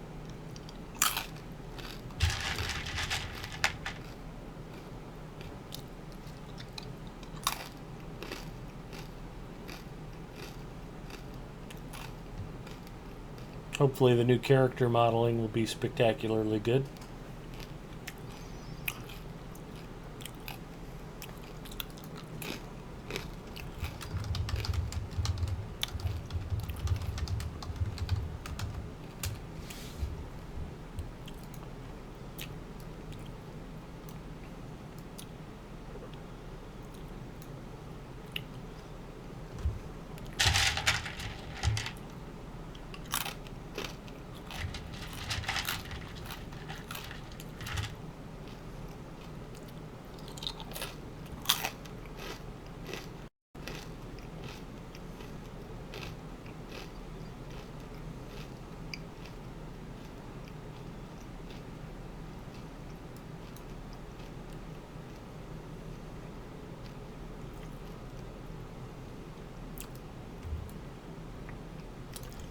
Okay, where is that guardian that I need to talk to? There he is. I don't think he's the right one. Could you help me? Yeah, that's a level 9 quest. Here he is. Clear at the back of the complex. This is unthinkable. Unyielding drake scales and gem-encrusted nails. I have 2 of one and probably none of the other. Implements of battle, grizzly bat talons, mottled spider mandibles, hooked warg claws.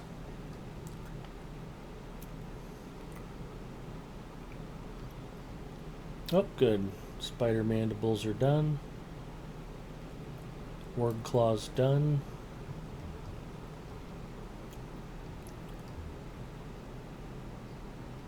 How did that dwarf get up there, I wonder? They're up on that wall, and I don't know how to get there from here. It's alright.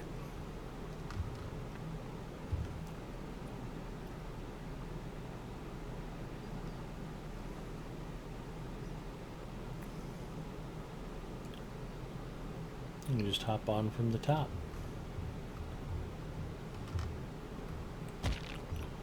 Oh, come on, that wasn't a leg breaker. Could be an ankle sprainer. Where'd they go? Oh, there's one of them. Okay. There were 2 dwarves up here walking around. I might be hallucinating.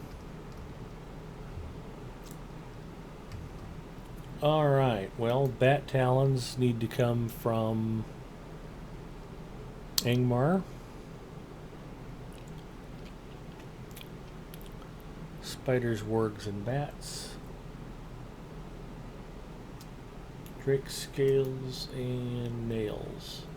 I know the gem-encrusted nails need to come from Angmar.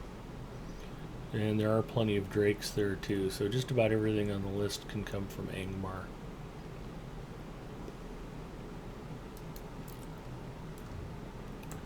And I've got a cooldown from Gath Forthner that is done.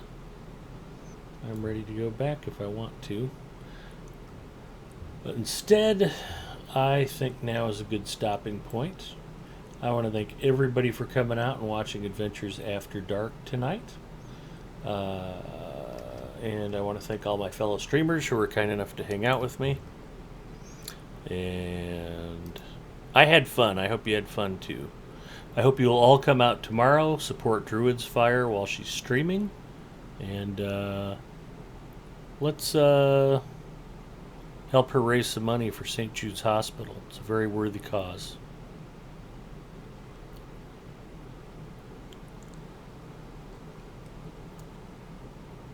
Dive into the fishing code and untangle the rod line so we can get 500 fishing skill. I hope they don't eventually disable fishing in all of Mordor. There are those couple of small oases that still have kind of legit water. The start instance reminds me of the starting instance in Wrath of the Lich King of your creating your Death Knights. Backlagor said he sure did. Had a great time.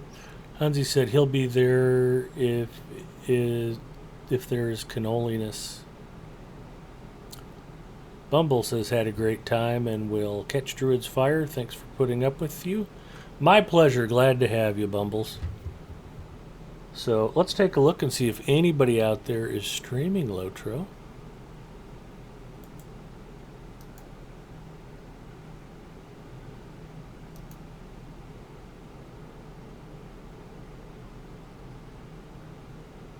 Yeah, I was happy I survived the night, but I am definitely turning into a pumpkin at this point. 31 viewers are watching LOTRO right now. 28 of them are right here. Lariana is on. And let's go raid Lariana. Lariana is a frequent LOTRO stream viewer. He's just starting to learn how to stream. And will probably be surprised and shocked at having 28 people come over and raid him. So let's raid Lariana. I gotta make sure I'm spelling it right. So I am not a smart man.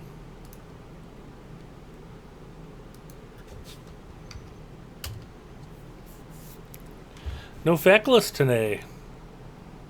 Well, if I know Feckless, she'll be around. Although, yeah, she's kind of a woman of leisure. She may take off for a long weekend. You just never know.